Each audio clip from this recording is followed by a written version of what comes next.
Chapter 1981. There's still more than a month before the storm. How do you know? It's the fourth day after Christmas, which is December 29th. Can a weather forecast predict the weather in a month and a half? Mr. Chun, you're too amateurish. You can't predict the weather, but you can use prophecy. You're a spiritualist. Is that hard to understand? Plus, predicting the weather is just a small matter for a prophecy spiritualist. Chun Zhao felt very awkward. It was like a university professor being accused of being an amateur by a primary school student.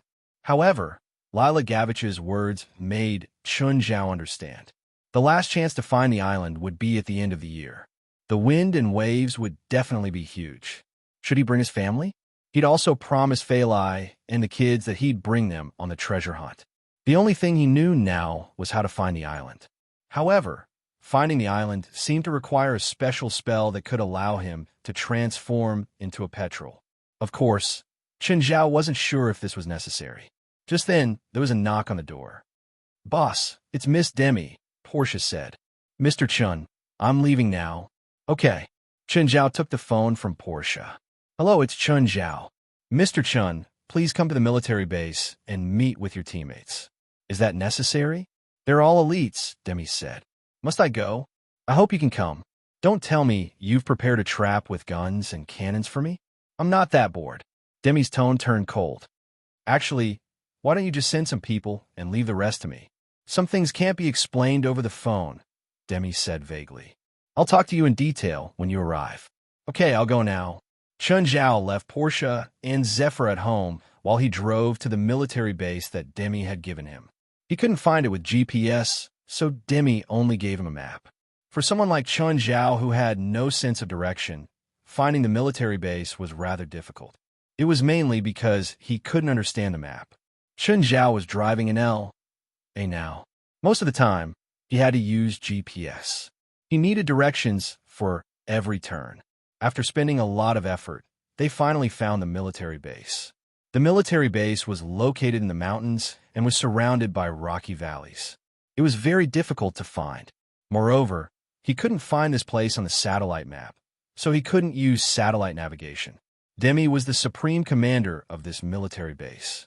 When Chun Zhao's car reached the entrance of the military base, he was stopped by the sentries. The sentry pointed at the cordon and warning sign at the door and said, "No entry. I'm looking for someone, Miss Demi." The sentry glanced at Chun Zhao. "Wait." As he spoke, the sentry returned to the sentry post and picked up the phone to dial the internal line. After confirming that Chun Zhao was indeed invited by Demi, she pulled up the railing. Chun Zhao's sports car attracted a lot of attention. Chun Zhao parked the car at the entrance of the headquarters. A few soldiers surrounded him. "Hey, lend me your car." Chun Zhao turned around and gave him the middle finger. "No." The soldiers cursed, but they couldn't do anything to Chun Zhao. After all, they were soldiers, not bandits. While Chun Zhao entered the building, they could only jump into the car to have fun. Chun Zhao knew what was going on behind him, but as long as they didn't destroy his car, he didn't ask. After finding Demi's office, Chun Zhao pushed the door open. Demi was handling some documents. She was about to explode because Chun Zhao didn't knock. Seeing that it was Chun Zhao, she suppressed her anger. "Mr. Chun, you're here. Have a seat. Would you like something to drink?" "No," Chun Zhao said. "Let's get straight to the point." Demi was very careful. She glanced outside and then locked the door from the inside.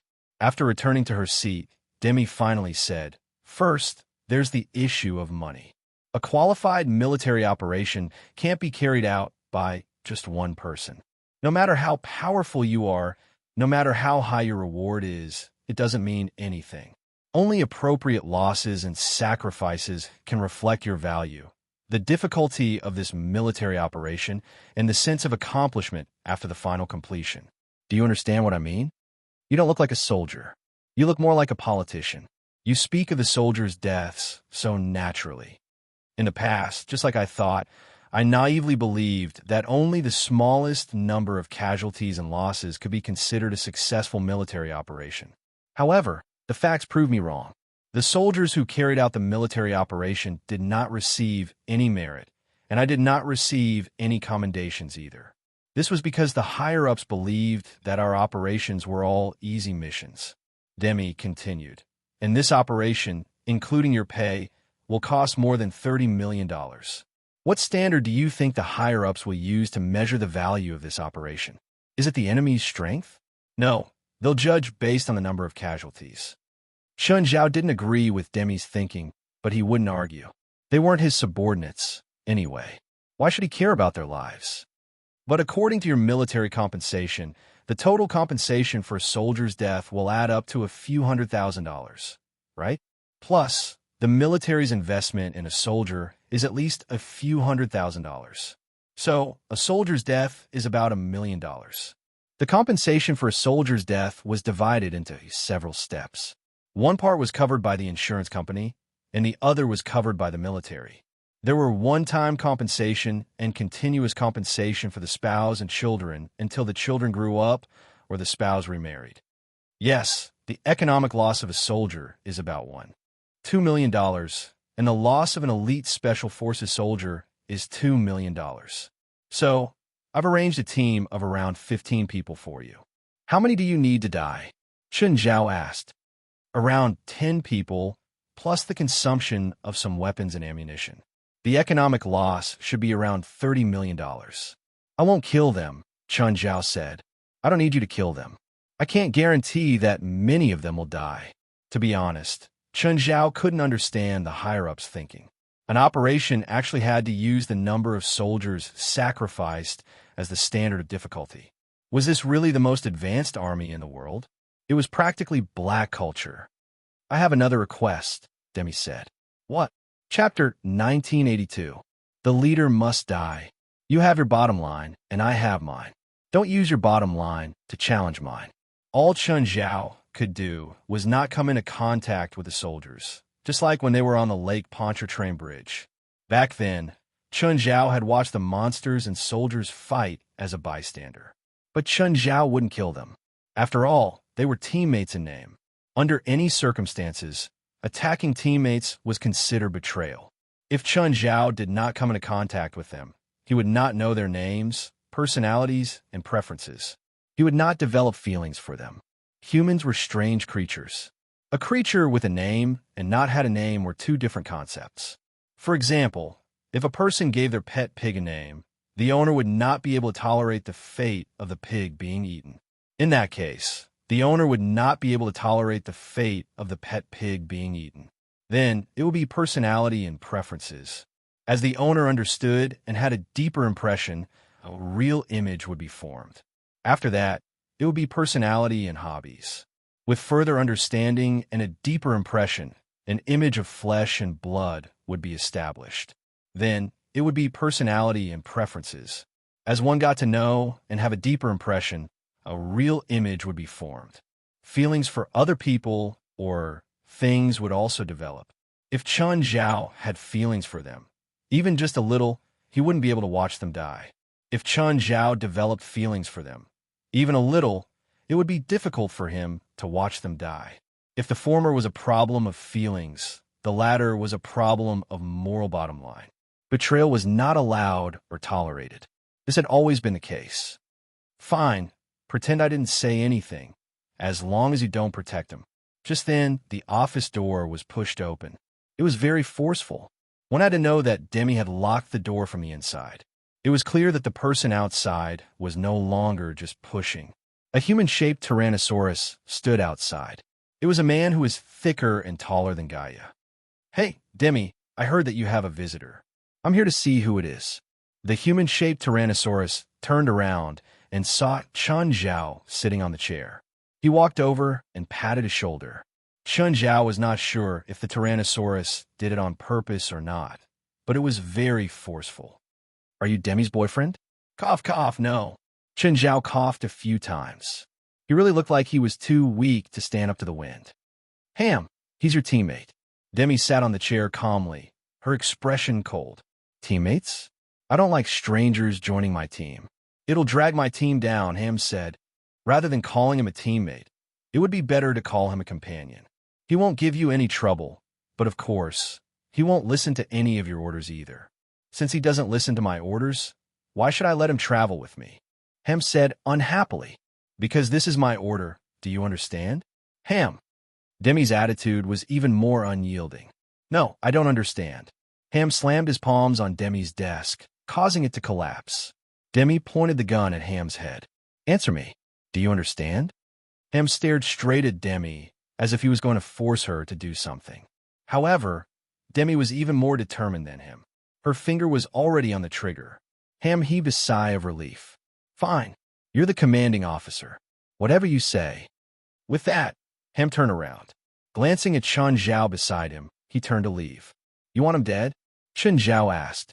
Demi glanced at Ham's departing back. Do you understand now why I want him dead? Does he have a grudge against you?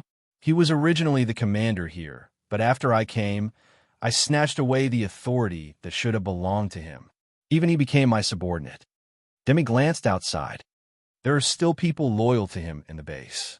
So troublesome, Chun Zhao said in annoyance. Even in the military, there are these kinds of power struggles. Gather here on Monday morning and we'll leave together. Are we taking a military plane? No, we're taking civil aviation, Demi said. Fine. You all came to Mexico as civilians, Mexicali, the young man said. Got it. When Chun Zhao went downstairs, he saw Ham standing beside his sport car. Move, child. Ham put a hand on Chun Zhao's shoulder. I hope you can give up on this mission. Chun Zhao turned his head silently and looked at Ham. Child? You call me child? Do I look that young? Ham narrowed his eyes at Chun Zhao. Chun Zhao smiled at Ham. You should move. Ham thought for a moment. In the end, he moved back and let Chun Zhao get in. Ham was displeased with Chun Zhao, but this was clearly not the place to fight. But there was still time. As long as he went to Mexico, he had 10,000 ways to prevent Chun Zhao from coming back. Chun Zhao drove away, but he could feel Ham's gaze. It seemed that the tiger would hurt the man if he meant no harm. To Chun Zhao, nothing had changed in the past 2 days. Apart from packing a box of clothes and daily necessities, he didn't prepare anything else. With Zephyra and Portia at home, there was nothing for Chun Zhao to worry about. On Monday morning, Chun Zhao arrived at the airport. Ham and his team were already waiting in the departure lounge. But they weren't waiting for Chun Zhao. They weren't planning on waiting for Chun Zhao at all. When Chun Zhao went to get his ticket, he realized that his ticket had already been taken.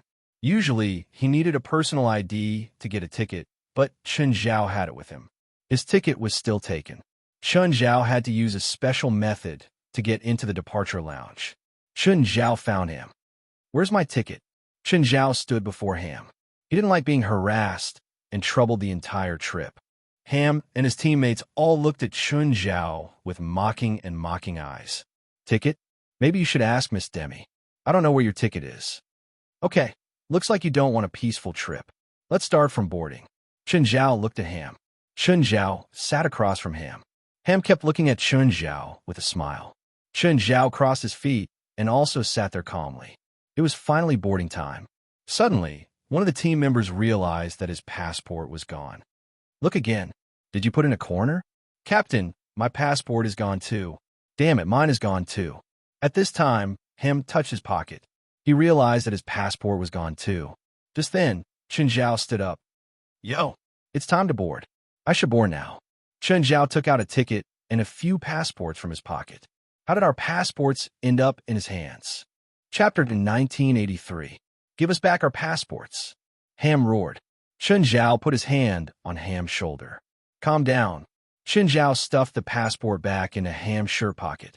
Of course I'll give it back to you. It was just a small joke. Chun Zhao patted Ham's chest again. But I hope in the next few days, there will be fewer jokes like this. Do you understand? This was originally a small trick to humiliate and tease Chun Zhao. But now, they were being humiliated by Chun Zhao. This was clearly not the place to do it, unless they wanted to be stopped or blacklisted by civil aviation. After boarding the plane, Chun Zhao glanced at his ticket. Hello, Mississippi. How can I help you? The flight attendant approached Chun Zhao with a smile. I'm not feeling well. I need to upgrade. Chun Zhao took out a black card, but he definitely couldn't swipe it on the plane, so he added $2,000 in cash. It was normal to operate in the plane's upgrade cabin, even without a black card. As long as there were empty seats and cash, and the purser handled it, one could upgrade. Of course, there was another possibility. It was because his body needed a better environment. At this time, the flight attendants would upgrade the passenger's cabin for free for the sake of the passenger's health and safety. Chen Zhao took out the black card, mainly to increase the weight. Sometimes, there weren't enough empty seats, and several people requested at the same time. That was when the black card would be effective.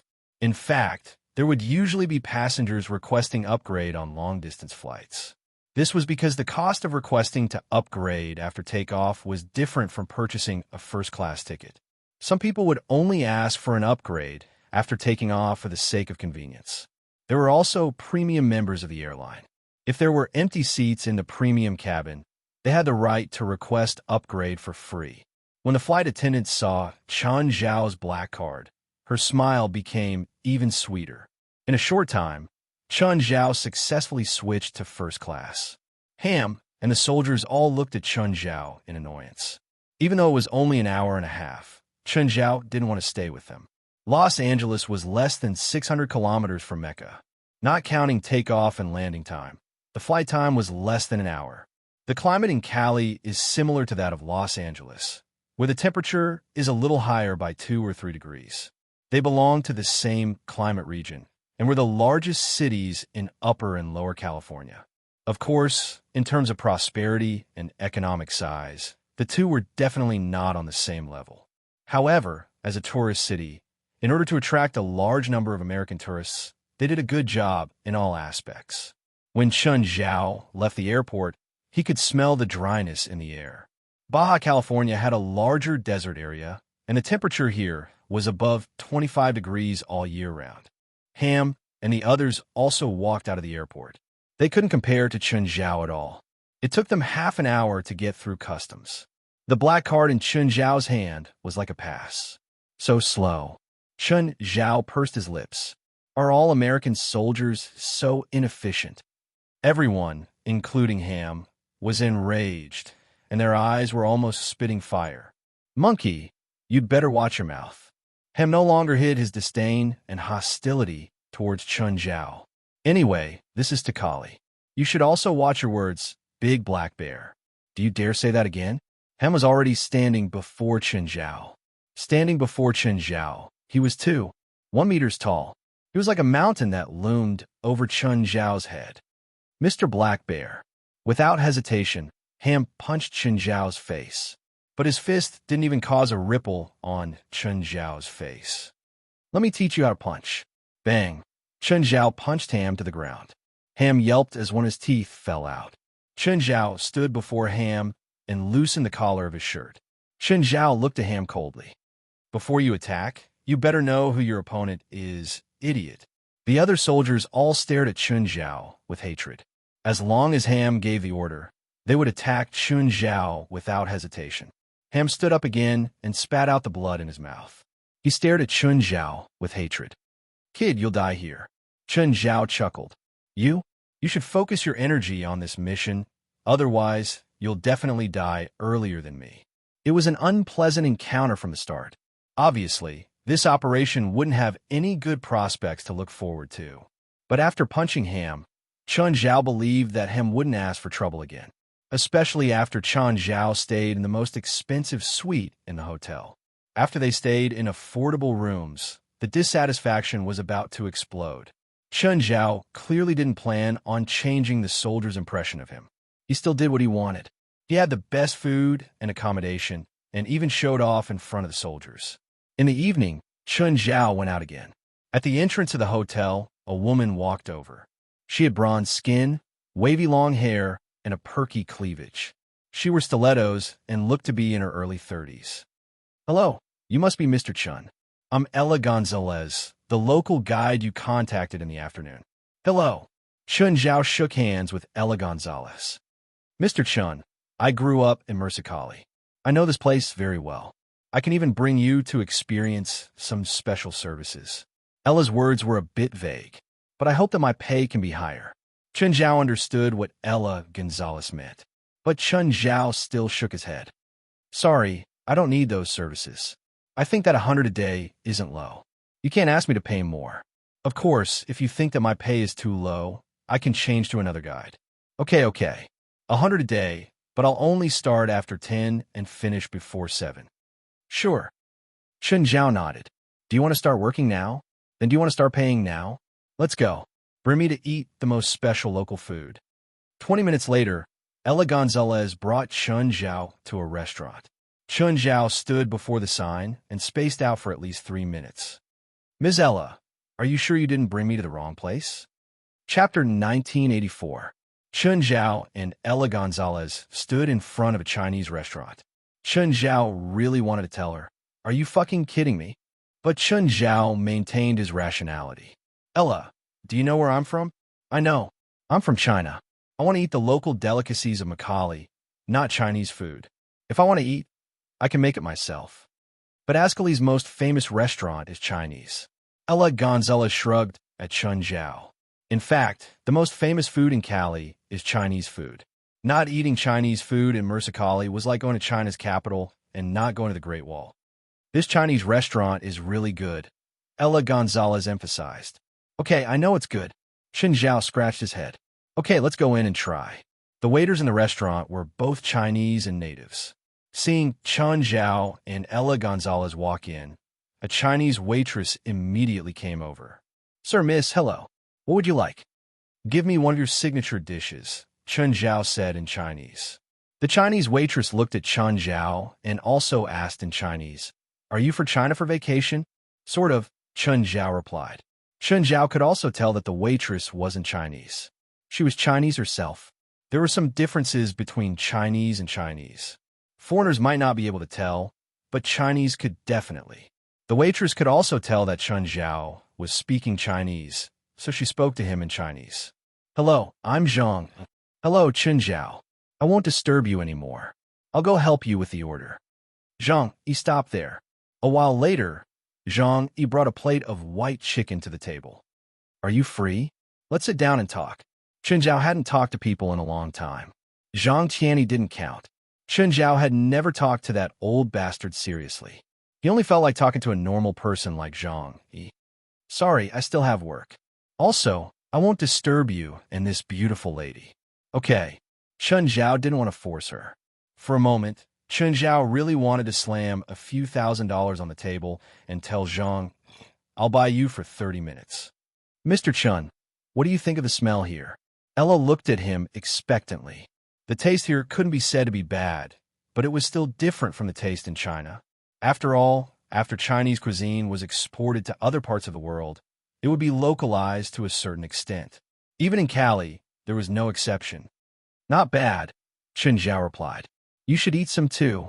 To be honest, the taste here was much worse than Chen Zhao's own. If he wanted to eat Chinese food, he would rather eat at home. After leaving the restaurant, Zhang chased after him to the entrance. Mr. Chen, this is the China knot from our restaurant. Oh, thanks. Chen Zhao took the China knot. Are you studying here? Yes. Zhang nodded. I'm leaving. Bye, Chen Zhao said. Goodbye. Chen Zhao and Ella Gonzalez left. Ella Gonzalez was also planning to get off work. Mr. Chen, I'll come to your hotel at 9:30 tomorrow morning. Okay, be careful. When Chen Zhao returned to the hotel, he realized that the door to his suite had been opened. The lock was a fingerprint lock. Judging from the lock, it wasn't opened by force. Hotels nowadays all had alarm systems. If a room was forcefully opened, the alarm would be triggered. Chen Zhao entered the room and checked his luggage. His suitcase was also opened. His clothes and daily necessities were scattered everywhere. Almost everything was destroyed. His tablet was lost. Chen Zhao picked up the internal phone and called the hotel customer service. A while later, the customer service manager came. Seeing Chen Zhao's messy suitcase, his heart skipped a beat. Chen Zhao was a black card customer. When he checked into the hotel, he'd already been marked. Now that Chen Zhao's luggage had been robbed, it was a disaster for the hotel. I need to check the surveillance footage, Chen Zhao said calmly. From 5 in the afternoon until I returned to the hotel. Of course, no problem. Mr. Chen, do you need to call the police? The manager asked carefully. Not now. The manager brought Chen Zhao to the surveillance room. He said to the guard on duty, "Get the surveillance footage from the 20th floor immediately, starting from 5 in the afternoon." Seeing the manager's tone and expression, the guard on duty vaguely realized that something had happened. He hurriedly pulled up the footage, but after a while, he suddenly turned his head with a pale face and looked at Chun Zhao and the manager. "Manager, the footage isn't recorded." "What? It's not recorded? How do you work?" "Normally, banks or financial institutions kept their surveillance footage for at least 3 months. Hotels kept it for at least a week, but Chun Zhao couldn't find the footage from a few hours ago." Chun Zhao clearly couldn't accept this explanation. "Why isn't it recorded?" I don't know. I didn't do it before," the guard said frantically. The security guard on duty said in a panic, "It should be working normally all the time. Why isn't there any recording?" "Strange. It clearly shows that it is continuously recording." Chun Zhao looked at the footage. After a few minutes, he said, "These cameras are connected to an external line, so it's a continuous image." The guard on duty didn't have any skills. Apart from pressing a few buttons, he didn't know anything else, so it could be ruled out that he was the culprit. However, the guard was still panicking. "How can this be? How can this be?" Chun Zhao turned and walked out of the surveillance room.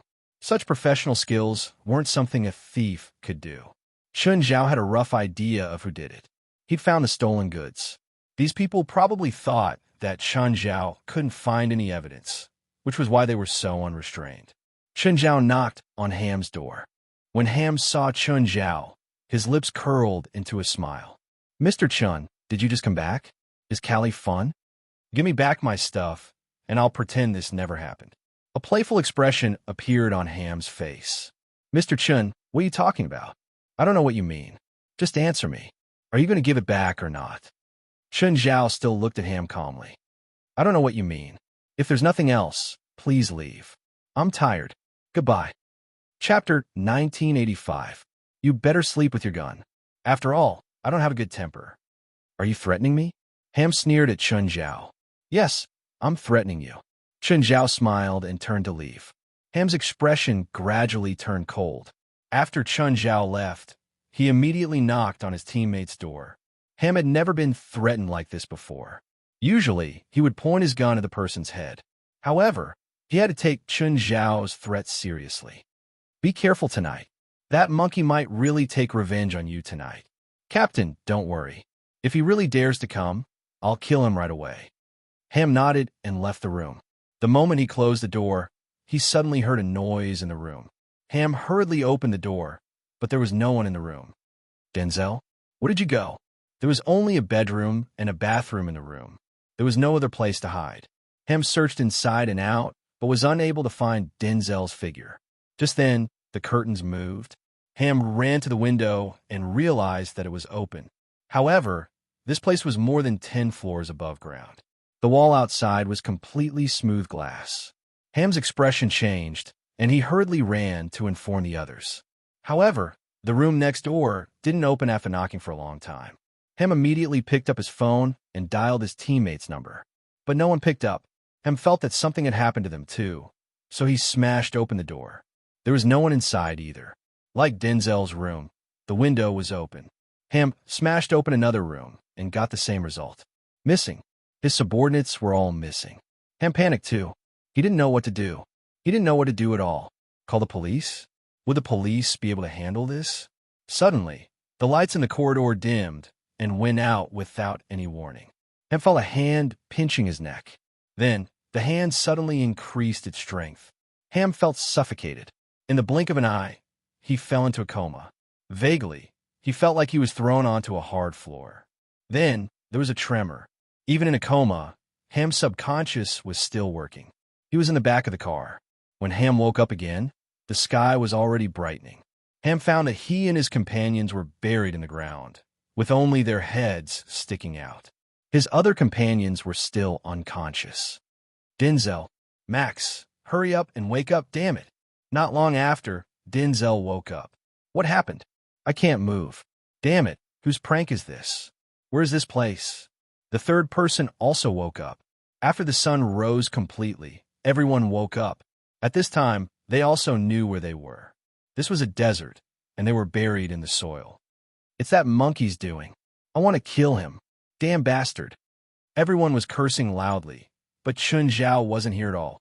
When the sun began to rise, the temperature also began to rise. Everyone was exposed to the sun, and they began to feel thirsty. Morning, Mr. Chun. Ella Gonzalez entered Chun Zhao's room and saw that he was training. Morning. Chun Zhao wiped his sweat. What's our schedule today? Let's go to the Immerse Zoo first, then the Mexican-American War Museum. In the afternoon, we can go to the Sicker Casino. I'm not going to the casino. I'm not interested in gambling. You can have some fun and relax, Ella Gonzalez said. No need. Cancel the trip to the casino. Ella felt that it was a pity. After all, she would get a cut of whatever Chun Zhao spent in the casino. Every tour guide in Immerse had some connection to the casino. Unfortunately, Chun Zhao wasn't interested, so there was nothing she could do. Then let's go to the city park instead. Sure. Chun Zhao and Ella's first stop was the zoo. Immerse Zoo wasn't a famous zoo, but there were many species. That's the crocodile pond. A tourist fell in before, and then the rescuers found an arm. Chun Zhao leaned against the railing and looked at the crocodile pond. I think we should have chosen this place last night. Maybe it'll be more interesting. What are you talking about? No, nothing. Chun Zhao shook his head. Just then, a worker was holding a pole with a rope tied to it. There was also a piece of meat hanging from the rope. It was attracting the crocodiles to jump out of the water, causing the surrounding tourists to exclaim, Mr. Chun, do you want to enter the airtight cabin and have close contact with the crocodiles? Sure. Chun Zhao nodded. Seeing Ella Gonzalez's proud expression, Chun Zhao asked, do you get a cut from this project too? I just earned some hard-earned money. Chun Zhao and Ella Gonzalez both entered the sealed cabin. The airtight cabin slowly sank into the water. By then, the surrounding crocodiles had already surrounded them. They even used their huge bodies to hit the cabin. Some even used their bloody mouths to bite into the cabin. Ella Gonzalez wanted to see Chun Zhao's dazed expression, but when she turned to look at him, she realized that his hands were still in his pockets. Aren't you scared? This airtight cabin is made of super fiberglass.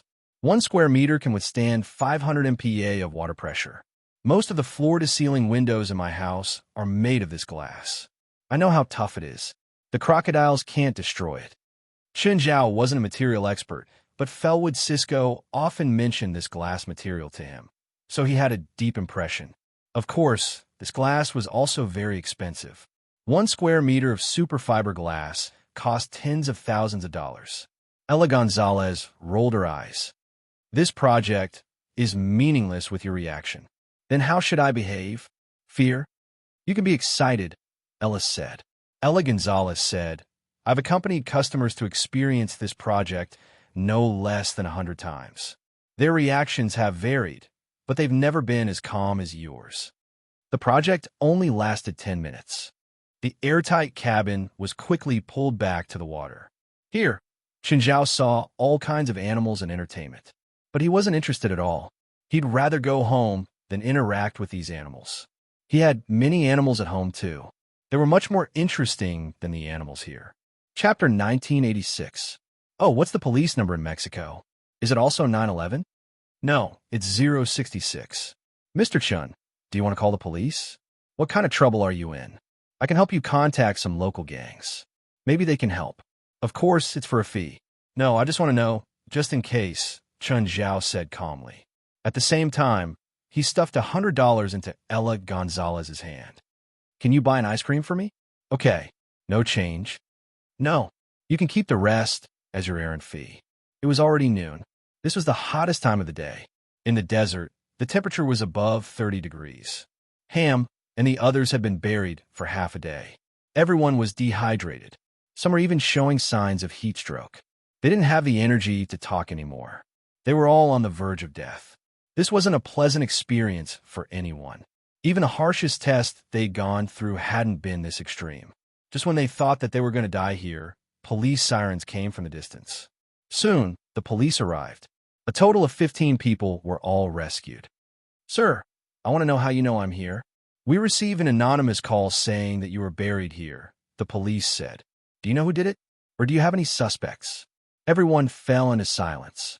Everyone knew who did it. After giving their statements, everyone dragged their tired bodies back to the hotel. When Ham opened the door to his room, he heard a sound in the room.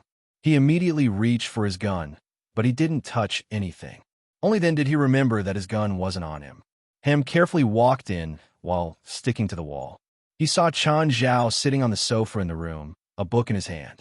When he saw Ham enter, Chen Zhao put down the book with a smile. "Hi, Ham.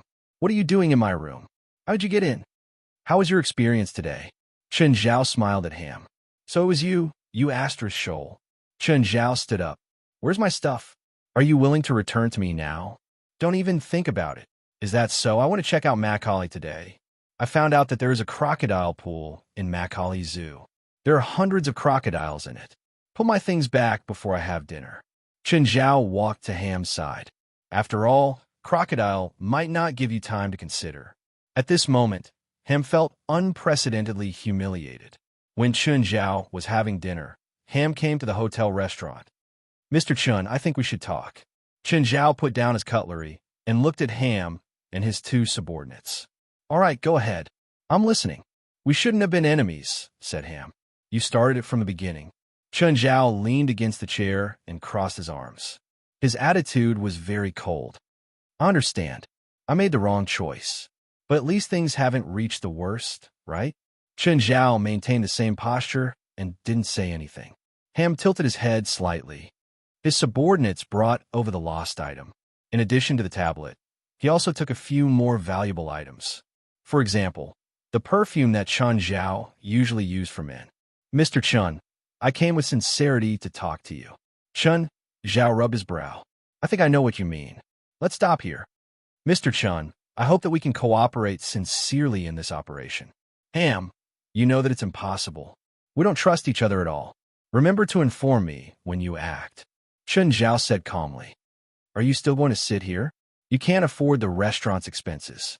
Taking a deep breath, Ham turned around and left with his men. "Captain, are we just going to give in like this?" Daniel asked in a low voice. His tone was filled with resentment. Anyone else wouldn't feel happy after being buried in the desert for half a day. "There's still a chance," Ham growled. "When we act, we'll all be equipped with our own weapons. Then we'll give him a small surprise." They didn't have enough weapons right now. They needed to contact an arms dealer. All the conversations that they thought were private fell into Chen Zhao's ears. Chen Zhao realized that people who liked to fight for power always liked to test the boundaries of danger. Compared to them, Chen Zhao liked the supernatural organization and West more. He would never do anything to test the waters. West was smarter than all of them, because West knew that he only needed to test them once. And that was when Chen Zhao left. Of course, Chen Zhao wouldn't do anything, even if Ham and the others were crazy for death. After returning to his room, Chen Zhao called his family. Then it was Xian Li. Then it was West in the African plains. "West, who are you talking to?" Someone patted West's shoulder. West turned around and glanced at the tall black man beside him. "My boss. I thought you the boss. I'm just in charge of leading the team. I can't subdue these monsters. Introduce me when I have the chance." "You won't like seeing him." West chuckled.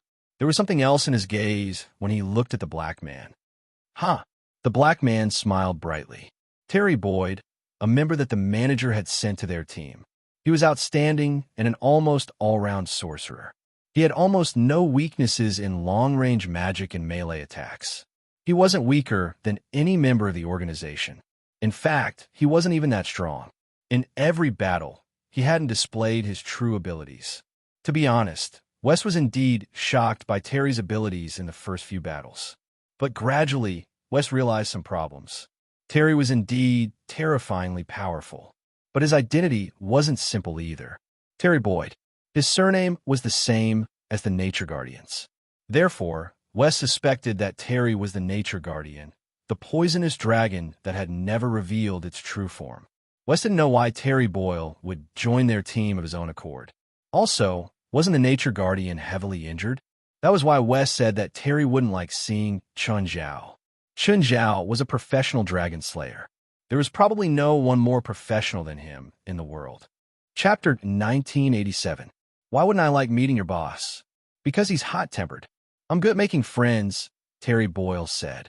Trust me, he's definitely not on your list of friends.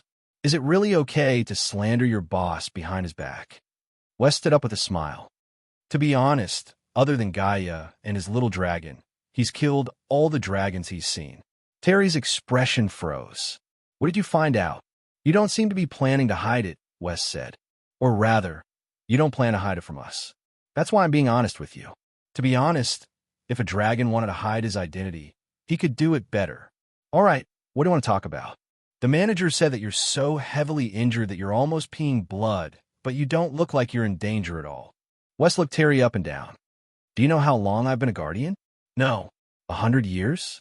1,000 years? 500 years. If at 1,000 years, I can retire, Terry said. Terry Boyle said, but even if it's only 500 years, I'm already sick of it. I have to face those twisted and unnatural creatures every day. But I can't start a war. I'm a nature guardian. The only thing I can do is maintain the status quo. What a bastard rule. Wes was a good listener. At least when Terry complained, he didn't seem annoyed at all. Then, Blood Mary came to me and provided me with a good plan. Of course, her fee isn't cheap. So, the so-called injury is actually a trap between you and the 23rd Blood Mary. You can't start a war, but those unnatural creatures can. You want them to start a war? Yes. And they even attracted a powerful spiritualist team like you. What about the benefits the manager promised? Is it real or fake? Of course it's real. Malone's promise is my promise. Terry Boyd smiled at West. So, what's your choice now that you know the truth? For us, the truth is not important. The reason why I'm talking to you openly is not only to satisfy my curiosity, but also to ensure that we are not pawns in some conspiracy. To be precise, you are indeed pawns. At least our roles aren't that hard to accept. If you can let your boss who can slay dragons participate in this war, I will pay you handsomely. Our boss is a collector. Fire dragon, black dragon, silver dragon, metal dragon. He seems to be missing a dragon ball from a poison dragon. Can you provide it? All right, forget about him. I think he's not interested in the remuneration I'm offering. A wise choice. Qin Zhao had just learned that Ham had just completed the arms transfer today. American arms suppliers were all over the world. Of course, Ham wouldn't tell him how many weapons he'd received. However, Qin Zhao had estimated that the firearms were enough for a soldier to kill a tank division. Qin Zhao looked into the distance. Ham and his men were testing the weapons. They even put Qin Zhao's photo on the target. It was as if their weapons weren't for missions, but to deal with Qin Zhao. Of course, as long as they were happy. These soldiers were more like spoiled boys. Their weapons gave them great confidence and a sense of security. Just then, Qin Zhao's phone rang. Mr. Chun, don't you have plans to go out today? Ella asked. Sorry, no, but I'll still pay you, Qin Zhao said. Okay then. Ella Gonzalez was happy to relax. She could get money and not have to work. I think there are gunshots over there. I'm watching a movie. Okay, have a good day. Bye. Seeing that Ham and the others were almost done with their weapons testing, Qin Zhao turned to leave. They've been wasting time in Cali these days, but they weren't idling. Instead, they were waiting for information. Right now, they could only lock onto the location of Sarah's lab within 500 square kilometers. What did this mean? It was about the size of a medium-sized city that could accommodate 3 million people. Finding a laboratory in such a large area, especially one that was hidden underground, was no different from finding a needle in a haystack. Even Qin Zhao couldn't find it unless he was willing to spend a lot of time. But Qin Zhao definitely wouldn't go looking for trouble. As America's backyard, the American intelligence network in Mexico was even more developed than the Mexican government. They'd find clues sooner or later anyway. Qin Zhao didn't need to be snubbed. Qin Zhao was driving. Cali's scenery, urban planning, and layout were quite nice.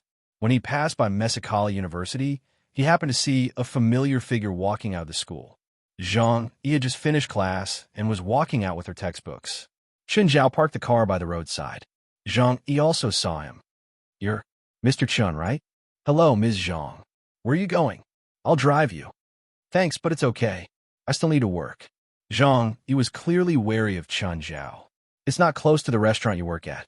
I'm not going to the restaurant. I have 3 jobs. I need to rush to a supermarket this afternoon. Come on, Chen Zhao said, smiling. I won't eat you. Zhang Yi hesitated for a while, but finally got into Chen Zhao's car. Mr. Chen, aren't you traveling with a group? No, I'm traveling on my own. In Zhang Yi's eyes, those who could travel on their own were all rich. Mexico's consumption level wasn't high, but traveling abroad with a group would cost at least 10 or 20,000 RMB. If he was traveling on his own, however, it would be expensive. Who was that lady that day? I hired a local guide. What do you do, Mr. Chen? When I come back, maybe I can work at your company. I'm running a small business. I probably can't afford a top student like you. I'm studying in Mexico, but I'm not a top student. I'm just trying to get some experience. I'm just opening a small workshop and producing beer with a brand name. If you really come to my place, I probably won't know what to do, unless you're willing to work as a technician on the production line. From the way you talk, you don't seem like a nouveau riche who produces fake products. I studied medicine, but I couldn't stay a doctor anymore, so I became a small boss. Chapter 1988. Is this the supermarket where you work? Yes. Zhang got out of the car and stood before the window. Can I have your number? Maybe we can eat together next time. It might not be convenient. Chen Zhao shrugged helplessly. If we meet again, I'll call you. Zhang Yi had thought that Chen Zhao wanted to pursue her. She also felt that Chen Zhao was interesting, knowledgeable, and had some money. She should be a good stock, so she wanted to develop a relationship with Chen Zhao. But Chen Zhao didn't have that thought at all. In fact, Chen Zhao just wanted to chat with a Chinese person. That was all. Goodbye. Zhang Yi suddenly jumped in front of the car. I don't really like you, but I still want to know why you rejected me. First of all, I have a family and a lot of kids. Also, I just want to chat with you. I haven't talked to Chinese people in a long time, so I don't plan on developing a relationship. Zhang Yi was speechless at Chen Zhao's answer, but she still moved to the front of the car. I hope we'll never meet again. Okay, it's really goodbye this time. Chen Zhao saw Zhang Yi give him the middle finger from behind, but Chen Zhao still generously waved his hand outside the car window. Zhang Yi felt very depressed. She was also listless when she went to work. Just then, a woman wearing sky-high heels walked behind Zhang Yi and put her hands on her shoulders. She looked very intimate. Baby, what's wrong? Just now, I asked a man for his number, but he rejected me, Zhang Yi said, depressed. Oh, he's either gay or impotent. He asked to chat with me twice. I thought he liked me, so I asked for his number. In the end, he said he just wanted to chat with someone. It's so humiliating. Did you frighten him away somewhere? Did he know your identity and think he's not good enough for you? Sis, did you watch too many TV shows? They don't act like this anymore. But there's something similar. Your father asked you to go back and inherit the family business. Are you sure he asked me to go back and inherit the family business? Instead of squandering the family business? Anyway, that's your family's business and has nothing to do with me. If you're willing to continue playing the role of a poor noble girl, I'll cooperate with your performance. Zhang Yi pursed her lips. She really did have plans to develop a relationship. At the very least, Chen Zhao was pretty good in all aspects. At the very least, he was a divination that they could get along well with. For a girl from a rich family like her, even if she grew up watching those melodramatic dramas, she would never be able to resist. When it came to choosing a lover, she would also prioritize a man with a similar background, a man with similar topics and horizons. In this world, there were stories of princesses falling in love with poor boys, but the possibility of that was even lower than winning the lottery. After all, there would be 1 or 2 winners of the lottery every episode. However, there might not even be one in the real world in a melodramatic drama about a princess falling in love with a poor boy. Putting aside the plot of a television series, there might not even be one in the real world in 10 years. Chen Zhao probably didn't even know that the girl he'd randomly picked up to earn money to support her studies was actually from a rich family. Of course, even if he knew, he wouldn't care. When Chen Zhao talked to someone, he wouldn't ask about their background first. After returning to the hotel, Ham came to find him. Mr. Chen, we've already locked onto the exact location of Sarah's lab and the entrance. We're planning to move tonight. Do you have anything you need to prepare? I don't need to prepare anything. Chen Zhao rubbed his nose. But have you gotten your weapons and equipment? It's not what I expected, but it's more or less ready. Both sides were lying through their teeth. It seemed like they'd really reconciled. Chen Zhao felt that even if he had to work with Demi next time, he definitely wouldn't work with others. It was a really uncomfortable feeling. Every word was filled with lies and hypocrisy. Mr. Chun, what weapons do you need? If we have extra, we can help you prepare them. I don't really need anything. Oh, do you have a Desert Eagle? Mr. Chun, are you used to using a Desert Eagle? Actually, most people who use guns wouldn't like a Desert Eagle. As a large-caliber handgun, the Desert Eagle had a terrifying recoil that was as powerful as its power. Even men had to hold the gun with both hands to shoot. If they used one hand, they might break their bones with one shot. The Desert Eagle had actually become popular because of games and TV shows. If the main character held the Desert Eagle with both hands and fired continuously, the main character would probably be paralyzed after a battle. After the battle, the protagonist would probably be paralyzed. That terrifying recoil would directly make the protagonist infertile. In the military of every country, no country used the Desert Eagle as a regular weapon. No, I'm just keeping it as a collection. Okay, I'll prepare a Desert Eagle for you tonight. Ham looked sincere, but he was actually very disdainful of Chen Zhao's choice. True professionals almost never used the Desert Eagle as equipment. As for what Ham was thinking, Chen Zhao didn't care at all. Then I'll have to trouble you, Ham, Chen Zhao said intimately. However, Ham wouldn't fall for it. In fact, after Chen Zhao buried Ham and his team in the desert, Ham's vigilance toward Chen Zhao was at its highest. Ham and his subordinates analyzed for 2 days, but they still couldn't figure out how Chen Zhao had done it. In such a short time, Chen Zhao had infiltrated the suite through the hotel's outer wall. After all, what had happened that night was too strange. Even if it happened again, Ham wouldn't know how to defend against it. This time, Ham wouldn't underestimate Chen Zhao like before. If he wasn't completely confident, he definitely wouldn't act rashly. After dinner, Ham and his team were all busy preparing and checking their weapons. Only Chen Zhao was still recovering in the restaurant. Ham couldn't help but rush him, but Chen Zhao still did what he wanted. Ham, don't be so impatient. Take it slow. It's still early. Early? Ham glanced at Chen Zhao. They couldn't just walk out of the door and turn right to Sarah's lab. Their schedule tonight was very tight. It would take a few hours just to get to Sarah's lab. It was already a miracle that they could get there in the second half of the night. In fact, after entering the highway, they had to face the desert in the night. After half an hour of Ham's urging, Chen Zhao was finally full. Mr. Chun, can we go now? Of course. No problem. Chapter 1989. When Chen Zhao stepped into a modified military transport vehicle, the atmosphere in the vehicle dropped to a freezing point. The soldiers all gripped their guns tightly and stared at Chen Zhao. It seemed like they could attack at any time. Just then, Ham spoke up. Mr. Chun, here's the Desert Eagle you wanted. Ham lowered the gun and handed it to Chen Zhao by the handle. Thank you. Chen Zhao took the Desert Eagle and wiped the gun with a handkerchief.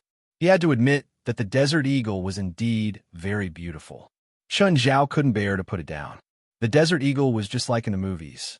It was heavy in his hands, and his entire aura changed. It could be said that it was a firearm that was deified in movies. Its huge recoil force and weight of up to 2 kilograms, as well as its low performance and reliability, made it impossible for it to be used professionally. However, it had a very good market for civilian use. The Desert Eagle had always been one of the top-selling guns on old America's gun shop shelves. Therefore, the Desert Eagle fully demonstrated the saying that appearance was the best. Of course, Chen Zhao also felt the disdain from his teammates. Mr. Chun, do you like guns? Like?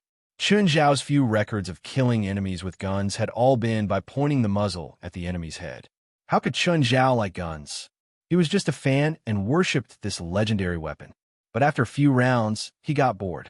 His natural lack of passion for guns also came with it. It was mainly because Chen Zhao lacked the talent for firearms. Chen Zhao had shot at the enemies with firearms several times, but the kills turned into threats. The enemies thought that Chen Zhao didn't kill them on purpose. After leaving the city, the transport vehicle entered the desert. At first, the transport vehicle could still move. Apart from being a bit bumpy, there were no other flaws. But in less than 10 minutes, the vehicle stopped moving. After everyone got off, they realized that it was a crack in the terrain. The vehicle couldn't drive over, so they could only get off and walk. It took them quite some time to go around the crack. Actually, both Upper and Lower California weren't decertified. It was mainly because of the rainfall that dried up the land. The geology was mainly rock, black soil, and loess. It wasn't like the Sahara Desert, which was completely decertified. It was cold in the desert at night. Because everyone needed a fight, they couldn't wear too thick clothes. When the cold wind blew, they all shivered. Don't think that these elites who train in water and fire are not afraid of the cold. In fact, this was the most painful moment for them. This was because they would sweat a lot when they moved forward while carrying a heavy load, and sweat would take away heat at a faster rate, thus consuming even more physical strength. If it was a sub-zero temperature environment, it would not consume so much energy. This was because the low temperature caused the sweat glands in the human body to contract, and the low temperature made it even drier. Therefore, the difference in temperature was not that great. It was just like what the Chinese often said about the fighting nation, running around naked in an environment that was more than minus 10 degrees Celsius.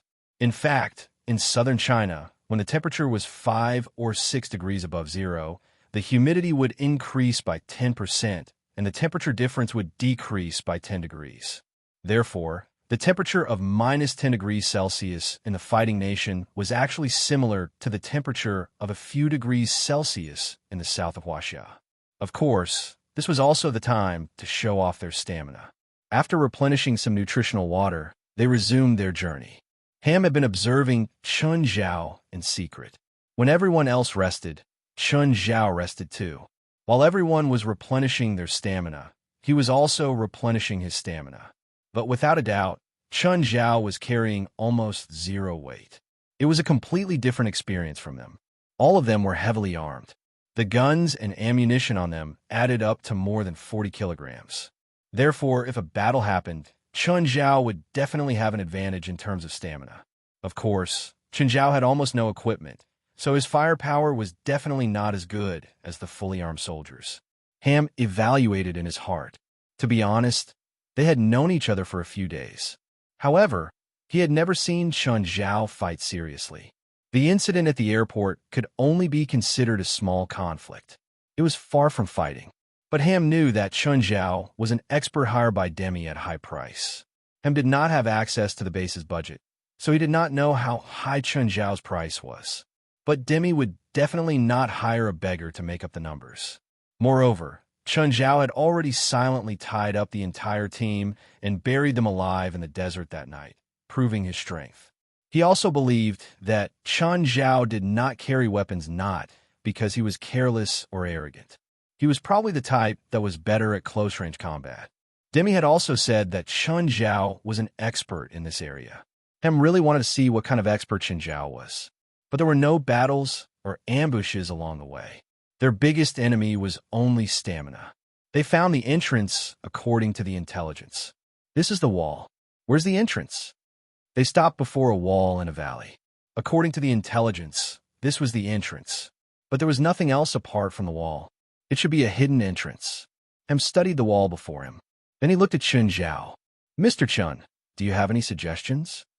If the normal method of finding the entrance was very complicated, there was another way, exploding the wall. The rock wall was about 10 meters long, and they had enough explosives. They could use them to determine the location of the entrance. But this way, they would also be exposed. It would be impossible to launch a surprise attack. They would have to face the enemy's all-out counterattack. Chun Zhao glanced at the wall. The entrance is around there. Everyone looked at Chun Zhao. How do you know? Ham asked. He wasn't doubting Chun Zhao. After all, they were in the same boat. Thus, he believed that Chun Zhao wouldn't lie about this. He felt that Chun Zhao had some way or found some details that they hadn't noticed. Who has an ultraviolet detector? You can look over there. Just then, one of them switched to an ultraviolet detector. Indeed, there were traces of blood at the place Chun Zhao was pointing at.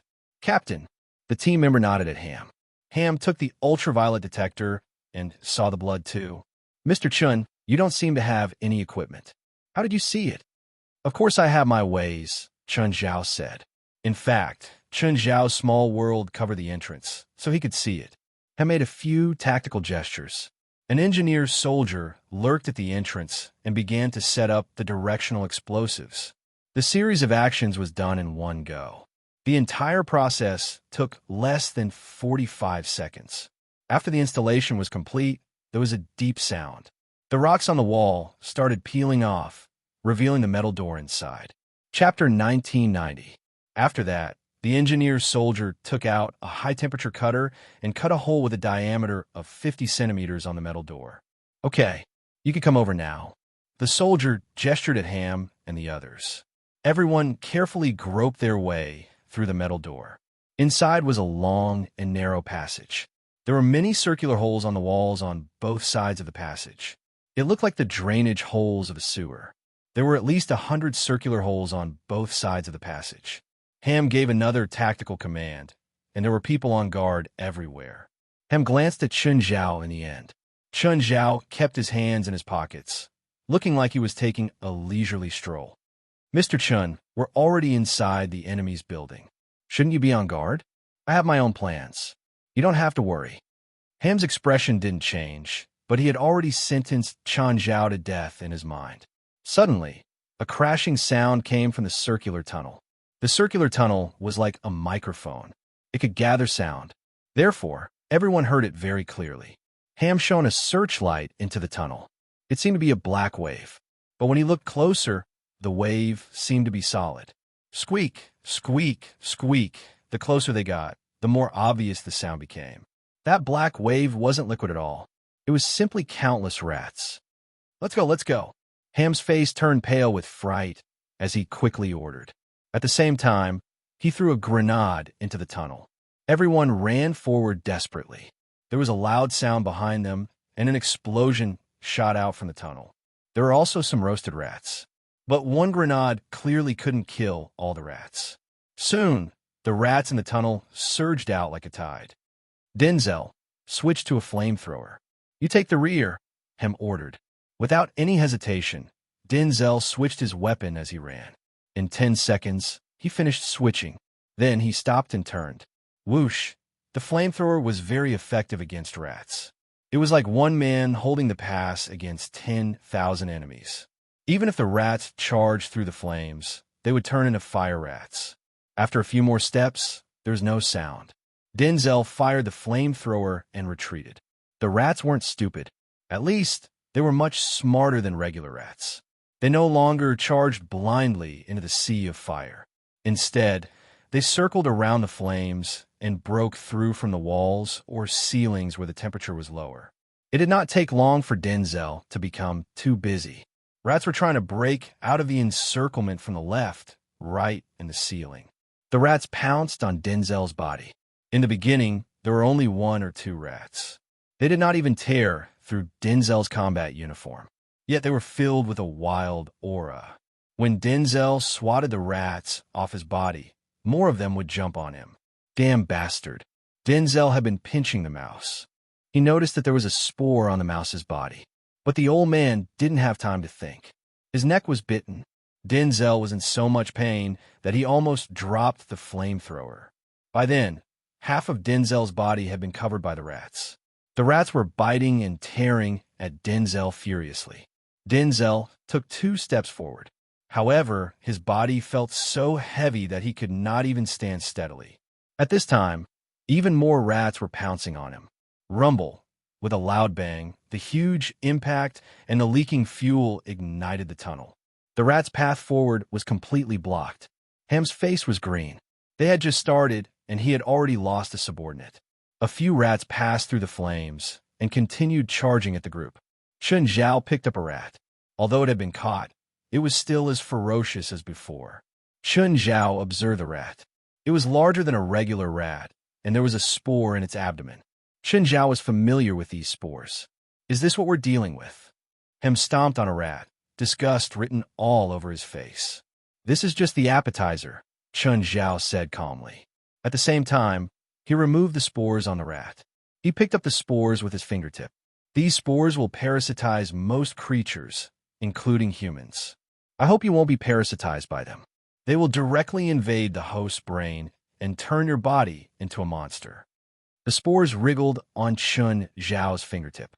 Thin tentacles grew out of the spores, as if they wanted to drill into Chun Zhao's skin and root in. Everyone felt their scalps go numb. If you encounter a large parasitic host, if you can't completely destroy the body of the parasitic host, you can directly attack the spores. Destroying the spores is equivalent to directly killing them. Of course, some monsters have more than one parasitic spores on their bodies, maybe more, and the spores will hide in some hidden places. Ham stared at Chun Zhao. Mr. Chun, you look very familiar. Of course. I've encountered this before. Are there any techniques to deal with these monsters? There are no other techniques. The only thing you can rely on is powerful firepower. Chun Zhao shrugged. Also, if you encounter some dust-filled areas, don't go in. These spores can only survive in a type of dust with paralyzing toxins before they have a host. We encountered them? Mr. Chun, do you want to separate from us? Ham stared at Chun Zhao. Chun Zhao glanced at Ham and then at the soldiers behind him. From the moment we entered here, at least one of you has pointed a gun at me, whether we walk or run. So I think it's better for us to split up.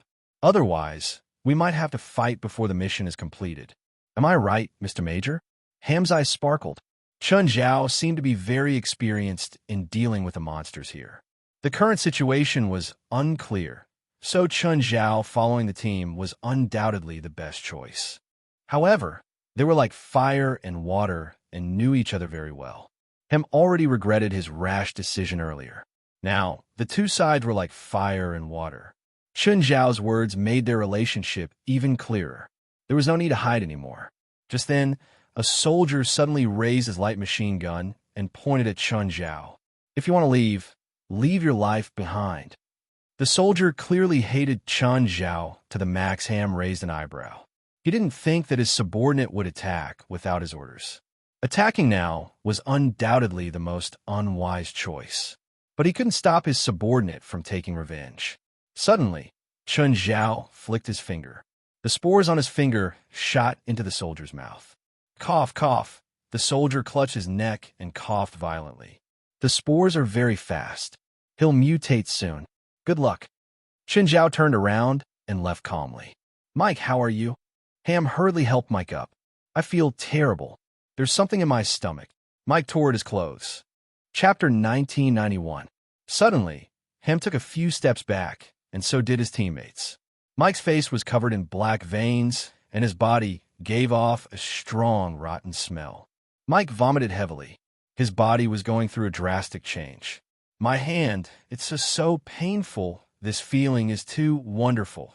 Everyone watched as Mike, who'd been kneeling on the ground, stood up again. Mike, who'd been 8 meters tall before, had now grown to 2 meters. Moreover, it continued to grow taller until it was nearly 3 meters tall, and its body had also expanded by several times. Mike suddenly smashed his hand at Ham. Ham caught it and took a step back. However, Mike's fist was already in Ham's hand. Ham raised the gun in his right hand and pointed it at Mike's head. I'm sorry, Mike. It's okay, bang. Mike's head was smashed, but his body didn't fall. He still stood there. The next moment, the headless body punched Ham's chest, and he was sent flying. However, the moment Ham was sent flying, he fired again. Bang, bang, bang. The tumor in the headless body's chest was shot, and it fell backward. Ham exhaled and stood up again. Captain, are you okay? I'm fine. Ham patted his chest. He's so strong. Captain, you're more like a monster. Ham looked into the depths of the tunnel. Chun Zhao had already disappeared. Let's go. If we meet that person again, he'll be our enemy. Ham finally made up his mind. No matter how they tried to fix their relationship now, they couldn't turn enemies into friends anymore. They would only be enemies. The team walked forward for a while. Finally, it wasn't a straight path anymore. This was an underground garden built with unknown materials. The interior ceiling of the garden was spherical, and the whole structure was composed of pieces of reflective panels. The top of the garden was a high-heat light source system used to simulate the spectrum and brightness of sunlight. Then, The reflective panels would reflect the strong light onto the plants below. There was also an automatic spraying system that would spray every few minutes. There were many purple flowers in the garden. They were tender and beautiful. Most of them had fists and bloomed brilliantly. No one could recognize the species of the flowers.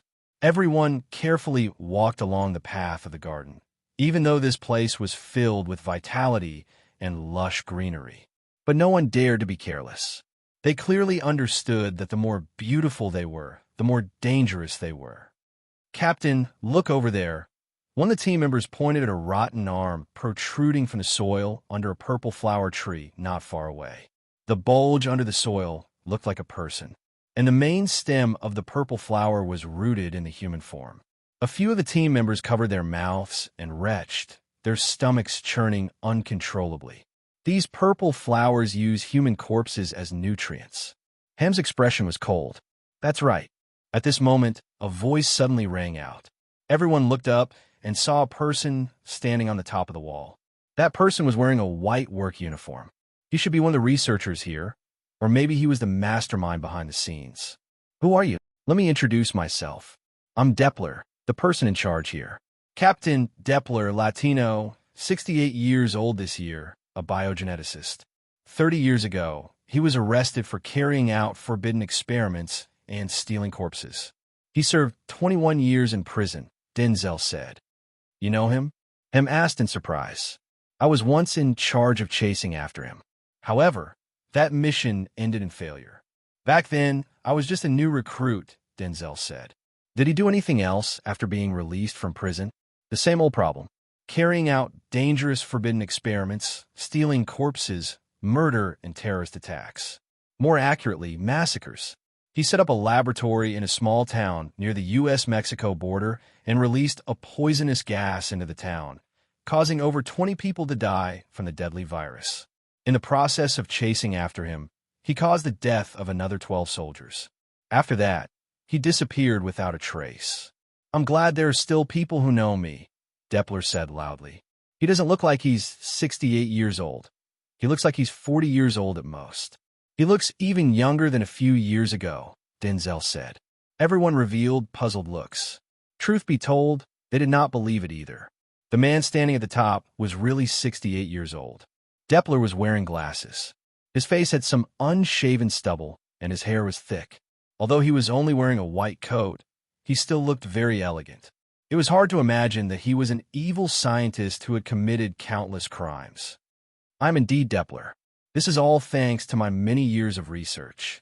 Now, my research is approaching perfection. You will be fortunate enough to be the first to benefit," Depler said with a smile. At that moment, Hem suddenly raised his gun and fired at Depler, who was tens of meters away. Bang! A sticky tentacle reached out from under Depler's white coat and blocked Ham's bullet. Everyone swallowed a mouthful of saliva. What was that? The end of the tentacle slowly opened up, revealing a mouth that looked like a petal.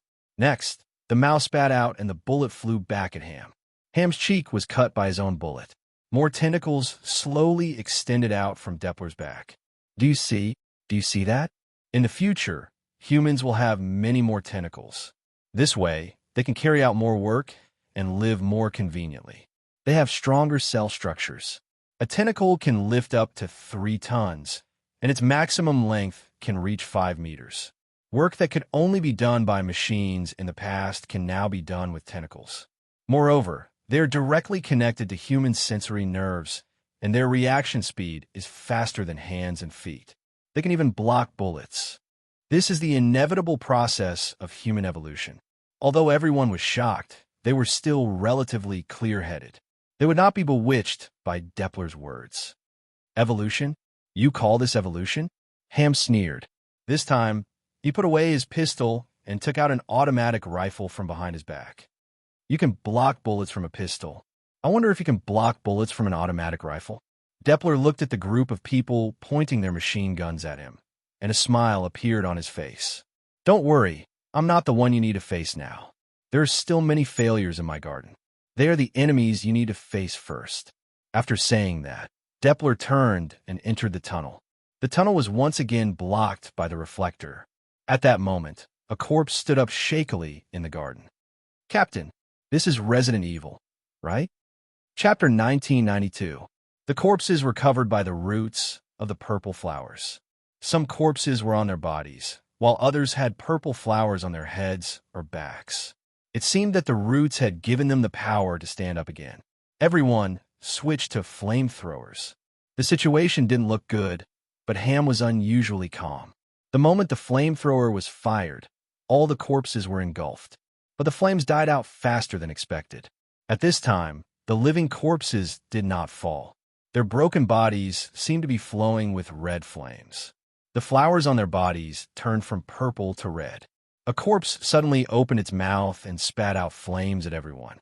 Damn! Everyone dodged. They absorbed energy and changed their element through it. Chen Zhao looked at the corpses in the garden quietly.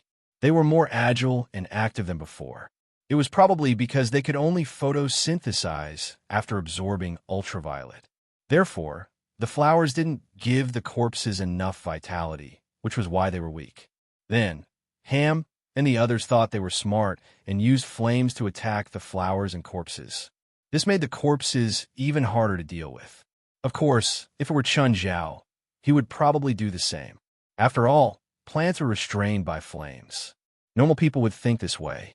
But Chen Zhao also noticed that some corpses and symbiotic flowers were still burned. This meant that the upper limit of their energy absorption wasn't high. Chen Zhao caught a corpse and realized that the upper limit was indeed very low. This was understandable. Their bodies were already broken and couldn't absorb too much energy. They also couldn't be preserved for long. But the relationship between the host and the parasite was quite special. First, the symbiotic flower lived in the host's body. When it grew to a certain stage, it would give energy back to the host. This pattern could be maintained until the corpses were completely decayed. The symbiotic flower probably secreted some substance that could slow down the process. However, the decay was still an irreversible process. The symbiotic flower would lose its host sooner or later. Just then, Chen Zhao heard a pained shriek. A soldier was pounced on by a corpse and then burned to death by the fire it spat. But Ham quickly stabilized the situation. It had to be said that Ham's personal ability and command skills were more than a level higher than the other soldiers. Apart from being caught off guard at the beginning, they didn't give them too much trouble. Even if the zombies were faster and more agile, even if they had the ability to breathe fire, even though their numbers far outnumbered the soldiers. However, in the face of well-trained soldiers and excellent equipment, they still couldn't pose much of a threat. Soon, all the living corpses in the garden were cleared. Ham and the others were still on guard as they carefully walked down the aisle. Who knew if a few more living corpses would rise from the soil? Everyone let out a long sigh of relief after passing through the passage. Be careful, no one knows what else is here. But at that moment, the ground beneath their feet suddenly collapsed. Everyone slid down the trap beneath their feet. Puff, puff. Everyone fell onto a sandy ground. Fortunately, there was sand below them. Otherwise, this fall would have made them lose their fighting strength. Ham and the others got up and looked at everyone. Are you all okay? I'm fine. I'm fine. Everyone got up and began to observe their surroundings. However, they found themselves in a field the size of a football field, and the bottom was covered with fine sand. It was surrounded by a wall, and there were many seats on the high platform behind the wall. It was like a coliseum down there. On the seats beside it, there were more than 10 researchers in white coats sitting or standing. In the field, unless the people in the center used a sniper rifle, they wouldn't be able to attack the researchers. Captain, what should we do now? Just then, the sand in the distance suddenly rose up. Something's in the sand. Ham's expression changed. The thing under the sand was rapidly approaching them. However, the weapons in their hands couldn't penetrate the sand at all, let alone attack the thing under the ground. Just as the sand was flying in front of everyone, a huge mouth drilled out of the sand and bit down on one of the soldiers. Ham was shocked. The monster had crawled out right beside him. If the monster did not choose his teammates, but chose him instead, he would have become its food. It was a monster that looked like a snake, but its head was more like a viper's. There were many spores all over the back of the snake monster. Boom! The soldier was also very decisive. Without hesitation, he pulled the grenade and self-destructed. The bloody mouth was immediately blown to pieces.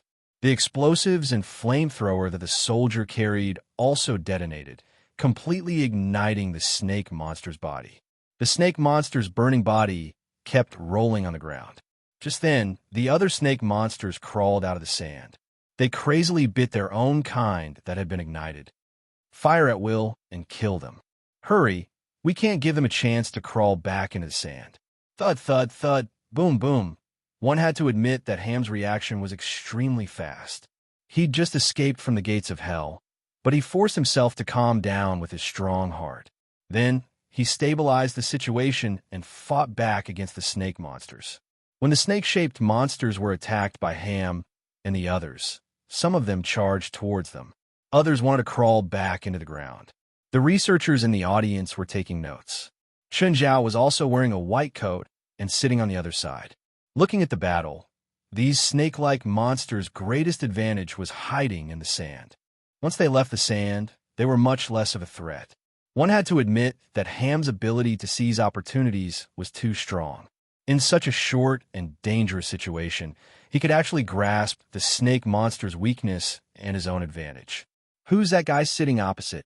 I've never seen him before. Is he new? The lab hasn't had any newcomers in the past 3 months. Because of the Colosseum, the researchers could not see Chun Zhao's face clearly. Forget it. Let's continue recording data. After being parasitized by the evolution spores, these vipers' bodies become huge, but their intelligence drops significantly. That's normal.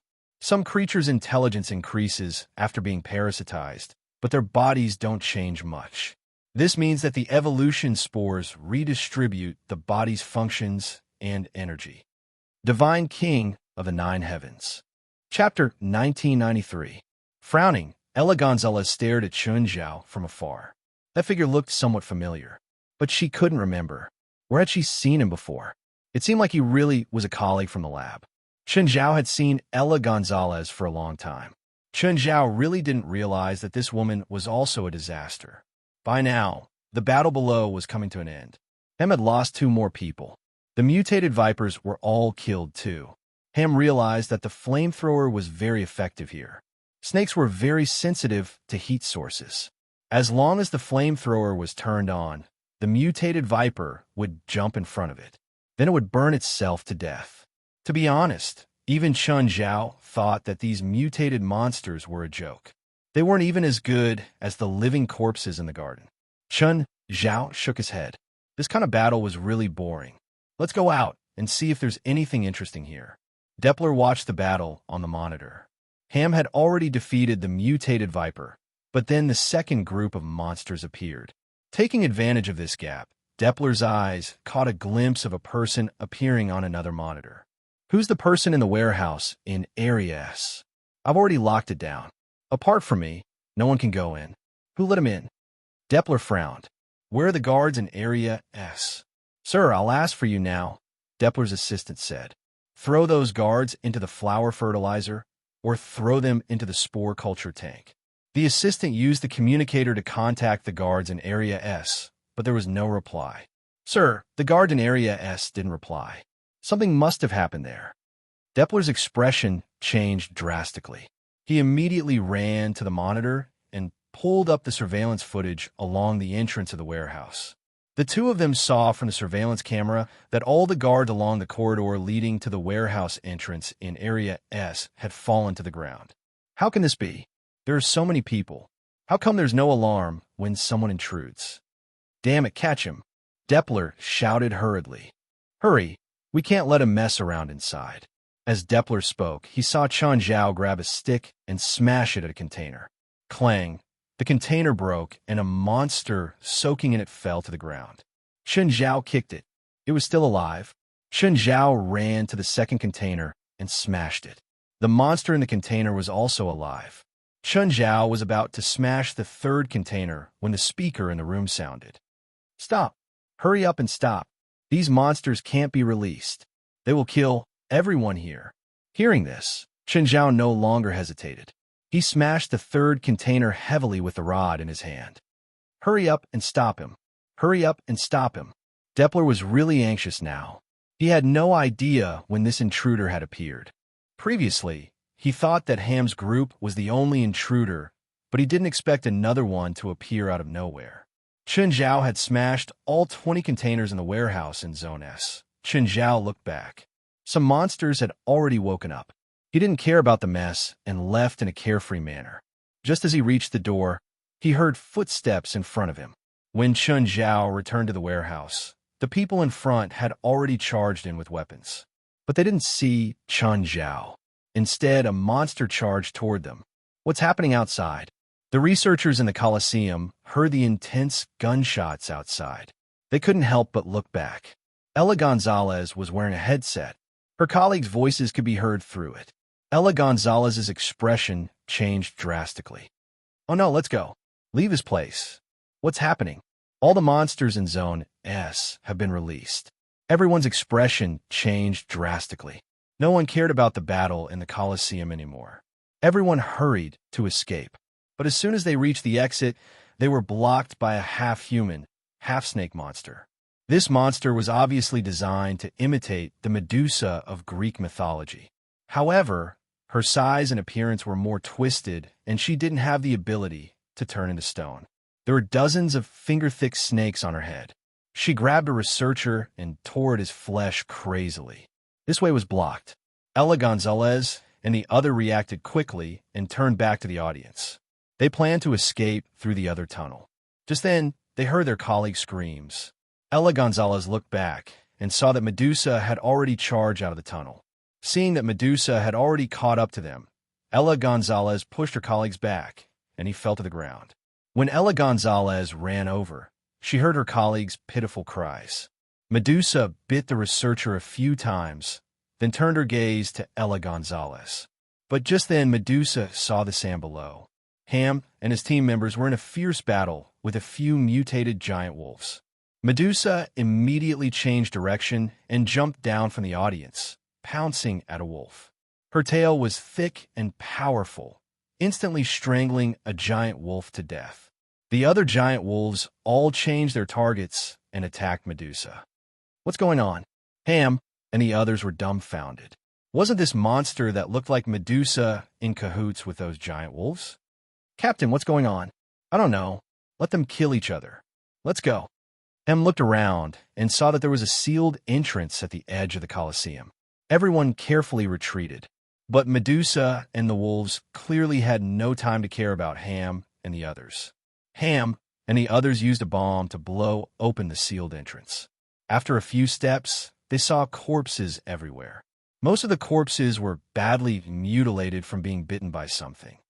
What the hell is going on? It's very likely that the monsters here have gone out of control. Just like Resident Evil, the place had completely fallen into chaos. The battle between humans and monsters, monsters against monsters, was constantly happening here. Of course, there were also battles between humans. Hem was very shrewd. He would always appear at the right time and clean up the mess. It didn't matter if they were humans or monsters. The weapons in their hands could also kill monsters more efficiently. But even they couldn't be dealt with by just anyone. Very soon, they ran into trouble. They broke into a very large room covered in spider webs. There were more than a dozen researchers hanging on the spider webs. And in the middle of the spider webs, there was a half-human, half-spider monster. Chapter 1994. What Ella Gonzalez saw was carnage and chaos. Everything was out of order. Ella Gonzalez pushed open a room door and quickly closed it. This was the surveillance room, but there was another person in it. The person was leaning back on a swivel chair with one leg on the control panel, watching the bloody slaughter on the screen. Ella Gonzalez frowned and took a step forward. "It's you?" Ella Gonzalez was really frightened. She subconsciously extended the tentacle she'd hidden in her white coat. Chen Zhao turned his head. He looked at Ella Gonzalez and then at the aggressive tentacle. "Miss Ella, you're so professional. If I didn't come here, would you have arranged a schedule for me?" Chen Zhao more or less understood now. Where did these people get so many experimental materials? They were all tricked by tour guides. What could be more convenient than a tour guide? He could even earn some extra money. Ella Gonzalez's expression was cold. Who are you? Since Chun Zhao had come here, he definitely wasn't an ordinary person. Chun Zhao raised his head and thought seriously. How should I put it? I seem to be a troublemaker now. Chun Zhao felt that he really hadn't done anything serious after coming here. In terms of killing enemies, he hadn't really killed many monsters. So he just wandered around and caused trouble. After leaving Area S, he went to their cafeteria. Speaking of which, the chef here was really good. If he hadn't died so early, Chun Zhao would have taken him out. The most important thing to do was to kill the monster that ate Chef and take revenge for him. Those monsters outside were released by you. You can't say that. That's not releasing, Chun Zhao said seriously. Also, put away that tentacle of yours. It'll be good for everyone. Chun Zhao said with a serious expression. Do you know what the consequences of your actions will be? I do. Look, it's so fun. Chun Zhao pointed at the screen. All the surveillance screens were filled with bloody scenes. You call this fun? What else? I thought you'd like it. After all, both of you seem to be doing the same thing. Why? Are you starting to feel uncomfortable now that your identities have been swapped? You will die here too. No, I won't die here. Chun Zhao suddenly noticed that Deppler was fighting with a monster in one of the surveillance images. Is that Deppler your boss? He looks really strong. All the monsters in Area S were sent in by him, Ella Gonzalez said. Although the monster fighting Deppler couldn't be recognized in its original form, it could speak the human language in authentic American English. There was a deep entanglement between the two. If it was made into an American TV series, it would have at least 5 seasons. The monster used to be a researcher called Felsic. According to them, he was a colleague of Deppler and had the same interests and ambitions. Even their personalities were about the same. In any case, they were the kind of people who were not liked and had done many illegal things. Later, Deppler went to prison and stayed there obediently for 21 years. When he came out, he realized that his research had been taken by this like-minded person. However, Deppler endured the humiliation and acted like nothing had happened. He became Felsic's assistant. He also took away Felsic's research and power bit by bit. Of course, the final reason for the conflict was that Felsic's experiment on himself had failed. Deppler finally activated his early preparations. Because Felsic had lost his human form, his subordinates who had been on his side completely switched sides. Felsic was also a waste product, soaked in formalin and anesthetics for several years. When the two met, it was like old and new hatred, like firewood meeting fire. As they fought, they criticized each other's various bad deeds. In conclusion, there were no good people on either side. Both sides were evenly matched. Neither could do anything to the other. Felsic, it's not good for either of us to keep fighting like this. How about we both take a step back? I'll give you freedom and let you leave. Deppler, do you think I'm stupid? If I leave now, I'll be sent directly to the zoo. Why don't you and I temporarily put aside our grudges and suppress this riot together? You can also continue to stay here. This place belongs to me. It belongs to me. Felsic raged. Saying this now is meaningless. I promise that as long as we suppress this riot, you can be the adjutant here. Your power will be second only to mine. Felsic's brain was racing. While he was considering the pros and cons, he was also considering whether Deppler would keep his promise. I know what you're worried about. Deppler saw that Fei Siki seemed to be moved and immediately pressed on. Ever since I lost you, my research has become more and more difficult to progress. Only now do I understand that we are the best partners in research.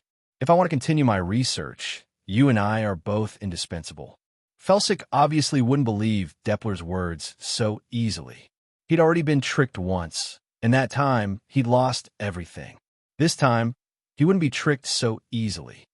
Think about our ambitions in university. Think about our ideals. Think about our pursuits. No one understands you better than I do. Similarly, no one understands me better than you do. Deppler continued, and you can't return to normal society like this. You can't do it now. Even if you really could kill me, where could you go? You won't be able to control this research base. One had to admit that Deppler's words did make sense, but Deppler's personality still made him retreat. Hey, hey! At that moment, the loudspeaker above their heads rang out. If you two want to fight, then fight properly. Don't shoot your mouths off. Think about it. Someone who treats you like trash and soaks you in formalin, why would he share power with you? After the riot, do you really think he'll let you go? Even if he accepts you, will the researchers in this research base accept you? Maybe you'll just return to the lab and become their lab rat. Your only chance now is to kill the person in front of you. Kill everyone here. Damn you. Depler gritted his teeth. Who are you? Felsic asked loudly, confused. I'm the one who released you from the container. I'm here to save you. Chapter 1995. I hate being ordered around and dominated by others. Fei Si Chi gritted his teeth, and a creaking sound came out of his mouth. Sometimes, you should just accept arrangements, Chen Zhao said. It's good for you. He's hiding in the control room, Depler said. Clearly, since Chen Zhao knew that they were fighting, he must have seen it through the images in the control room. Fiske turned his head and glanced at Depler. He was hesitating whether he should go find Chen Zhao first or fight Depler first. Just like I said before, I can accept you again. He is the main culprit behind this chaos. Kill him, and you can obtain what you lost in the past. Facey knew that Depler couldn't be trusted, but he also knew that he didn't have many choices. Of course, he felt that he could just suppress the chaos here first and then kill Depler.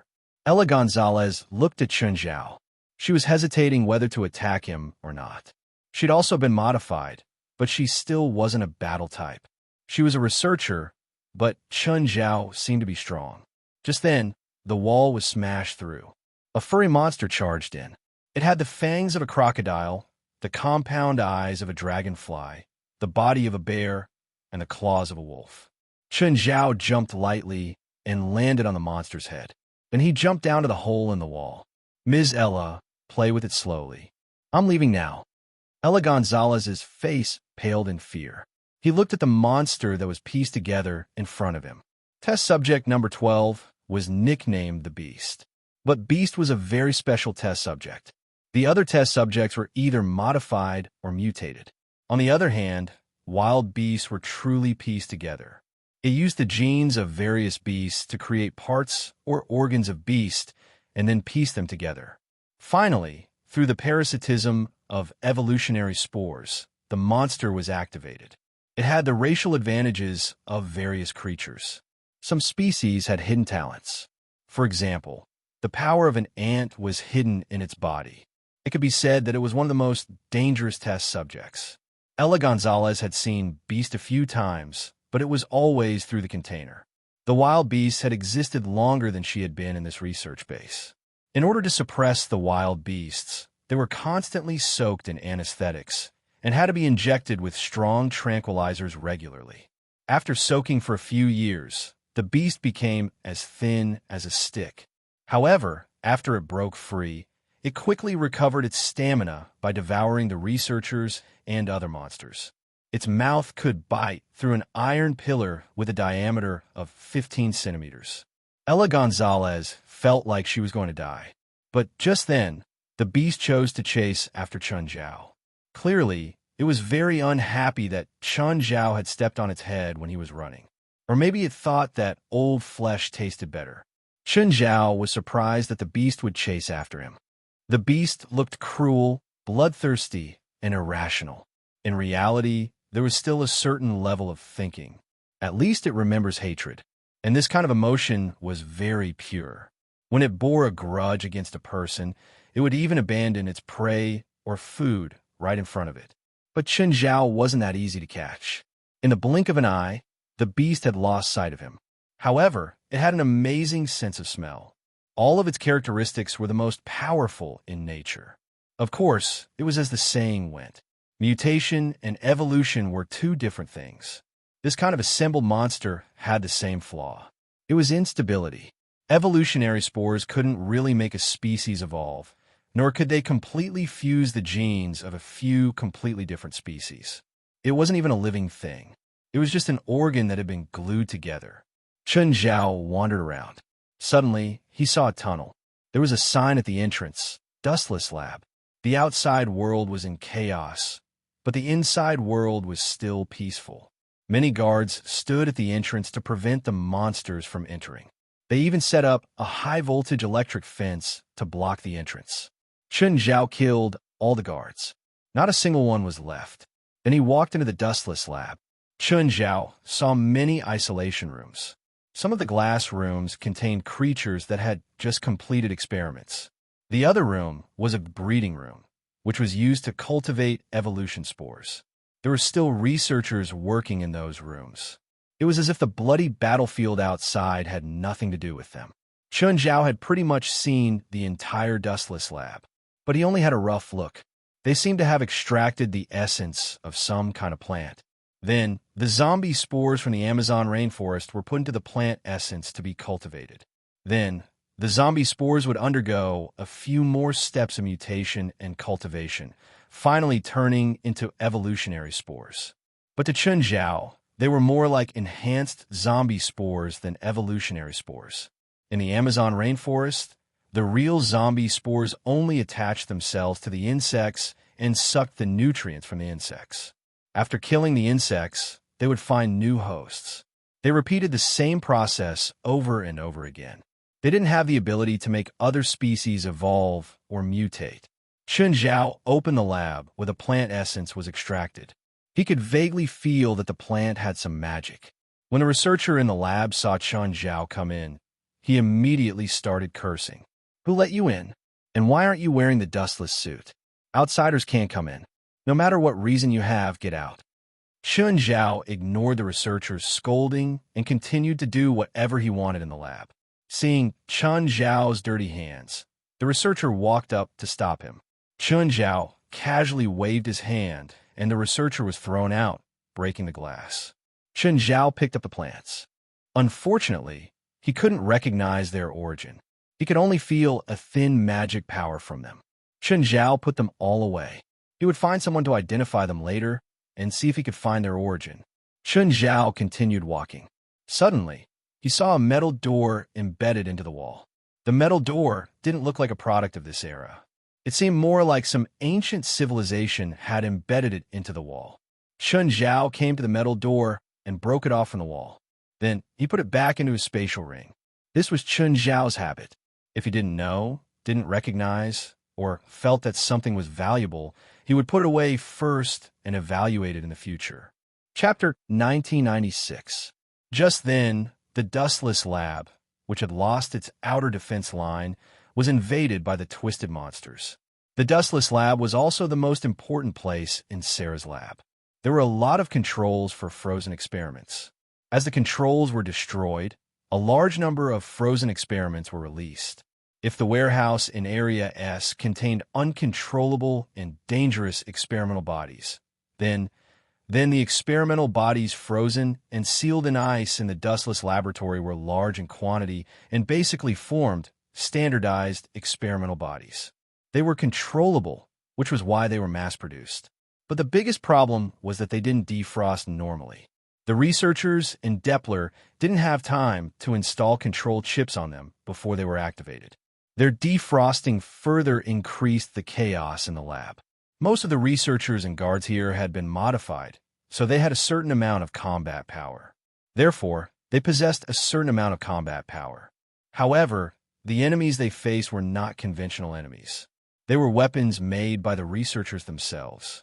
Ella Gonzalez escaped in a sorry state. But she was lucky. At least she hadn't encountered a large number of experiments or those she couldn't handle. Most of them were scattered individual experimental bodies. The most dangerous one was in the surveillance room. Experiment number 12, Beast, had broken into the room. But this time, Beast had changed directions and chased after Chun Zhao. She was lucky enough to escape from the Beast's claws. Now, she only wanted to escape this place and Sarah's lab. This place was completely out of control. Even Doppler couldn't suppress the chaos here. Just then, a few people suddenly charged out. Ella Gonzalez recognized these people. They were Ham and the others.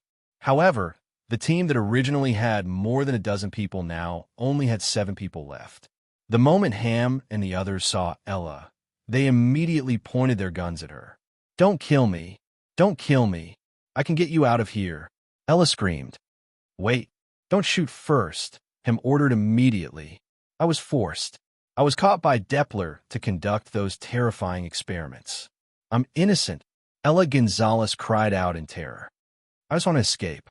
I know a way that leads to the outside. By now, Ham and the others were no longer willing to continue their mission in this chaotic hell of flesh and blood. They also wanted to leave this place as soon as possible. The level of chaos and the strength of the monsters had exceeded the limits of what they could handle. In fact, they had more or less encountered some monsters in the past. However, the monsters they had encountered in the past were definitely not as large as the one in Sarah's laboratory. In the past, a team might only need to kill one or two of them. They weren't like these monsters that gathered in groups. Moreover, the terrain here was too complicated. Some monsters were very cunning and very good at using the terrain to launch sneak attacks. All they regretted now was that they had not brought military-grade explosives. A laboratory of this scale could only be destroyed by military-grade explosives, as well as everything else in here. At this moment, all the speakers in the entire laboratory rang out at the same time. Warning, the self-destruct device has been activated and will detonate within an hour. All personnel, please evacuate immediately. What? How could this be? Is this red button a self-destruct device? Chun Zhao rubbed his chin. That saves me a lot of trouble. Chun Zhao was suddenly in a good mood. The self-destruct device had clearly solved a lot of problems. However, Chun Zhao believed that not everyone would die in the explosion. Some people definitely had secret passages that could escape outside. So, Chun Zhao had to block the exit and wipe out everything completely. Chun Zhao realized that he was a bit lost. Why did it feel like every path was the same? He walked here and there. Suddenly, he saw a few familiar figures before him. How come it's them? They're not all dead yet. Chun Zhao looked at Ham and the others. Just then, he realized that there was another person among them, Ella Gonzalez. How did they get together? Also, where were they going? It didn't seem like the way they'd come in. Chun Zhao followed Ham and the others. Ella Gonzalez seemed to be leading the way for Ham and the others. But just then, a roar of a beast came from behind Chun Zhao. Chun Zhao turned around and saw that it was the assembled monster. It seemed to be very persistent in chasing Chun Zhao. Chun Zhao frowned. He'd only stepped on its head not long ago. Did it have to chase it all the way? Those who didn't know might think that he had an irreconcilable feud with it. Chun Zhao didn't plan on fighting it. This kind of mindless monster was the most effective weapon of destruction. It didn't know what fear was at all. Chun Zhao sent it flying with a kick. The beast flew backward along the walkway. Let's go quickly. I hear some uncomfortable sounds. Ella Gonzalez still remembered the roar of the wild beast. She could feel that the beast was nearby. If they encountered it, they wouldn't have a chance of winning. If it weren't for the fact that the beast couldn't be controlled, it would be the perfect product. It had the strength of an ant. It could instantly explode with strength hundreds of times its own. It also had the compound eyes of an insect. It had 360 degrees without any blind spots and could capture moving enemy units more accurately than a normal person. It had the speed of a cheetah. When it exploded with full strength, it could even approach the speed of sound. It could also create venom and spray poison. It also had the ability to sense heat. These were the King Cobra's abilities. It also had an almost indestructible defense. It could withstand the direct impact of an intermediate bomb. Ella Gonzalez didn't even know how to kill it. Fortunately, it didn't have any intelligence. Otherwise, it might replace humans. So, the wisest choice was to avoid the beast. Are you sure this is the right path? Why do I feel like this road is moving downward? Ham raised his doubts. This path is indeed going down, Ella Gonzalez said. Ella Gonzalez said, this road leads to the direction of the freight elevator. The supplies we need are all lowered by the freight elevator to the bottom and then transported to the other underground floors so we could take the freight elevator directly back to the surface. Chapter 1997. When they reached the cargo landing area, it had also become a battlefield. Because it was responsible for the cargo, there was a lot of space. But it was also occupied by monsters, and they were constantly fighting here. And Ella Gonzalez was not the first person to think of this route. Many of the lab staff had thought of this escape route. That was why almost all the people who were still alive came here. There were also some monsters who were rational and wanted to escape as well. Between monsters and monsters, between monsters and humans, between humans and humans, they were all constantly killing each other. The ground was already covered in sticky blood, and broken limbs were everywhere. A small monster less than a third the size of an adult suddenly flashed and appeared in front of Ham. Ham subconsciously lifted his leg to send it flying. But the small monster was surprisingly agile. Its figure flashed again, and it dodged Ham's kick. At the same time, it jumped on Ham's body and clawed at Ham's face. Ham's face was left with a shocking claw mark that ran across his entire face. Ham reached out to grab the small monster and squeezed it hard. The small monster was crushed to death. Actually, if the humans could trust and cooperate with each other, they would have a chance to escape. Although the cargo elevator could not take everyone up at once, it could still be divided into several trips. As long as they killed all the monsters in the way, they could completely escape this underground base that was about to be destroyed in batches. But now, no one trusted anyone. The monsters were even more irrational. If they united, they would definitely be the strongest. But their irrationality was reflected in that they did not distinguish between friend and foe. Or rather, they did not think that there were creatures present who could be their companions. They saw everything as enemies, and they did not know how to escape. Of course, they were not completely irrational. They still knew hatred. They could vaguely remember the cruel things that some of them had done to them. Rather than killing, it would be more accurate to say that they were venting. Ella Gonzalez's expression was solemn. Let's kill our way over there. The elevator is there. The elevator stopped at the bottom, but from the elevator to the outside, there were battles and messy corpses everywhere. It was not that no one had tried to get into the elevator first, but before the elevator could rise, they were killed. The elevator door could not close or rise because of the corpses. Suddenly, a piece of sticky flesh fell from above, blocking the way of Ham and the others. And this piece of flesh seemed to be alive, wriggling and merging with the surrounding flesh and corpses. What's this? Test subject number 5, flesh embryo, Ella Gonzalez said. Ella Gonzalez said, the original plan was to create a perfect life by fusing all kinds of genes. However, there was an accident during the experiment, and the perfect life was not born. After cultivating the first flesh and blood, it began to devour all living things and flesh, turning them into a part of its own body. Even a few experimenters present were devoured. Does it have any weaknesses? Does it have any? Ella Gonzalez said, in that experiment, Doppler used electric shocks to make it consume its flesh and blood. In the end, it was only the size of a fist, and then it was sealed in the warehouse in Zone S. I didn't expect it to become so big in this chaos. They did have taser guns, but the power of the taser guns was obviously not enough to pose a threat to the huge flesh in front of them. Can't flames do? It's effective, but not very effective, Ella Gonzalez said.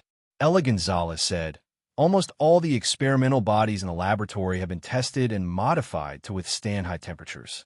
The flesh embryo completely blocked the elevator entrance.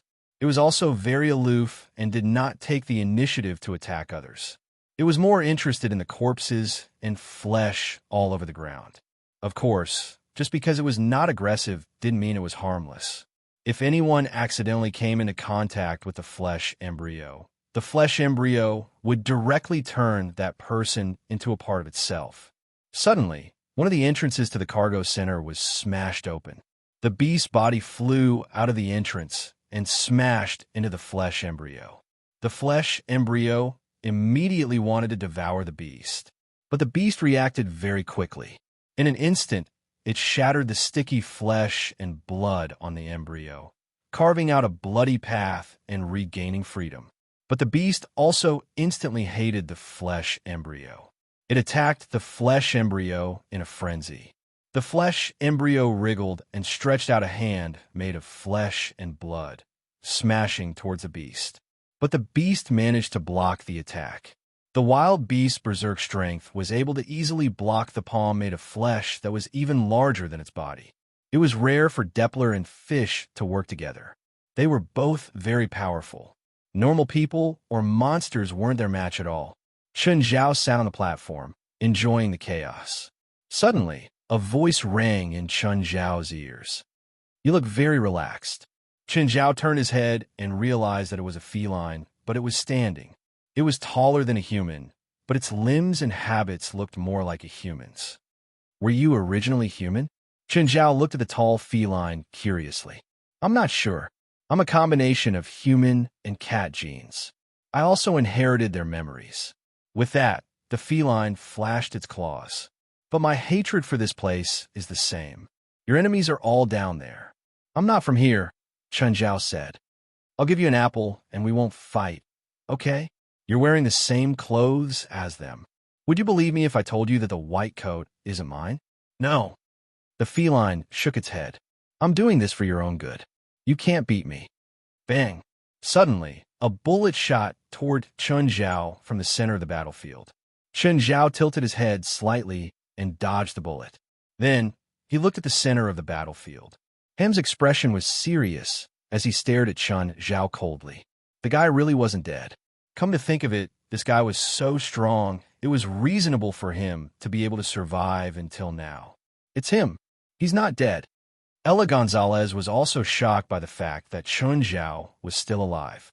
When she saw the beast chasing Chun Zhao earlier, she thought that he was dead for sure. She didn't expect Chun Zhao to still be fine. He was even watching everything as a bystander. Just then, the feline also attacked Chun Zhao. Chun Zhao dodged the attack and casually threw a punch. But the feline also dodged the attack. Its 4 claws clung to the wall, and it stared down at Chun Zhao. Chapter 1998. Speed. This werewolf had a speed that could make people despair. Therefore, it was also one of the sealed test subjects in the warehouse in Zone S. Test number 3, Lightning. Lightning was originally the pet cat of one of the test subjects, but its owner had cruelly killed it. Then, its organs and genes were extracted and fused with its owner. Right now, Lightning couldn't tell if it was the owner or the pet. The two minds fused but didn't become one. The two thoughts clashed violently, causing it to lose control. The werewolf attacked Chun Zhao again. Chun Zhao dodged again and counterattacked the werewolf at the same time. The two went back and forth. Neither touched the water. Their speed was already so fast that it made people's hair stand on end. Ham and the others widened their eyes and stared at Chun Zhao in disbelief. Especially Ella Gonzalez. She didn't expect Chun Zhao to be so strong. She knew the werecat's strength better than anyone else. The werecat's extreme speed had already surpassed normal creatures. It was the only one among all the test subjects in the base. Even wild beasts couldn't match the werecat's speed. Wild beasts had high attributes in all aspects, but their speed wasn't the strongest. The werecat, on the other hand, was like lightning and could reach a shocking Mach 4. But now, there was actually someone who could fight with the werecat in such a dazzling manner. It wasn't accurate to say it was dazzling because the others couldn't even see their movements clearly. Only when the two of them paused for a split second would they appear for a brief moment. To be honest, even Chun Zhao found it unbelievable. The werecat's stamina and fitness weren't very strong. Even if Chun Zhao stood still and the werecat attacked him with full force, it would only be the werecat that would be injured. But with such a fitness, it could actually produce such explosive speed. Chun Zhao was indeed shocked. This required extreme coordination of the body and extreme coordination of the joints. On a larger scale, humans' various functions couldn't reach the limits of living creatures, but humans were the species with the most potential on Earth. Most species on Earth were like this too. If a species reached the extreme in a certain ability, it meant that the distribution of energy in its body would be out of balance. As expected, the werecat slowed down after a while. Felines had never been patient. The werecat's stamina was dropping rapidly. However, when the werecat realized that it could no longer maintain its super speed, it immediately slowed down and retreated to a safe distance. Chun Zhao and the werecat fought for more than a minute. Neither of them touched the other. At this time, a large number of mutant rats suddenly fell from the ceiling of the cargo base. Chun Zhao immediately retreated. The mutant rats started attacking all living things in a frenzy. Chun Zhao realized that there was an extremely large rat on the ceiling. It should be the king of the mutated rats. Ella Gonzalez's expression turned even uglier. The appearance of the Rat King made the situation even more chaotic. The Rat King had an army of countless rats. Although the size of these mutated rats was too small, their numbers were enough to make one's hair stand on end. Mutated rats attack everything, even flesh and blood embryos. However, the flesh embryo was not to be trifled with. The mutated rats that attacked it were all swallowed by it. At this time, the Rat King also came down from the ceiling. It pounced on the flesh embryo and devoured it crazily. Taking advantage of the fact that their king was devouring the flesh embryo, the other mutated mice also began to crazily fight for food. At this moment, the Rat King's movement suddenly stopped. Then it began to roll on the ground. Something in its body seemed to be about to break out. In fact, this was also a battle between two experimental bodies, the Rat King and the flesh embryo. One was digesting the flesh embryo, while the other was trying to assimilate the Rat King's body from within. Now, it was a matter of who killed the other first. While the Rat King was rolling on the ground, the other monsters were not idle either. The beasts went up and killed the Rat King directly. The Wercat abandoned Chun Zhao and rushed to the Rat King's body. She needed to replenish her energy. After the Rat King died, a part of its body was eaten by the other experimental bodies. The flesh embryo pounced to the Rat King's body and assimilated it from within. Just then, the flesh embryo withered like a fungus, as if something was causing it to quickly die. Depler, who was still fighting, shuddered. He turned to look at the flesh embryo. Depler's expression was very complicated, excited or happy, or afraid. The flesh embryo wasn't dying. Its essence was being absorbed from within. The originally withered skin began to harden, like an irregularly shaped egg. Depler was excited because the results of his original designs and experiments were finally being realized at this moment. But the bigger problem was that there were no limits to the flesh and blood embryos. It cannot be controlled. Attack it, destroy it, Ella Gonzalez shouted nervously. Don't let it hatch. Ham and the others also realized that the egg was nurturing some terrifying creature. They started to fire at the egg without any regard for energy consumption.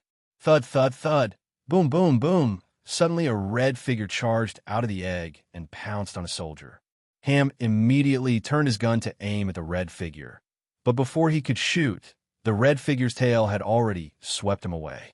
The red figure bit the soldier to death with one bite, then the neck.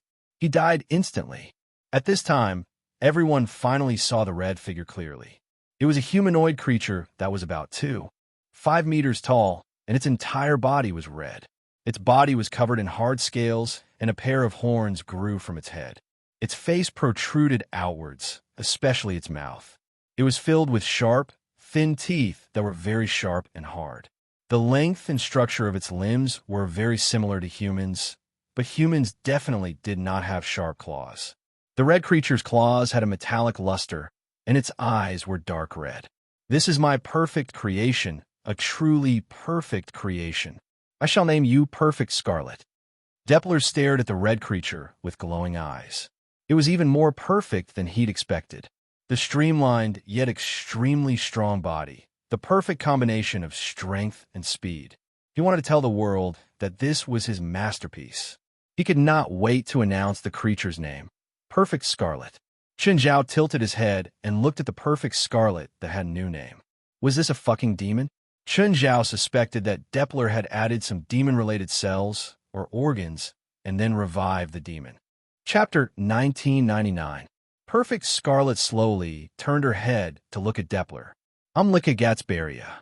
Perfect Scarlet's silent gaze made one's hair stand on end. When did you get a name? Who gave it to you? I'm your creator. Only I have the right to give you a name. Lika Gatsbaria looked at Depler silently. Suddenly, the horns on Lika Gatsbaria's head shot out a beam of red light without any warning. Depler jumped in fright. The tentacles behind him immediately blocked in front of him. But the tentacles were instantly pierced through, and the red light hit his chest. Depler's face was filled with shock. What kind of power was this? It was completely beyond his understanding. "You're not dead." Lycagatzberia walked toward Depler. Depler realized that he couldn't move an inch. He could only watch as Lycagatzberia strolled toward him. "I'll take your soul." Lycagatzberia reached out and grabbed Depler's face. Then he pulled forcefully, and Depler's soul was pulled out. Depler's body had been modified. He was no longer human, but his soul was still in human form. Such an unclean soul. "It's perfect as the source of my power."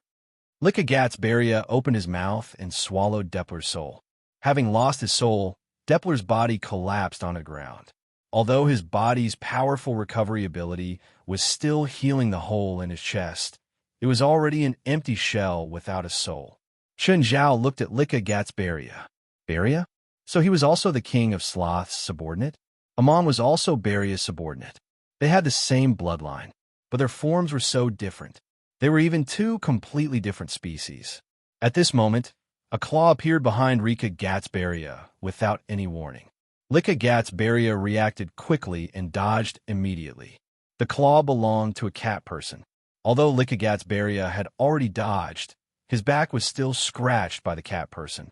B*****, how dare you offend the great Lycagatzberia? Lycagatzberia was furious. His cat-like body moved.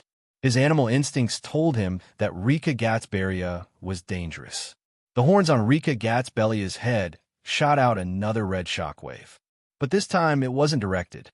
Instead, it spread in all directions in a circular arc. The werewolf was immediately hit by Lycagatzberia's red shockwave. Instantly, the cat-human felt as if her body had been filled with lead, and she couldn't move at all. Chun Zhao was also affected by the red shockwave. Instantly, he felt like he couldn't move. However, the feeling was very good and short-lived. It reminded him of when he fought against the Black Dragon in the Tower of Trials. Black Dragon had a similar move. Through the suppression of Dragon's might, he could temporarily immobilize Chun Zhao. Lycagatzberia's red shockwave was very similar to the Black Dragon's ability. But in terms of effectiveness, it wasn't as powerful as the Black Dragon. This was understandable. Lycagatzberia wasn't as powerful as the Black Dragon. Lycagatzberia had already grabbed the werecat's neck while she was frozen. "Damn bastard, go to hell." The werecat, who had been fighting fiercely with Chun Zhao earlier, was instantly strangled to death by Lycagatzberia. The werecat's greatest strength was its speed. Once its speed was restricted, it would lose everything. Just as Lycagatzberia finished off the werecat, a huge force attacked him from behind. It was an attack from a beast. The beast's terrifying strength sent Lycagatzberia flying. Be it humans or experimentals, they all felt a great threat from Lycagatzberia. Therefore, at this time, they actually joined forces without any discussion. Ham and the others attacked Lycagatzberia, who had been sent flying. Bullets and bombs rained down on Lycagatzberia. Everyone and the experimentals sensed it. If they didn't kill Lycagatzberia, they would be the ones to die. But to Lycagatzberia, the power of the bullets and bombs was only a tickle. "No, don't you have stronger weapons?" Ella Gonzalez said anxiously. "These weapons can't hurt this monster at all." Bang! As soon as Ella Gonzalez finished speaking, a red light pierced through her. Ella Gonzalez fell to the ground, vomiting blood in large mouthfuls. Lycagatzberia stood in the rain of bullets, his expression extremely arrogant. You should show enough respect when facing someone more powerful than you. Just then, the beast attacked again. Its heavy claws slapped at Lycagatzberia. Lycagatzberia also raised his arm to block the attack, but he was still not as strong as the beast. Under the beast's continuous attacks, he was forced to retreat. Lycagatzberia immediately changed his strategy and avoided fighting the beast head-on. Every time the beast attacked, Lycagatzberia would use a red shockwave. The beast was a real beast. It didn't know how to dodge at all. After being hit by the shockwave, the beast would pause for a few seconds. Then, Lycagatzberia would use these seconds to counterattack the beast. Soon, the beast, who had been at an advantage, became passive in the blink of an eye. It was covered in wounds. Chun Zhao realized that Lika Gatsbaria couldn't keep releasing the red shockwave. The others didn't notice, but Chun Zhao did. Every time, Lika Gatsbaria would release it for around a minute. Also, after each release, his attacks would be much weaker. Let's go. Let these monsters keep fighting. Ella Gonzalez didn't want to waste any more time here. She was seriously injured. Although her vitality was stronger than normal people's, she wasn't immortal. She needed to find a place to heal. This was definitely not a good place to do so. Ham and the others didn't want to keep fighting either. Right now, everyone's attention was on Lika Gatsbaria. This was a good chance for them to escape. Everyone boarded the freight elevator. Just as the doors were about to close, Face Siki jumped in. Suddenly, the atmosphere in the elevator became tense again. "I won't stop you," Face Siki said. "Don't stop me either." Everyone exchanged glances and reluctantly agreed to Face Siki's request. Although Face Siki was in monster form, he could still communicate with them. Now, no one wanted to fight. They just wanted to escape. Chapter 2000. But when the elevator rose less than 10 meters, there was a loud noise. Something seemed to fall from the elevator. Then, there was an intense feeling of weightlessness. Bang! The elevator landed heavily on the ground. Everyone felt their blood boil. Then, the metal door above the elevator was lifted open. That detestable face peeked in. But what welcomed him was Ham's bullets. "Get out!" Ham yelled. Holding a machine gun, he kept shooting at Lika Gatsbaria. Fisky kicked the elevator door open. The others escaped from the elevator one after another. Just then, there was a scream from behind. Ham had been disemboweled by Lika Gatsbaria. Boom! At the last moment, Ham had detonated the explosives on him. Chun Zhao watched Ham's ending silently. No matter how many grudges he had with Ham, he had to admit his final glory. He had truly accomplished his mission with a clear conscience. However, his last effort hadn't caused any damage to Lika Gatsbaria. Lika Gatsbaria strolled out of the raging flames. The freight elevator was their last hope. Now, the freight elevator had been destroyed too. Their last hope had been destroyed too. There wasn't much time left. 45 minutes had passed since Chun Zhao had activated the self-destruct device. In other words, they only had 15 minutes now. If they could pass through the even more chaotic research base, if they escaped from the main entrance, they might still have hope. But 15 minutes was far from enough. Moreover, Lika Gatsbaria clearly didn't plan on letting anyone leave alive. If they wanted to escape from the main entrance, the biggest obstacle they had to overcome was Lika Gatsbaria. He was an almost invincible monster. Not only did he have superhuman speed and strength, but he also had unimaginable abilities. Lika Gatsbaria seemed to be very satisfied with Ella Gonzalez and the others' fear of him. Then, he looked at Chun Zhao, who had been sitting on the metal bar. Chun Zhao hadn't hidden himself at all. However, his uninvolved attitude made Lika Gatsbaria even more dissatisfied. Suddenly, a beam of red light shot out from Lika Gatsbaria's horns. Chun Zhao rolled to the side, avoiding Lika Gatsbaria's red light. When the red light hit the bar, Chun Zhao could only fall to the ground. Bastard kneel! Lika Gatsbaria's arrogance made Chun Zhao speechless. If Chun Zhao could contact Belial now, he would probably ask her if this guy was really her descendant. Ella Gonzalez's eyes flashed. Perhaps Chun Zhao could stall Lika Gatsbaria. In this way, she might have a chance to pass through the experimental area and escape from the main entrance. Although the chances were slim, Ella Gonzalez did not want to die. She wanted to live. No matter what, she didn't want to die. Lika Gatsbaria stared at Chun Zhao, who still had his hands in the pockets of his white coat. There was not a speck of dust on Chun Zhao's clothes, as if he hadn't fought at all. "Are you so sure that you can defeat me?" Chun Zhao took out an angelic crystal. He flicked it with his thumb and grasped the air. Although it was only a finger-sized angelic crystal, the holy aura it emitted still made Lika Gatsbaria feel threatened. "I know you're afraid of this." Chun Zhao smiled at Lika Gatsbaria. When Lika Gatsbaria saw the angelic crystal, his expression changed involuntarily. However, it wasn't easy for him to retreat so easily. "That thing can threaten me, but it's not enough." Chun Zhao crooked his finger. "You could try." Rika Gatsbaria instantly released a red shockwave. It was another full-screen attack. Even Chun Zhao could not dodge it. Seizing the moment Chun Zhao was frozen, Rika Gatsbaria had already reached Chun Zhao. Chun Zhao raised his hand and grabbed Rika Gatsbaria's neck. However, Chun Zhao felt like he was grabbing a slippery eel. Rika Gatsbaria immediately broke free and retreated. Rika Gatsbaria turned pale with fright. How could this be? How could Chun Zhao still move? Was he stronger than him? But he was just a human. Rika Gatsbaria knew that his freezing spell wasn't perfect. The strength of the spell determined how long it could freeze the opponent.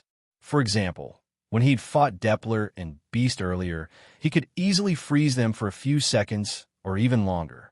Of course, if the target was too strong, the freezing time would be shortened too. In fact, if the target was a Demon King and he could hit it, the freezing time would probably be infinitely close to zero. Chun Zhao wiped the slippery liquid off his hand. You're really a eel. So slippery. Smiling, Chun Zhao looked at Rika Gatsbaria. You better be faster. Even if you freeze my body, it'll be meaningless if you can't be faster. Rika Gatsbaria's body tensed up. He looked at Chun Zhao warily.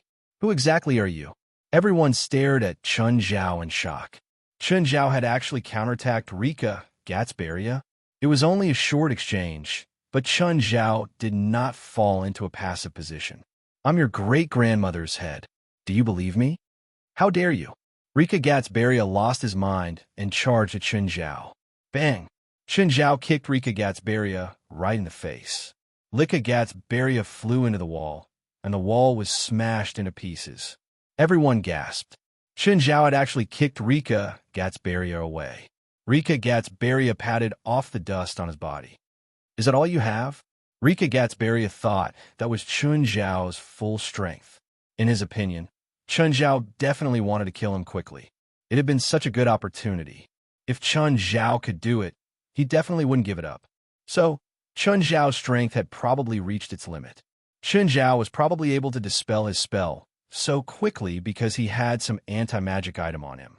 Everyone couldn't help but become nervous. Could it be that Chun Zhao couldn't kill this monster?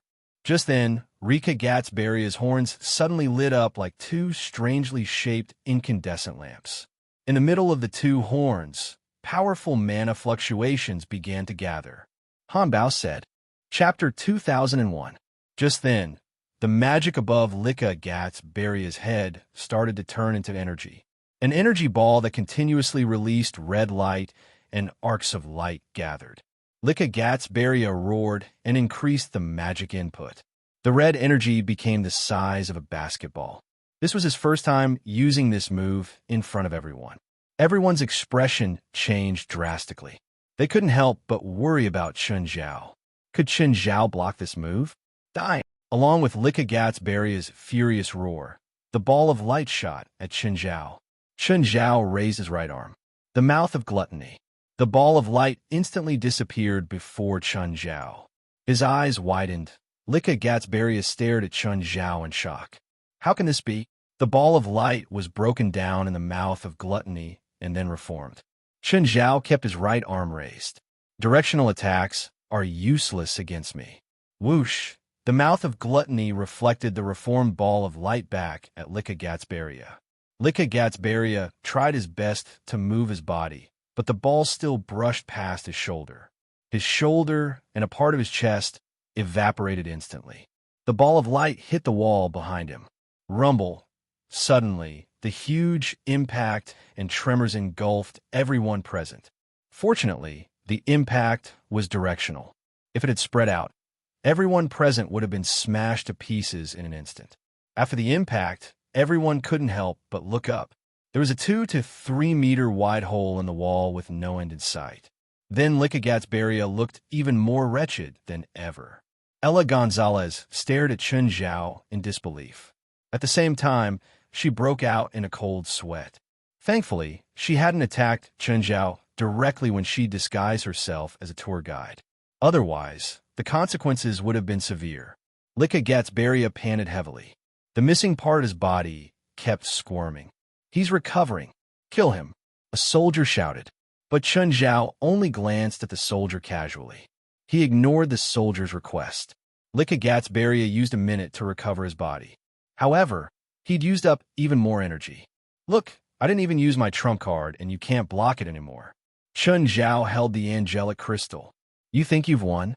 Of course I won, Chun Zhao said matter-of-factly. Isn't it obvious? You haven't won yet, Gatsberria said stubbornly. Really? Gatsberria started to breathe heavily. Chun Zhao raised an eyebrow. He was absorbing the spiritual qi. However, his method of absorption seemed to be self-harming. Could the spiritual energy of heaven and earth be absorbed into one's body? First of all, one needed to be close to the spiritual qi of heaven and earth and understand its nature. Or, Chun Zhao had filtered and infused pure spiritual qi into someone else's body. He also needed a strong body. For example, Chun Zhao had only given it to Kilo out of his children. After that, Kilo also showed signs of weakness and slight injuries. After that, Chun Zhao never did this again. Another example was Nawat Singh. She had mirror magic and could temporarily obtain Chun Zhao's abilities. After using it, she also had to lie in bed for more than half a month. On the other hand, Gatsberria's absorption method was more direct and violent. It was as if he was drinking lava. Everyone knew that lava contained a huge amount of energy. But could he drink lava directly? Drinking lava would kill him. Gatsberria's method was a suicidal jinn deification. Wah! Gatsberria suddenly vomited a mouthful of dirty blood. Gatsberria let out a wild roar. His body had already reached 3 meters. A suffocating pressure radiated from him. Everyone looked at Gatsberria in shock. They didn't know what aura was. However, they could truly feel the pressure and the power that made them feel despair. It was as if Gatsberria would crush them in an instant. Very powerful, but how long can you last like this? 3 minutes. I can definitely kill you in 3 minutes. You can try. There was a sharp sound in the air. It was as if something had torn the air apart. Gatsberria disappeared from a spot. The next moment, he appeared before Chun Zhao. It was a simple and direct punch. Boom! Chun Zhao was smashed into the wall. A large part of the wall collapsed. He couldn't win. No one believed that Chun Zhao could. That terrifying lethality, that unimaginable destructive power, and that speed that couldn't be captured by the naked eye. They were all enemies that humans couldn't defeat. Chun Zhao stood up from the collapsed soil. He looked at his disheveled appearance. I like this white coat, Chun Zhao complained, patting off the dust on his body. It reminded me of my past job. Just then, Gatsberria charged toward him again. Without saying anything else, he punched Chun Zhao again. Chun Zhao was sent flying again. This time, Gatsberria instantly shot out a red energy ball. The red energy ball caught up to Chun Zhao and caused him to explode in the air. Everyone stared at Gatsberria, dumbfounded. Too powerful, unbelievably powerful. Before Gatsberria, Chun Zhao couldn't fight back at all. Let's go while the monster's attention is on that person, Fisky said in a low voice. Don't even think about escaping. No one can escape. Today, everyone will die here. Gatsberria blocked everyone's path. Gatsberria's horns shot out an incomparably terrifying red beam, instantly shattering a soldier's body. Then, another one, and another one. Ella Gonzalez and the rest of them were pale with fear. You're going to die. You're going to die. You're going to die too. Gatsberria roared crazily. Just then, Chun Zhao's voice came from behind Gatsberria. You don't have much time left. Are you sure you want to waste it on an unimportant guy? Gatsberria's pupils constricted. He looked back at Chun Zhao in shock. You're not dead yet. Why do you think I'm dead? I'm only giving you 3 minutes to do whatever you want and see if you can kill me. Chapter 2002. Chun Zhao twisted his neck. Did he get hit on purpose just now?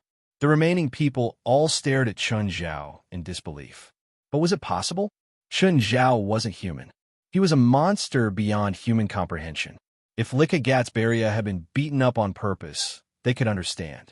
But Chun Zhao said that he let Gatsberria attack on purpose. They found it hard to believe. I don't need you to let me. Go die. Like a Gat's barrier roared as he charged at Chun Zhao. This time, he didn't hold back anymore. He went all out. The unstoppable power blasted at Chun Zhao. But this time, Chun Zhao's face only tilted slightly. You don't need me to let you? Fine. Chun Zhao punched back. Finally, Lika Gat's barrier was sent flying more than 10 meters away. Large amounts of rubble fell from above. After a brief daze, Lika Gat's barrier charged at Chun Zhao again. Chun Zhao punched at Lika Gat's barrier. Lika Gat's barrier's arm twisted instantly, and his body was sent flying again. This time, he smashed heavily into the wall above him. Large amounts of rubble fell down. At this moment, Rika Gat's barrier sent another red energy ball down from above. This time, it was much more powerful than the previous ones. Chun Zhao used the same trick, the mouth of gluttony. The red energy ball was instantly absorbed. In less than a second, it was fed back to Lika Gat's barrier. Boom! The energy blast hit Lika Gat's barrier, who was dozens of meters away. But right now, Lika Gat's barrier had a godlike state. Any damage could be instantly healed. As long as it wasn't a fatal blow, he could ignore it.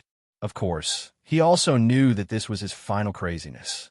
Lika Gat's barrier fell vertically toward Chun Zhao. Boom! Boom! Boom! Chun Zhao also moved. Both of them were so fast that they didn't have any friends. There was only the sound of the two colliding in the air. The survivors trembled in fear at the sound of the explosion. They couldn't do anything. They couldn't even protect themselves, let alone escape. Like Gat's barrier had already realized it. Chun Zhao was indeed stronger than him. Even if he used forbidden power, he was still no match for Chun Zhao. That kind of overwhelming power made it impossible for him to resist. Right now, he could only barely remain undefeated. This was all thanks to the insane self-healing ability brought about by the 3 minutes of madness. He no longer had any scruples, and he even gave up on defense and evasion. Chun Zhao punched him, so he punched Chun Zhao back. But to him, Chun Zhao's punch was practically destructive. Every punch that landed on his body would cause his body parts to shatter, but it had no effect on Chun Zhao. Suddenly, a series of loud noises rang out in the air. The crowd did not see anyone either. The surrounding rock walls were constantly blown away and cracked. It was a battle they couldn't understand. It was a battle that they could never imagine, even if they exhausted their imaginations. Suddenly, an incomparably dull bang sounded in the sky. Then, everyone saw a beam of red light fall. It smashed the ground into pieces. Like Gat's barrier was lying in a huge pit. Like Gat's barrier's body recovered quickly, and he struggled to stand up. But the next moment, Chun Zhao descended from the sky and stepped heavily on Like Gat's barrier's chest, forcing him to the ground again. Everyone felt like they were suffocating. They felt that Chun Zhao was incomparably tall. Ella Gonzalez's face was pale. Chun Zhao's victory wasn't good for her either. Just then, the huge explosion finally happened. The self-destruct device of the research base destroyed everything here. Chun Zhao ignored it. He only looked at Like Gat's barrier, who was under his foot. You lost, so goodbye. Chun Zhao looked at Like Gat's barrier, who'd already passed the 3-minute time limit. By now, he was rapidly weakening, and his body was also starting to wither. Chun Zhao still gave him the last blow. The survivors were still trying their best to find a chance of survival. They were dodging the continuous explosions. But Chun Zhao had no intention of saving them. The violent explosions had already affected the survivors. Shockwaves and flames rushed out from all the exits. Save me! Save me! Ella Gonzalez ran toward Chun Zhao. Chun Zhao only stared at Ella Gonzalez coldly.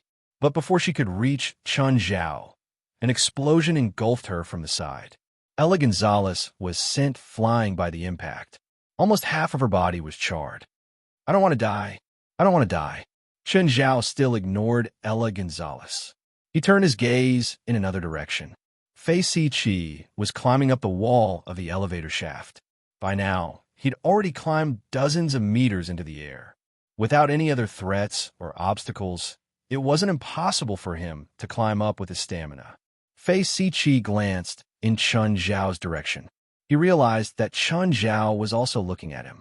But Fei Si-chi felt that Chen Zhao couldn't do anything to him now. Moreover, there were continuous explosions below. Chen Zhao definitely couldn't take care of himself. Fei Si-chi used a few minutes to finally climb out of the elevator shaft, which was hundreds of meters high. There were still explosions in the shaft. The shockwaves and flames almost filled the entire shaft. Fei Si felt that even Chen Zhao wouldn't be able to escape. Just as Fei Si-chi was feeling lucky, a gust of wind suddenly shot out of the shaft. The strong airflow even brought the flames below, which also shot out of the shaft. Because Fei Si was too close, he was hit by the flames directly. He rolled on the ground from the burn. When he looked again, Chen Zhao was already standing in front of him. Fei Si rolled a few more times in fear. He's still alive. He's actually still alive. Fei Si didn't think that he could defeat Chen Zhao. This man was almost impossible to kill. Whether it was a destructive explosion or a twisted monster, none of them could kill this man. Chen Zhao stood calmly before Fei Si-chi. Let me go, let me go. Didn't you let me out? I let you out to kill you, Chen Zhao said calmly. Because my mission is to kill you and all the twisted monsters. Also, I don't think I have a reason to let you go. Fei Si wasn't innocent. He was the previous owner of this research base. His crimes weren't any less than Depler's. Chapter 2003. Chen Zhao lifted Fisky and removed his limbs. Ignoring his pleas, he threw him back into the elevator shaft, which was filled with hot flames. The ground was collapsing. There were simply too many bombs in the underground base. Moreover, many bombs weren't installed on the main body of the building. Instead, they were installed in the soil or rock layers. The goal was to completely destroy the structure of the ground. There were also a dozen super bombs, the kind that injured Chen Zhao last time. If these super bombs exploded on the ground, they could flatten buildings within a kilometer radius and vaporize all living things within the range. Not even ashes would be left. If they exploded underground, they could completely destroy the structure of the rock layers. Chen Zhao took out his phone and called Demi. It's over, but none of your people survived. Demi was silent for a long time. You didn't save them? This is not a playground, it's a battlefield. The monsters here are stronger than I imagined. Even I was lucky enough to find the self-destruct device of Sala's laboratory, and it's the super bomb from last time. Otherwise, I'm afraid even I wouldn't have survived. Demi felt that it was a pity. It would be perfect if Chen Zhao died in there too. Thinking about it, Chen Zhao was really lucky. Last time on the artificial island under the Lake Pontchartrain Bridge, Chen Zhao had dodged it. This time, Chen Zhao dodged it again. To be honest, I'm curious. Doesn't the military need research materials? After all, the monsters created by the people in this lab are quite powerful. Do you think the military doesn't have such research? Whatever. It's better not to tell me about military secrets. I don't want to be killed.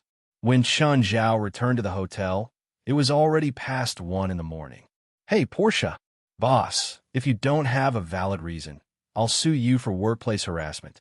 Book me a ticket back to LA tomorrow. The earlier, the better, Chen Zhao said. Also, if you want to sue me, you better ask my lawyer. You know him anyway. Portia was furious, but she couldn't do anything to Chen Zhao. She could only book a ticket for him obediently. Yawning, Chen Zhao dragged his luggage to the airport. He didn't know if Portia was taking revenge on him. The flight she booked for Chen Zhao was at 7:30 in the morning. As a result, Chen Zhao had to leave at 5 in the morning and rush to the airport. Of course, the reason given by Portia was also quite sufficient. This was the only flight with first-class seats. Chen Zhao entered the VIP lounge and started to make up for it. He also instructed the staff in the departure lounge to call him at 7 o'clock. Chen Zhao collapsed on the sofa and dozed off. After sleeping for who knew how long, someone patted his shoulder. Chen Zhao thought it was time, but when he opened his eyes, he saw that it was Zhang Yi. Mr. Chen, are you coming back too? Zhang Yi didn't expect to see him at the airport. Oh, it's you, Miss Zhang. Chen Zhao rubbed his eyes. I'm not going back. I'm going to Los Angeles. The City of Angels. Is that the next stop of your trip? No, I live in Los Angeles. If you have time, you can come to Los Angeles. I'll be a good host. Tilting her head, Zhang Yi blurted out, Banana people. Chen Zhao's face twitched. Ms. Zhang, Even if I'm really a pervert, you shouldn't call me that in front of me. It's about a person's manners. Zhang, he was a straightforward person. She said whatever was on her mind. To put it nicely, she was honest, but to put it bluntly, she was one-track minded. She didn't have any bad intentions. But it did make Qin Zhao uncomfortable. After all, no one in China liked that word. Okay, I apologize. It's not sincere, but I'll still accept it. Qin Zhao looked at Zhang Yi's clothes and then at the elite woman standing behind her. Also, this was the VIP lounge. Qin Zhao didn't believe that Zhang Yi could get in with her part-time job. Hi, I'm Qin Zhao. How should I address you? Qin Zhao reached out his hand to the elite woman behind Zhang Yi. Li Youjia. Li Youjia shook hands with Qin Zhao politely. Li Youjia had been observing Qin Zhao. Looks, height, clothes, and manners were all above average. This man's scores were all above average. Just then, the announcement for boarding the flight to Los Angeles sounded. Sorry, my flight has arrived. I'm boarding now. See you again if fate allows it. Sis, what do you think of him? Zhang Yi asked after Qin Zhao had left. Not bad. You have good taste, Li Youjia said. What does he do? I don't know the details. He said that he was a medical student and then started a small business. He probably has some money. From what he's wearing, it should be around $50,000. I don't see any brands on him. He doesn't even wear a watch. I don't know anything else, but his jacket has the Baroness logo on it. It's a top brand in America. Also, the jacket should be a custom-made model. It's at least $20,000 or $30,000. The 2 suitcases he's carrying are also the Baroness limited edition. I've never heard of the Baroness. Is it a big brand? You just need to know that when Hollywood stars attend various events, at least 30% of the gowns are from the Baroness. Because the Baroness market is mainly in the U.S., very few people overseas know about it. When I went to the U.S. last year, I saw the Baroness Autumn show. One set of clothes is so expensive. He's probably a prodigal. Also, the 2 suitcases are limited edition. Does he have too much money and nowhere to spend it? Just because he rejected you, you're hating him because of your love, isn't that right? This isn't a TV show. I just don't like it. But that guy's indeed a good man. You should really consider him. He said that he already has a few kids. He's definitely lying. I don't see any ring on his ring finger. There's no sign of it either. Regardless, I won't do anything for a man who rejected me. I'm not that cheap. Are you ready to inherit the family business? If I say I'm not ready, will my dad let me go? No. That's why I plan to make him lose a lot of money. Then he'll know that I'm not cut out for it. Then my brother can inherit the business. How old is your brother? Are you sure he can wait that long? I have to. I know I'm not cut out for it. If he really can't wait, he can just find a trust fund. Chapter 2004. When Qin Zhao arrived at LAX, it was only 9 in the morning. Today, it wasn't Fei Lai, Portia, or Refra who came to pick him up. It was Demi. Not long ago, the 2 of them were sworn enemies. Qin Zhao never thought that this woman would come to pick him up. Of course, it was more like a meeting than a meeting. Demi sat in Qin Zhao's car. Qin, I hope you can keep your promise. This is a check for $10 million. It's from my account. Don't worry. Qin Zhao handed the check to Demi. No, I hope you can transfer the money to the loan sharks. It's money my father owes to Saint & Finance Company. Is there a problem? Saint & Finance Company? I don't think you need to return the money. Why? Their company has already been dissolved. That's impossible. I've investigated their company. Their background is very complicated. Also, their boss's family has a lot of influence in politics and the underworld. I chased their boss away. He's probably hiding in some sewer now. You? Why did you do this to them? Do you have a grudge against them? Not really, but it's not pleasant. Then he wanted to kill me, so I fought back. I didn't kill him, but as long as I'm here, he won't dare to come back. Are you sure? I'm very sure, Qin Zhao said, nodding. Demi stared at Qin Zhao in shock. Qin Zhao's power seemed to be greater than she'd imagined. You could decide what to do with this check, Qin Zhao said. If you want to return the money for your father, then do it. I won't ask about other uses. Anyway, it's yours. Demi put the check away. Even she couldn't reject such a huge sum. Of course, if she accepted the check, it meant that she would no longer be able to clear her grudge with Qin Zhao. Tell me what happened this time. Do I have to tell you about the conflict with him? I heard that Ham and his men were found by the Mexican police 2 days ago. They were buried in the desert and exposed to the sun for half a day. Demi stared at Chun Zhao. Other than Chun Zhao, she couldn't think of anyone who would or could do something like this. In the end, the police only found him after receiving an anonymous call. I'm not interested in your grudges. I want to know what happened in Sarah's lab. The process wasn't too complicated. Ham's team and I separated when we entered Salah's laboratory. Then, I released a large number of failed test subjects and created chaos in Salah's laboratory. However, Salah's laboratory's defense is very strong. If I hadn't found the self-destruct button in the end, I'm afraid this operation would have ended in failure. Didn't the people in Sarah's lab use the anesthetic fog? Of course, it's not a problem in an open space, but the structure of the underground laboratory has no ventilation. Once they use that kind of mist, it will bring more trouble to themselves, so it's understandable that they didn't choose to use it. The mist also contained the evolution spores, and the researchers were well aware of how dangerous the evolution spores were. Once the fog was used, it was very likely that the entire experimental base would be contaminated. How'd Ham die in the end? He died a heroic death, Chun Zhao said. He self-destructed to kill the enemy. There was only relief on Demi's face. There was no regret or pity. To her, Ham's death was already the best news. But the operation wasn't perfect either. Her original plan was to leave a few soldiers alive. But in the end, not a single one survived. Now, she had to worry about how to write the operation report. It was like the police had a shooting report. The military also had similar requirements. Every military operation required a report. Usually, it was written by the people and soldiers who participated in the operation.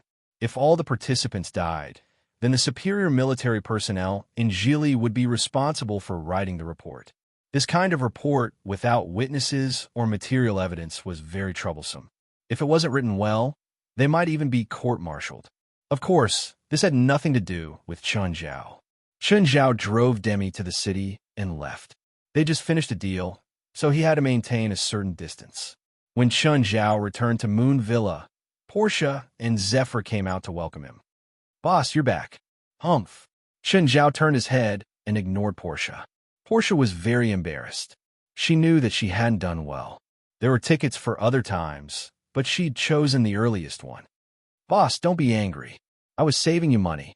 That time is the cheapest. See, you saved more than $100. I don't need that $100. Zephyr, distribute the gifts I brought back to the children. Oh, I brought you a bunch of Mexican fire opals." Opals were also called opals because they were a strange material formed after precipitation and compression of minerals. When light shone on them, it would diffract and refract colors because of the minerals. They had the flames of ruby, the blue of sapphire, the mysteriousness of amethyst, and the vitality of emerald. Currently, the main production countries were Mexico and Australia. They were famous for their colorful colors. In Europe, opals were stars struck by lightning. In Mexico, opals symbolized hope. The Mexican fire opals Chun Zhao bought for Zephyr were both expensive and cheap. At least, Chun Zhao felt that $8,000 was not expensive. Zephyr was indifferent, but Portia snatched the fire opal from Zephyr's hands. Her eyes sparkled. "It's so beautiful." The fire opal was mainly dark red, with rainbow colors brewing in the pearlescent light.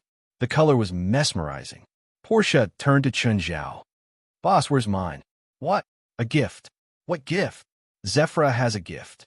I should have one too. Gifts are for the sake of the heart." "What about your heart?" Chun Zhao took out a bottle from his suitcase. Portia took it. It was a transparent bottle. Then she saw nothing. "What? That's my heart.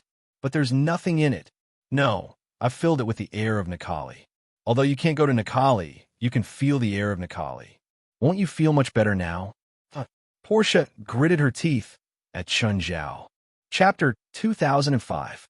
Chun Zhao's gifts for the children were much more ordinary. It was mainly because he didn't know what to give. So, it was either handicrafts or toys. Of course, a girl's gift was naturally more precious and thoughtful than a boy's. Chun Zhao had a serious tendency to value girls over boys. He even prepared a gift for Xinli in Europe. Boss, you must love me, right? You must have prepared a gift for me. Only Portia didn't get a gift. She was very upset. It was just a small prank. Why couldn't she get a gift? Portia, don't be dissatisfied. That bottle of air from Mersicali is the most thoughtful gift in my life. It's an honor that even my family doesn't have. I don't want air. I want a gift. Okay. Your gift is still in the trunk of my car. Take it yourself. Portia happily ran to get it. But when she got it, Portia was angry again. What's this? Is this a suit? Portia couldn't understand it. It was a one-piece suit. It looked like it was for sports. Chen Zhao glanced at Portia. It's called Shortcut to Heaven. What do you mean? Portia was confused. Afra glanced at the suit in Portia's hands. It's a flying squirrel suit. It's also called a glider suit. It's a body gliding suit in extreme sports. Boss, why did you give me this? I don't do body gliding, Portia said in disdain. Wow, Dad, I want it too. I want to fly too. Jerlin saw Portia's glider suit. Not only her, but the other children were also excited. They didn't know what fear was at all, compared to the gifts Chen Zhao had chosen for them. They preferred thrilling things like this. Look, the children all like it. Why don't you like it? Since he'd already chosen the gift, Chen Zhao wouldn't return it. No matter how much Portia disliked it, Chen Zhao wouldn't change his mind. Portia wanted to cry. She didn't even dare to play with it. What was the use of it? During this time, the White Elves seemed to have disappeared without a trace. As the leader of the White Elves, Meislan Poole was even more low-key. He had never shown himself in front of anyone. During this time, Meislan Poole was under a lot of pressure.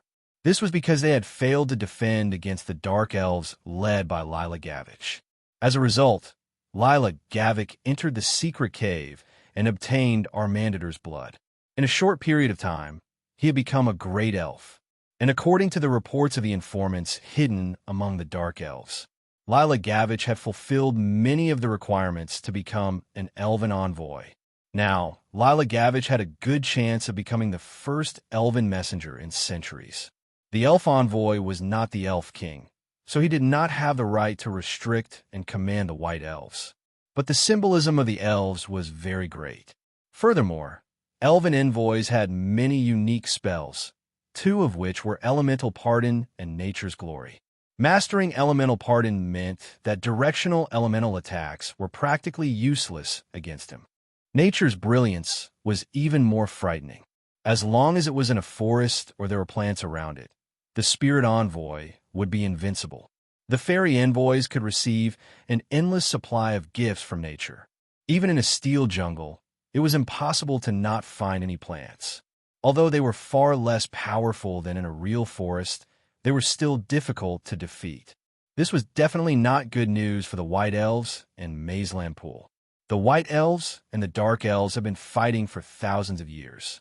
Although there was no real full-scale war, that was because both sides were about the same in strength. No one wanted both sides to suffer losses. In the thousands of years of confrontation, the White Elves had always been slightly ahead of the Dark Elves. But once a great elf and elf envoy appeared among the Dark Elves, the situation would completely change. No one could guarantee that the balance would be maintained when an elf envoy appeared among the Dark Elves. A great elf already had the effect of suppressing and encouraging the lower elves. With the addition of the title of Elf Envoy, the White Elves would have no chance of winning. Now there were only two solutions. One was, of course, to kill Lila Gavich before he passed the test of nature. But now, Lila Gavich was hiding in a place where even his clansmen could not find him. It was almost impossible to find him. Lila Gavich had always been known for his cunning. In the past few decades, Meislan Poole and Lila Gavich had also been fighting for decades. Lila Gavich might not be the most outstanding clan leader in the history of the Dark Elves, but he was definitely the most cunning clan leader. When he did not even tell his own clansmen where he was hiding, it meant that he was fully prepared. Others would not be able to find his hiding place. Moreover, he could really hide in the deep mountains and forests for a month or two. After all, he was an elf who was close to nature, and the White Elf spies among the Dark Elves could not get through to Lila Gavich. So the first solution obviously would not work. The people Maisland Poole sent to search for Lila Gavich also had no clues. So now, Maisland Poole had to choose another solution. Undine, from today onwards, you will be the clan leader of the White Elves, Maisland Poole said. Poole, you should know my relationship with Lila Gavich. Are you really going to give me the position of clan leader? Undine was telling the truth. Even Bao, and Bader were Lila Gavich's children. Moreover, Undine had never hidden the origins of the two children, and many people in the clan knew about it. Although the two clans hated each other, there was no melodramatic story like Romeo and Juliet. They had separated purely because of their relationship. But Undine still did not think that she would be a good clan leader. Undine's expression was serious. Maisland Poole's expression became even more serious. I will only say it once. It will be the only time it will work, Maisland Poole said. Poole, what are you going to do? Stop Lila Gavich from becoming the elf messenger. You can't even find him. How are you going to stop him? I don't need to find him. I already thought of another way, Maisland Poole said calmly. Undine took a deep breath and stared at Maisland Poole. She could vaguely guess what Maisland Poole was going to do. You are, don't say it even if you guessed it. Words have power. 9 Heavens God Emperor. Chapter 2006. Some cultures were interconnected. For example, reincarnation. Western and Chinese civilizations both believed in reincarnation. Another example was the power of language. In the East, there was a saying that a word could become a prophecy. In the West, there was also a culture of words. Some words would come true when spoken. If these words were spoken by a normal person, perhaps nothing would happen, because the power of magic first needed belief. Only with belief could one have this power. But in the spiritual world, the possibility of something happening or coming true when spoken was very high. So in the spiritual world, some words could not be spoken casually. However, Undine, who had guessed Maisland's intentions, felt terrible. You're crazy. Do you know the consequences of this? I know. Maisland raised his right arm. Undine saw that Maisland's wrist had been cut open. What flowed out wasn't red blood, but black blood. Help me take care of my people. I'm not a qualified leader, but I hope to use my last bit of strength to protect them. Maisland Poole used a calm tone to speak resolutely. Maisland's arm began to corrode. It disintegrated and collapsed like black sand. This disintegration and collapse continued to spread upwards, then his body, his neck, and finally his entire body.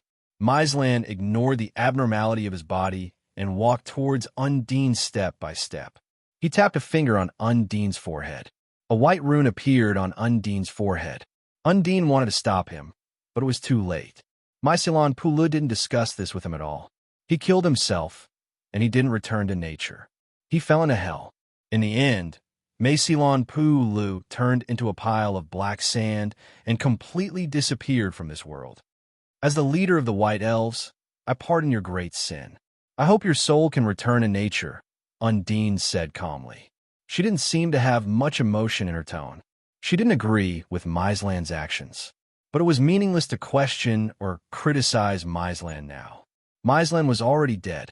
As for whether he succeeded or not, he would have to wait until that day to find out. Somewhere deep in the mountains, Lila Gavich suddenly shivered. Fuck, what's with this feeling? As Methlon Pryor had guessed, Lila Gavich had gone into hiding as a savage in the deep woods. This caused him to lose at least 10 kilograms of weight from his original weight of 100 kilograms. He couldn't even eat breakfast, even though he had prepared a lot of food. However, many foods required further processing. Even making coffee required a pot of boiling water. Is it some kind of bad warning? Lila Gavich was a little worried. Logically speaking, no one should be able to discover him here. He had gone to great lengths to hide here. Everything was arranged and prepared by him. He decided not to contact anyone until the test of nature arrived. He would only contact Xinjiao on that day. This would also ensure the greatest degree of safety.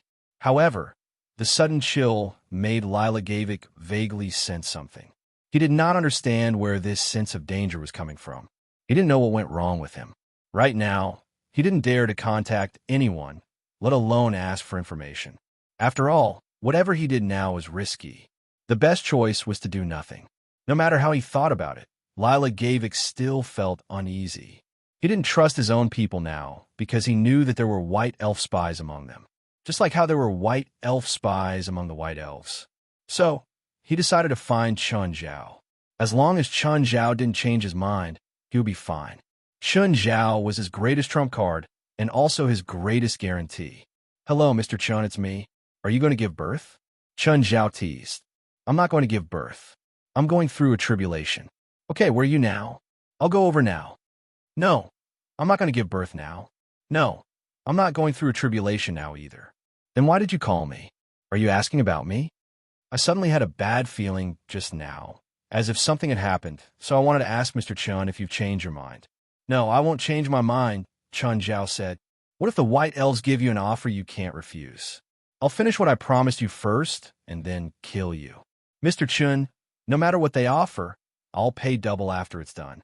"Okay, I'll tell the white elves what you said." "Tell them for what?" "They'll definitely offer a higher price, and you'll have to pay double." "Mr. Chun, this joke isn't funny." "Okay, I don't want to waste time with you. I'm helping you this time because I owe you. Whether it's you or the white elves, there's nothing worth thinking about. That's all." Chun Zhao more or less knew about Lila Gavik's businesses. Although they were quite profitable, they were all industries with a certain degree of pollution and danger. Chun Zhao really wasn't interested. He couldn't offer anything that interested him. After hanging up, Chun Zhao glanced at Fei Lai at the table. "Fei Lai, it's late. Don't you have work today? I asked Robio for leave." "Leave? Are you not feeling well?" "No," Fei Lai said. "I'm going to Mirror Lake. The house is finished, but I haven't checked the feng shui yet.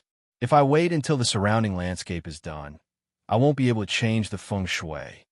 If Fei Lai hadn't mentioned it, Chun Zhao would have thought that she'd forgotten about her identity as a feng shui master. "Okay." Chun Zhao shrugged helplessly. A while later, Portia and Zephyra arrived too. After breakfast, everyone went straight to Mirror Lake. "Fellwood, are you at the construction site now?" "I haven't gone yet." "Mr. Chun, are you coming today?" "Yes, Fei Lai and I are going. You should come as soon as possible." "What's the matter?" "Fei Lai has any requests for the villa's surroundings later. Just listen and do as she says." "Okay, I understand." Fellwood remembered that Fei Lai had also made her own requests when Mingyue Villa was completed last time. Chun Zhao had said the same thing. He just listened and didn't have to raise his professional concerns. He would do whatever Fei Lai asked. Chapter 2007. Fellwood Cisco arrived before Chun Zhao and Fei Lai. "Morning, Miss Fei Lai." "Morning, Mr. Fellwood," Fei Lai said. "You talk to Chun Zhao. I'll walk around." "Okay." Fei Lai wandered around the area by herself. She was becoming more and more like a charlatan. No, a feng shui master. First, she looked at the terrain, then the feng shui. Fei Lai ran to the top of the waterfall and looked from above. At the same time, she took out a notebook and made notes. "Huh, I didn't realize before that Mirror Lake is a huge treasure bowl. In feng shui, living water was wealth and dead water was disaster. Falling water from the waterfall brought wealth and treasure. Then it was released into the river, turning dead water into life. In the past, Chun Zhao had widened the river to allow boats to enter and leave Mirror Lake. It was originally an unintentional action, but because of this unintentional action, it became the finishing touch. Mirror Lake faced the sea. When the sun rose, the first wisp of purple chi would gather. The purple chi turned into all things, and the water flowed east. Mirror Lake's feng shui was already the pinnacle of wealth and fortune. A natural treasure land was nothing special. Moreover, Chun Zhao didn't plan on participating in politics, so he didn't ask for purple chi to come from the east. This was Chun Zhao's fate. When he'd bought this land, he'd felt that it was fated. He'd never considered things like feng shui, but he didn't expect it to turn out like this. Fei Lai looked at the layout and direction of the villa. In the past, Fei Lai wouldn't have believed in such supernatural things. But ever since he met Chun Zhao, he learned many things about the spiritual world. She also understood that there were many things in this world that she couldn't understand with her previous worldview. This became her opportunity to learn feng shui. Fei Lai didn't know how much she'd learned. There were some things Fei Lai could see, and some things she couldn't. Nevertheless, this didn't stop her passion for feng shui. After 20 minutes, Feilai was almost done. He came to Qinzhao and Fellwood's side. Mr. Fellwood, along the way to the garage, I hope to transplant 18 oak trees that are at least 50 years old. It will be best if they're more than 100 years old. Fellwood, find oak trees that are more than 100 years old, Chun Zhao said. Just report the cost to me afterward. All right, no problem. 18 oak trees should be evenly distributed on both sides of the driveway. I understand. Feilai was very strict in this area. Even Chun Zhao had no right to object to her arrangements. Also, help me expand my vineyard a little more. Feilai listed a dozen more requests, and Fellwood had to jot them down in his notebook. Feilai, let's go inside and take a look. The interior has been renovated. Chun Zhao held Feilai's hand and walked into the mansion. Feilai, what do the 18 oak trees have to say? Remember what I said about oak trees? Feilai said, I remember. You said it before. Chun Zhao did remember Feilai saying it before. But Feilai had said too much, so Chun Zhao didn't remember it clearly. In ancient Huaxia, oak trees were the main beams of palaces. They had to be more than 100 years old to bear the weight of the main beam. The wood was sturdy and heavy. The big ones could be the main beam, while the small ones could be the firewood. The beam could bear the weight of the world and bear the weight of the world. The firewood could burn the light and illuminate the air. The oak tree was majestic and carried the weight of the pillar. Right? Chun Zhao patted his head to hide his awkwardness. Even though Feilai had said it again, Chun Zhao didn't remember it clearly. Feilai continued. There are 9 layers in the sky and 9 states on the earth. 18 is the number of the world, so the 18 oak trees are meant to carry the world. Do you want me to be the emperor?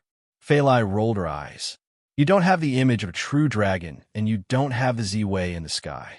You can't be the emperor in this life. You're a greedy wolf and will always be a killer. The 18 oak trees are the backbone of your destiny. They can support the world and the 9 states. The oak trees also block the wind and rain, which means that you have to protect the family. This is too mysterious. My head is going to explode. You're a spiritualist after all. Is it that hard to understand? Everyone has their own specialties. To put it nicely, you're a liberal arts student and I'm a science student. After walking around the mansion, Fellwood came to Chun Zhao and Feilai again. Mr. Chun, Miss Feilai, do you think there's anything you need to improve? It's great, Feilai said. I like it. If Feilai likes it, I like it too. When can we move in? Actually, we can already move in, but Miss Feilai's suggestion will take a few more days. After all, we need to find oak trees over 100 years old. Also, the government has rules that anything over 100 years old, whether it's an oak tree or not, needs to be approved. It also takes some time. I want to ask about that, Chun Zhao said. I believe you have the ability to solve it. Of course. The 100-year-old oak tree in Mingwei Villa was transported from the north. There are more oak trees in the north. Also, the local government there mostly relies on forest resources as taxes. As long as the price is high enough, they won't reject this business. Oak trees were America's national trees, but when it came to huge economic benefits, no matter what symbolism it had, it couldn't stop humans. Before December, the 2 of you and your families will be able to move in. Okay, we'll wait for the final inspection. Chun Zhao nodded. By the way, Fellwood, you've already started on Stephen's mansion, right? Yes, I've already started laying the foundation. How many people do you have in your company? Manpower isn't a problem. What about the private airport I mentioned to you last time? You still remember, right? I remember. Do you have enough people? I hope to start construction in the near future. How about this, Mr. Chun? I'll give you the design first and estimate the cost. At the same time, I'll hire more construction workers. That way, we won't waste any time. Sure. I hope the construction cost can be under $400 million. I don't need a big airport. It can only hold 2 or 3 small and medium-sized planes at most, so I don't need it to be as big as a civil airport. I understand. I'll take note. Also, don't forget about the location. Of course, I won't forget. Let's stop here for today. Also, I'll send you the rest of the payment from Mirror Lake Manor. Mr. Chun, You haven't finished the inspection yet. It's fine. We've worked together so many times. I believe you won't disappoint me.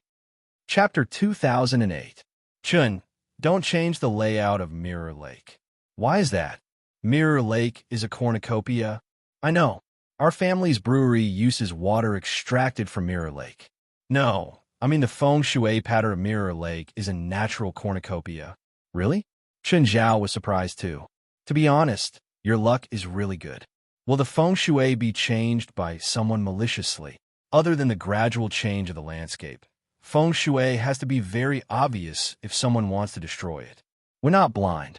How can we let someone destroy it? Fei Lai said.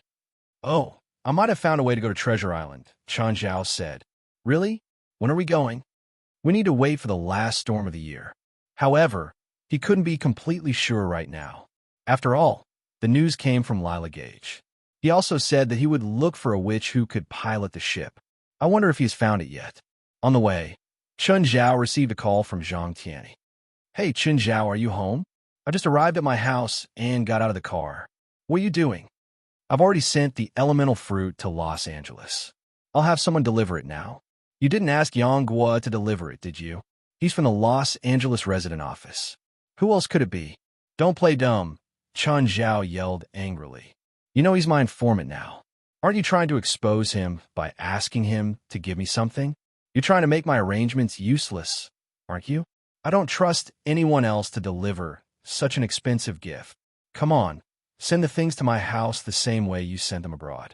It was sent by Yangguo's wife, Xiao Longnu. Are you sure you want his wife to send it to you?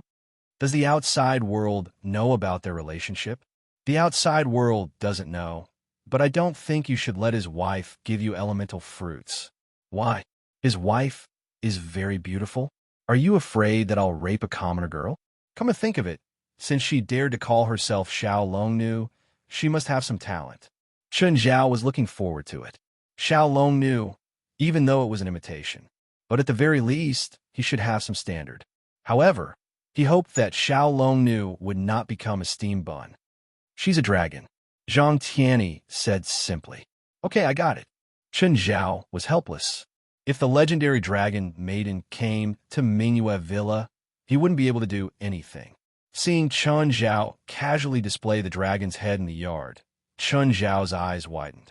Xiao Longnu would probably get mad at him too. At that time, if they were to fight, it would be embarrassing for everyone. After all, Chun Zhao had a good relationship with Dragon Tiger Mountain. Chun Zhao could not kill Xiao Longnu. But as long as they fought, it was inevitable that there would be some bumps. Didn't anyone else follow? No. It's more convenient for her to deliver it alone. If she brought a few disciples of Mount Longhu with her, even a blind person would know what kind of treasure it is. If it gets lost along the way, I don't think you'll let it go. Who dares to snatch something from Longhu Mountain? Furthermore, it's being escorted by a member of the dragon race. Chun Zhao didn't believe it. He had seen a few Dragon Tiger Mountain disciples before. The disciples from Mount Longhu were all dragons and phoenixes among men, possessing outstanding strength. They were no weaker than the members of the supernatural organization.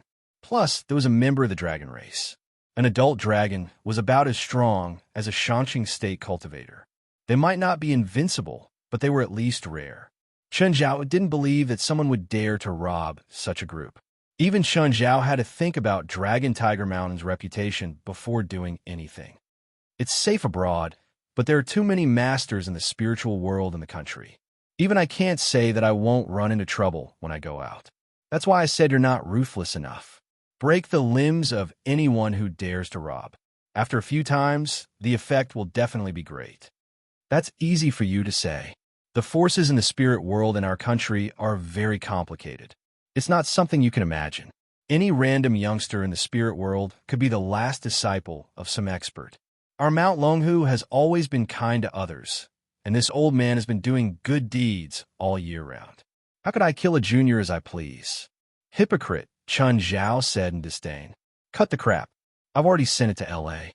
How do I get it to you? Forget it. Where's that Xiao Longnu now? I'll go get it. Go get it? I'll have her contact you. After hanging up the call with Zhang Tianyi, an unfamiliar phone number came in shortly after. It was a woman on the other end of the phone, and she was speaking fluent Chinese. "Hello, are you Xiao Longnu?" Compared to where they were meeting, Chun Zhao was more curious about whether it was really Xiao Longnu. "I'm a crabwoman. You're not Xiao Longnu?" "That's the title that the Grandmaster forced on me." "Oh, so you're Xiao Longnu? Do you still want the thing? Where are you now? I'll go find you." The two agreed to meet at a Chinese restaurant. Chun Zhao hurried out. Chun Zhao arrived at the restaurant first. Then he saw a tall, brown-haired beauty walk over. The brown-haired beauty stood before him. "You're Mr. Chun? Have you seen me before?" Chun Zhao studied a crabwoman. "No, but you have dragon blood on you not long ago." "It's not hard to tell," a crabwoman said. Akrabumon said, "Grandmaster also warned me that I can't beat you." For him to say that, it means that you must have proven your appetite. That's a good analysis. Give it to me. I think you're Mr. Chun, but you need to prove your identity. This is my driver's license. The ID might be fake. Chun Zhao pursed his lips. So troublesome. How to prove it? It was like how some departments always made unreasonable requests. For example, how could you prove that your son is your son? Chun Zhao wondered how long a crabwoman had been in China for him to have gotten this bad habit. "Then how do you think I should prove that I'm Chun Zhao?" "You could just give Grandmaster a call." "Yeah, I should have thought of that." Chun Zhao clapped his hands. "Use my phone," a crabwoman said. "Hey, old Zhang, your granddaughter-in-law is a bit stubborn. She said that if I don't prove my identity, she won't give it to me." "Xiaolong knew it's me. Give it to Chun Zhao now, and then you'll have nothing to do with him." Chapter 2009. Xiaolongnu could tell that Chun Zhao was a very troublesome person. Otherwise, the Grandmaster wouldn't be in such a hurry to get her to cut ties with Chun Zhao after delivering the gift. The Grandmaster seemed unreliable most of the time. However, when he was serious, he gave off a sense of conviction. "Zhang, what do you mean? It's obvious. You're a dangerous person." Chun Zhao was still talking to Zhang, the phone under his shoulder. He took the box from Xiaolongnu and opened it. There was a fruit he didn't recognize in the box. "Is this it? Is this an elemental fruit?" Chun Zhao was about to take it when Xiaolongnu immediately stopped him. "You can't take it out." "Why?" "You have to eat it within 3 minutes of taking it out, or it'll explode," Zhang Tianyi said. "Are you sure it won't kill you?" Chun Zhao was worried about the fact that it would explode if he didn't eat it. Would it really not explode in his stomach? If a regular creature eats it, there's a possibility of it exploding. But if it's a spiritual beast or a demon that's awakened intelligence, you don't have to worry. "Only one? Where's the other one?" "I'll give the dragon heart to the Dragon King first. I'll pay the other two. This is the deposit." "Can people eat it?" Chun Zhao asked curiously. "I've never heard of anyone eating it." "You could try. It shouldn't kill you." Zhang Tianyi sounded like he really wanted to encourage Chun Zhao to eat it. "I'll be a fool if I believe you." Chun Zhao felt that he should follow a rule. If Zhang said yes, then no.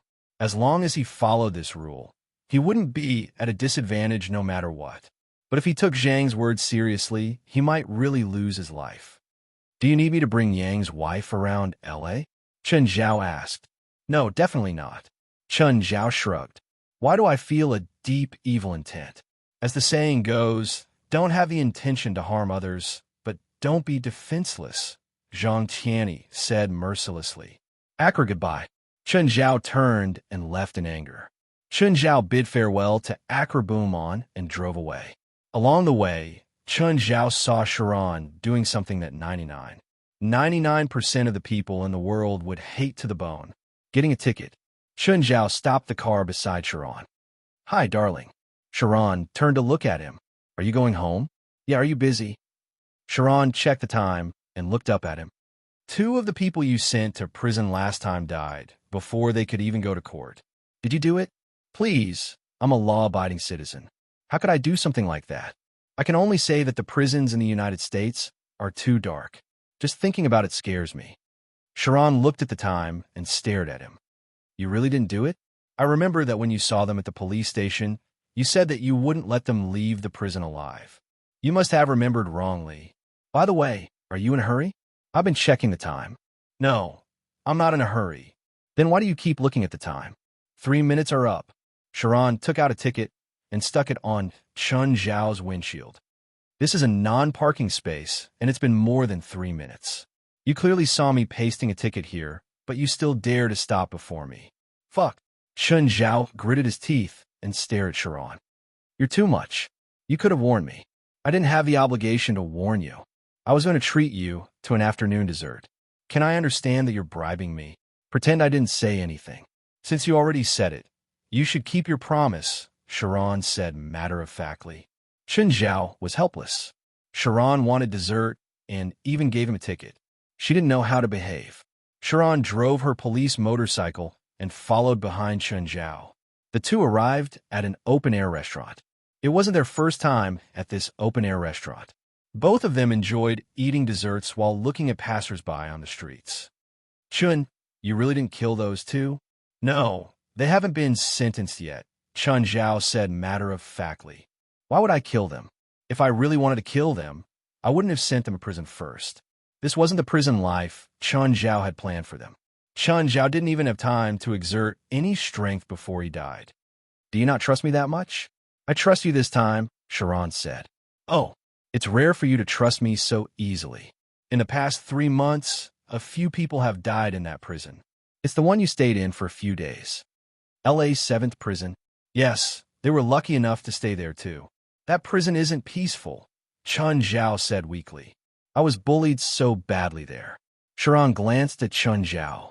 She wouldn't believe his words. Because Chun Zhao had gone to prison because he'd helped her. Sharon was worried that Chun Zhao would regret being bullied in prison. Then, she used her connections to ask the prison guard. In the end, the guard said that on the first day, Chun Zhao had beaten up his cellmate. During lunch and dinner, he'd injured more than 10 people. On the second day, he'd purposely provoked gangs and injured more than 20 people. How could that be called being bullied badly? Sharon had never seen such an arrogant prison bully. Usually, even the most arrogant prisoners would stay obediently for a few days in prison. But Chun Zhao immediately became a prison bully that no one dared to offend. Okay, stop reminiscing about your glorious past, Sharon said, rolling her eyes. Sharon rolled her eyes and said, You've lived in that prison before. Do you know anyone suspicious in that prison? I was busy dealing with people, Sharon said, rolling her eyes. After 2 or 3 fights, no one dared to offend me anymore. I didn't find anyone suspicious either. However, Chun Zhao thought of the white nightmare he'd met in that prison. What was that white nightmare's background? Chun Zhao was very curious, but he hadn't been in prison for long that time. He'd only interacted with White Nightmare once. White Nightmare had escaped too quickly, so Chun Zhao couldn't catch her. In the end, Chun Zhao was released. By the way, help me investigate Morocco Piccolo. As Chun Zhao's cellmate, Chun Zhao felt that he might have some clues. Morocco was a frequent visitor to that prison. It was normal for him to go in and out. Chapter 2010. Who's this Morocco Bick? He used to be my cellmate. He's a frequent visitor to that prison, Chun Zhao said. If you can find him, you might be able to get some clues. Okay, I'll go look for him. You're investigating this case? We're your boss. Is there a difference? We're both cops. It's the same no matter who's investigating. Chun Zhao shrugged. But Caprice was the prison's warden. Chun Zhao felt that he had to inform her. After parting with Sharon, Chun Zhao called Caprice. Hello, my dear warden. Chun, how come you have time to call me? Caprice was a bit surprised to receive Chun Zhao's call. I heard that a few prisoners have died in your prison in the past 3 months. Does this have anything to do with you? Who told you that? It has nothing to do with me. Caprice was very sensitive and sensed something. A cop. She's investigating this. I hope it has nothing to do with you, Chun Zhao said honestly. But I know that your prison has prison guards who organize underground boxing matches at night. Don't tell me you don't know anything. Of course I know. Caprice didn't just know. She was even the founder and controller of the underground boxing matches. To Chun Zhao, the income from each match was nothing. However, for Caprice, a few $1,000s per night was still a considerable amount. Moreover, Caprice had set up a series of rules. There was a certain level of danger in the underground boxing matches. However, they weren't much more dangerous than regular boxing matches. There might not even be one in a year that had an accident. Recently, there had been a lot of deaths in the prison, but it had nothing to do with the underground boxing matches. None of the dead prisoners had participated in the underground boxing matches. Because of the continuous deaths, there had been rumors among the prisoners that it was the White Nightmare who had killed the prisoners. Whether it was the prison guards or the prisoners, everyone was on tenterhooks. However, Chun Zhao's tip-off also raised Caprice's guard. Even if something had happened in the prison, she didn't like being investigated. After all, there were many secrets in prison that could not see the light of day. If these secrets were discovered, then she would also be in trouble. Thank you for the information. It's best to focus during the battle. Terry Boyd glanced at West, who was busy making a call. West shrugged. It's our boss's call. If I don't answer it, he will think that something happened to us. Then, he will personally come over. Hello, President. Are you busy? Just a little trouble. West looked at the spirit beast that covered the entire mountain. Am I bothering you? No, guild leader. Is something the matter? At this moment, a few spirit beasts appeared before West. A bright light flashed in West's eyes. A few spirit beasts instantly froze in midair. After that, a few vines drilled out from the ground and directly coiled around the spirit beast. I want to ask you something. Have you heard of the White Nightmare? White Nightmare? Devil? Nightmare? Looks like you don't know either, Chun Zhao said disappointedly. Whatever, it's fine. Go back to work. White Nightmare. Just then, Terry Boyd, who was beside West, turned to look at him. I know. West, who's beside you? He said he knows the White Nightmare. A temporary member, West said. He saw that we have more people and came to suck up to us. Do you want me to talk to your president? Terry Boyd asked. Sure, talk to our president. West handed the phone to Terry Boyle. Hi, I'm Terry Boyd. I've heard a lot about you. Hi, Chun Zhao replied coldly. After all, they weren't close. Chun Zhao really wasn't interested in pretending to be nice. I heard that you want to ask about the White Nightmare. Yeah, you know about it? Prison, hospital, funeral parlor. These are the three places where it's most likely to appear. Where did you hear about it? Prison. Chun Zhao's heart skipped a beat. It seemed that Terry Boyd really knew about the White Nightmare. White Nightmare, also known as White Beast, eats the last thoughts of the dead, Terry Boyd said. Terry Boyle said, they will also fulfill the wishes of the deceased. Of course, that's when they are able to. That's not right. I can understand hospitals and funeral parlor, but prison isn't a place where people die normally. Why would White Nightmare appear?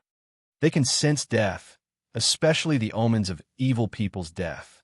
To them, it's as bright as a lighthouse. And because the evil people's resentment is greater than that of ordinary people, it's extremely easy for them to turn into evil spirits. They will appear beside the evil people in advance, first eating the evil people's resentment, and then letting the evil people face death. It's not an exaggeration to say that they are the omens of death, and they often attach themselves to cats, dogs, or birds. That's why the White Nightmare nightmares love to appear in prisons.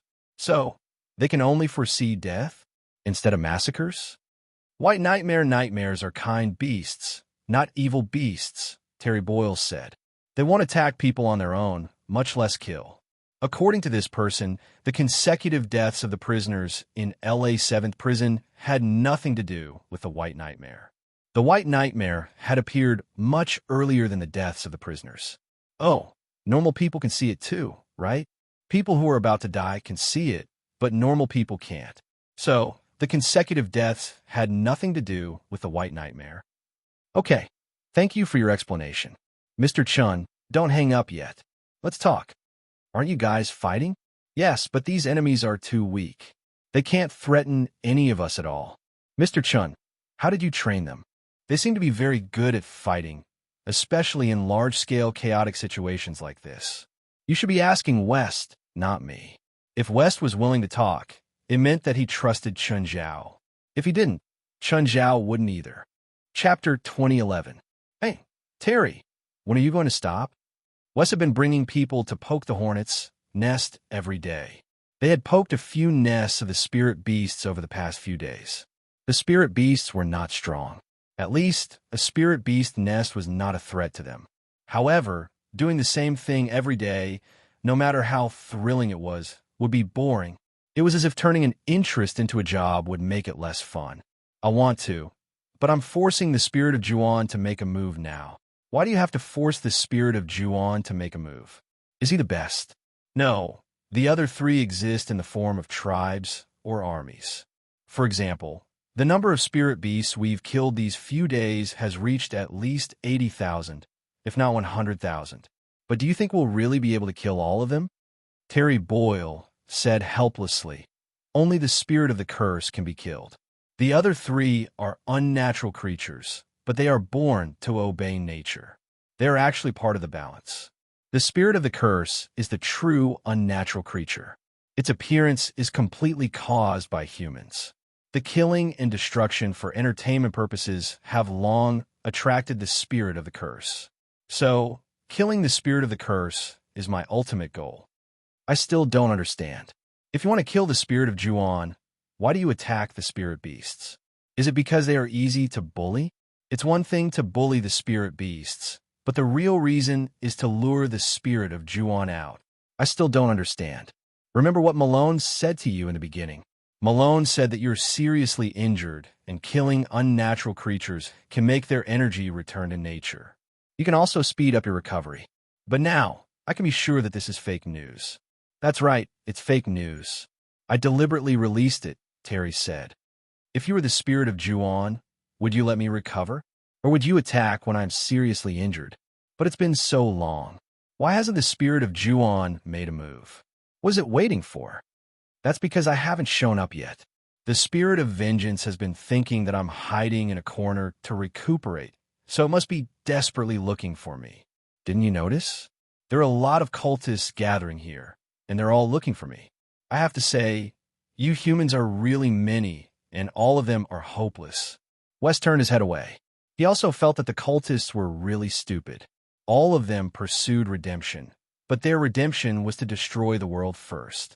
What made them think that they would be saved by God if they committed the crime of destroying the world? Even West felt embarrassed. Couldn't these evil cultists be more intelligent? Even if they're using the fact that I don't like the entire human race, it's still better than destroying the world for the sake of redemption. Then hurry up and show yourself. We'll cooperate with you and put on a show. Don't be hasty. If we act too hasty, the spirit of Juan won't be fooled easily. It might even become suspicious. Where's the nest of the spirit of cursing? If he doesn't come out, why don't we go there directly? If I wanted to find his lair, would I let him stay until now? How troublesome, Wes complained. Chun Zhao, the second elemental fruit has been sent to Los Angeles. Go and receive it. Old Zhang, I really suspect that you've cheated more elemental fruits from the Dragon King, and then only gave me 2 of them. Don't be like this. We have to trust each other and not suspect each other. It'll affect our relationship. What relationship do you have with me? Tell me the truth. How many did you ask the Dragon King for? Just 3. Do you think elemental fruits are like dragon fruits that you can have as many as you want? But I'm just suspicious. What should I do? It hurts my heart to hear you think like that. It's mainly because you gave it too easily. I really didn't. It's useless even if you kill me. I only took one as payment. Forget it. I'll have a way to verify in the future. This elemental fruit can be eaten by any beast that has awakened magic power or intelligence or is transformed into a demon. Right? Yes, it's a non-human earthly treasure. What do you mean? What does non-human earthly treasure mean? Humans are the spirit of all creatures. They gather the spirits of the world and occupy the fortune of the world. This also makes it difficult for other species to steal resources from humans. It's the same for normal beasts, spiritual beasts, and demons. That's why the world gave birth to these non-human earthly treasures. It means that humans can't use, eat, or steal spiritual fruits and treasures. In nature, humans can't eat them, but other animals can. Chun Zhao didn't know if Princess was a demon, spiritual, or magical beast. Chun Zhao had given Princess an intelligence potion before, so she should have awakened her intelligence. Princess had also used strengthening potions and demonic potions. She had a demon bloodline. A few days ago, she had also awakened an earth elemental talent. You see my Princess Ursa, right? Yes. Why? Princess awakened an earth elemental talent a few days ago and can control the power of the earth. If I give her an elemental fruit, will she get another talent or strengthen her original earth elemental talent? I don't know. I don't know much about elemental fruits. Let her eat it. She really won't die, right? Chen Zhao asked, still worried. Anyway, I've never heard of anyone dying from eating an elemental fruit. It should be safe. Chen Zhao glanced at the lazy bear sunbathing in the yard. He considered giving Princess a try tonight. Chen Zhao had many pets at home, but he only dared to give them to Princess. Walter was also a hybrid, but he hadn't awakened a talent. Chen Zhao was afraid that something would happen to him. White Snow was the same. Although it had been strengthened, it didn't have a talent. As for Beelzebub and the others, they weren't animals or beasts. They were demons. They were just projections in this world in the form of animals. For example, Amon, his projection in this world was a giant whale. There was also the resurrected Lika Gatsberia in the underground laboratory. They were both Beria's subordinates, but their forms were worlds apart. Then I'm relieved, Chen Zhao said. Oh, what else? If anything happens to my pets, I'll go to Dragon Tiger Mountain and kill their guardian beast. Chen Zhao, can you not be so hooligan? You guaranteed it, so you should take responsibility, right? Even if I take responsibility, I don't think so. Chapter 2012. It's Little Dragon Girl again. Let's get down to business. Zhang Tianyi's tone suddenly turned serious. I have a favor to ask of you. Favor of me? What is it? It's not a big deal. Just help me beat up the delivery disciple. Are you kidding? No, I'm not kidding. My grand disciple's cultivation method is called the Rui Sutra. It has a flaw, which is that it's extremely powerful. It's no problem for him to fight 10 people at the same level. Fighting 10 people is a flaw. Do you have any other flaws like that? Give me a dozen. I'm not kidding. I'm not kidding either. Do you have some misunderstanding about the word flaw? The Rui Sutra's power is an advantage, but it's also a flaw. You have to be defeated at every level. The so-called Rui means that you have to be willing to do it. Why do I have to do this? You could do it too. The Rui Sutra trains the heart. My grand disciple knows that we're worlds apart. So even if I defeat him, he'll think it's natural because I'm a senior and he's a junior. How can he train his heart when he's in such a state? Zhang Tianyi said, but you're different. He's so arrogant that he thinks he's invincible among his peers. If you defeat him now, his realm will advance by leaps and bounds. Why should I be the bad guy?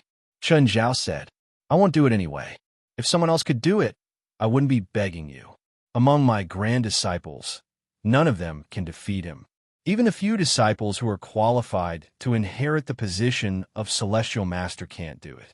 Even among the elders, there are very few who can match him. Now, unless we ask a few old guys to come out, almost no one can stop him. You made me an enemy out of nowhere? How could you come up with such an idea? I'm begging you. Right now, his state of mind is unstable, and he doesn't even know what kind of cultivation method he's practicing. He always thinks that his awesomeness is because of his 1-in-a-million talent. In fact, although his talent is not bad, it's far from 1 in a million. Even among his fellow disciples, there are many who are more outstanding than him. Why don't you just tell him that the reason why he's so awesome is because of his cultivation technique, not his talent? What he wants is to temper his state of mind, not to directly destroy him. If we tell him the truth, it will directly destroy his pride, and he will be completely crippled. Then are you sure that I won't destroy him if I make a move? No. It's not like he hasn't lost before. Although this Rui Sutra is awesome, it's far from being invincible. In the end, it still requires a sufficiently high cultivation base. How far do I need to go? I just have to defeat him, right? No, as long as you can't kill him, then beat him to death. Are you sure? As long as there aren't any sequelae, just hit them. That's what you said. If I break him, you can't blame me. I said it. Zhang Tianyi agreed straightforwardly.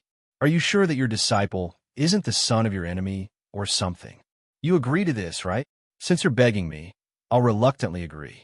What's so hard about beating people up? Chen Zhao said casually. But are you sure your disciple won't really treat me as an enemy? I'll just explain it to him after he breaks through. Okay. Does he know that I'm the delivery person this time? No, I haven't told him yet. call him to the suburbs. I'll give you a place. Tell him to go there so that it'll be easier for me to beat him up. Oh, what's his name again? Yi Feng Miao. This name was definitely the male protagonist's special name. He was now following behind Zhang Tianyi's disciple. He had already followed him for half an hour. Even from a male's perspective, Yi Feng Miao was so handsome that he had no friends. Of course, this also increased Chun Zhao's urge to beat him up. In fact, Yi Feng Miao had also noticed that Chun Zhao had been following him. He could also feel Chun Zhao's murderous aura along the way. Yi Feng Miao didn't know who Chun Zhao was, but someone who could release murderous aura toward him definitely wasn't an ordinary person. Yi Feng Miao still pretended to be ignorant and continued walking toward the place his grandmaster had given him. He guessed the identity of the person following him. At the same time, he was also on guard. At the same time, he secretly called Zhang Tianyi. Grandmaster, I think I'm being followed. What? You're being followed? Who's following you? Is it a spiritualist from North America? I'm not sure. He's very far from me. I can only guess that he's Asian. Then be careful. Also, don't lose the thing I told you to give me. That thing is very important. I heard that many people in the country want to snatch it. The people who are following you are probably from a cult in the country. Zhang Tianyi's acting was very good. He didn't reveal any flaws. Got it. Yi Feng Miao glanced at Chun Zhao, who was far behind him. To be honest, Chun Zhao's tracking skills were really bad. In the past, when Chun Zhao followed others, he mostly relied on the night or flew high in the sky. This way, even if others sensed his aura, they wouldn't be able to determine his location. But it was still daytime. Chun Zhao couldn't fly, so he could only follow on foot. It was reasonable for Yi Feng Miao to discover him. As he walked, Yi Feng Miao thought of a plan. He tried to shake off Chun Zhao, but he realized that although Chun Zhao wasn't very good at tracking, he was very fast. However, his speed was quite fast. He tried to shake him off several times, but to no avail. It seemed that he could only fight. Yi Feng Miao had an idea. Holding a yellow talisman between his fingers, he chanted, "The wind hides the white clothes. The yellow water hides the red dust. The cloak concealment spell." At some point, Yi Feng Miao disappeared before Chun Zhao's eyes. Chun Zhao was surprised. How did the kid disappear? Chinese spells were indeed troublesome. His shadow, I couldn't find the kid's sight. Chun Zhao didn't know that the cloak concealment spell could erase all traces in a short time. It was as if the caster had disappeared from the world. No spell could find him. Even Zhang Tianyi couldn't find any traces of Yi Feng Miao, let alone Chun Zhao. Chun Zhao had already arrived at the place where Yi Feng Miao had disappeared. He looked left and right, but didn't see Yi Feng Miao. Chapter 2013. No way. He ran away just like that. If he really ran away, he'd lose all his face. At that time, Zhang Tianyi, that old guy, would definitely mock and ridicule him. Chun Zhao had already opened his small world completely. The small world enveloped everything within a radius of 1,000 meters. But he still couldn't find any trace of Yi Feng Miao. Chun Zhao knew that he was nearby, but he just couldn't find him. Just when Chun Zhao thought that Yi Feng Miao had escaped, suddenly, an aura descended from the sky without any warning. Chun Zhao raised his head and saw many burning yellow talismans flying in the sky. Immediately, Chun Zhao felt his head sink as if something heavy had landed on it. Chun Zhao staggered 2 steps, and a burning yellow talisman floated before him. Chun Zhao was stunned. He stared at the yellow talisman before him in shock. The yellow talisman suddenly turned into a yellow turban warrior. Left hook, right hook, uppercut, warrior cleaves the mountain. Chun Zhao didn't know which way was north after this combination of punches. The yellow turban warrior didn't exist for long, only a few dozen seconds. But as soon as it disappeared, Chun Zhao heard Yi Feng Miao's voice. 9 dragons clasp. 9 yellow talismans landed before Chun Zhao. Then they turned into 9 dragon-shaped cyclones. One of the cyclones wrapped around Chun Zhao's neck and turned into a metal clasp. Chun Zhao reached out to break the metal buckle on his neck, but the other 2 dragon-shaped cyclones immediately wrapped around his arms and also turned into metal buckles. Chun Zhao felt the clasp on his neck tighten. The clasps on his arms were also pulling his arms to the sides. They were quite strong, but it wasn't very effective against Chen Zhao. Chen Zhao didn't use his full strength, afraid that he'd scare Yi Fengmiao away. Just then, Yi Fengmiao seemed to think that the situation was set. He revealed himself before Chen Zhao. "Sir, who are you? Which sector are you from?" Yi Fengmiao looked at Chen Zhao proudly. "Hand over what your grandmaster told you to bring, and I'll spare your life." Chen Zhao was going to play the bad guy today, so he obviously had to act like one. "You're already in my hands. How can you let me live?" Yi Fengmiao sneered at Chen Zhao, his eyes filled with disdain. Chen Zhao looked at Yi Fengmiao. To be honest, Yi Fengmiao wasn't led astray. His values were still rather upright. At least, when Yi Fengmiao had the upper hand, he didn't go all out. He also had a sense of propriety when he made his move. It was just that since young, he had always been the center of attention, so it was inevitable for him to be a little self-righteous and condescending. Chen Zhao really didn't want to be the bad guy. No matter how you looked at it, Yi Fengmiao had the fate of a main character. However, since he had promised old man Zhang Tianyi, he had at least put in some effort. "Do you think you can catch me?" Chen Zhao shook his arms with all his might. The metal buckles on his arms broke instantly. Yi Fengmiao's pupils constricted as he retreated, casting his spells at the same time. Mount Tai is the prison. The ecliptic subdues the demon. Yi Fengmiao's talent was undeniable. He was currently using an ecliptic path spell. Although the ecliptic Tao was born from Taoism, it did not belong to Taoism. It was a school of its own. The path of the ecliptic was good at divining the stars and fortune, and was also good at subduing demons. The people of Huaxia often talked about the auspicious day of the zodiac, and the zodiac referred to this ecliptic magic technique. However, the current ecliptic lineage was already lacking in disciples. Yi Fengmiao had once obtained an ecliptic path treasure when he was young. He also obtained an ancient book which allowed him to learn ecliptic path magic. Furthermore, the inheritance of the ecliptic Tao emphasized on talent the most. If one didn't have enough talent, they wouldn't be able to learn it even if the secret manual was placed in front of them. As Yi Fengmiao unleashed her spell, it formed a square cage around Chen Zhao. Seeing that Chen Zhao was trapped, Yi Fengmiao heaved a long sigh of relief. He had never seen anyone who could shatter the 9-dragon buckle with just a vibration. If he hadn't reacted in time, he might have really died in the hands of this guy. Just what sect did this guy belong to? He actually had such an unfathomable cultivation. Looking at his age, he seemed to be only 1 or 2 years older than him. If they were to confront each other head-on, he would probably suffer a crushing defeat. Chen Zhao reached out and grabbed the bars of the cage. The bars weren't made of metal, wood, or stone. It wasn't a normal cage. It was formed with the power of Mount Tai. It was invulnerable to weapons and water and fire. "You're a prisoner now. Do you want to tell me who you are?" Chen Zhao twisted his neck and looked at Yi Fengmiao. There was also a ninja suit hidden in his spatial ring. The original plan was to pretend to be a Japanese ninja and attack him. That way, he wouldn't have to show his face in public. In the future, if Yi Fengmiao wanted to take revenge, he could go to Japan to find him.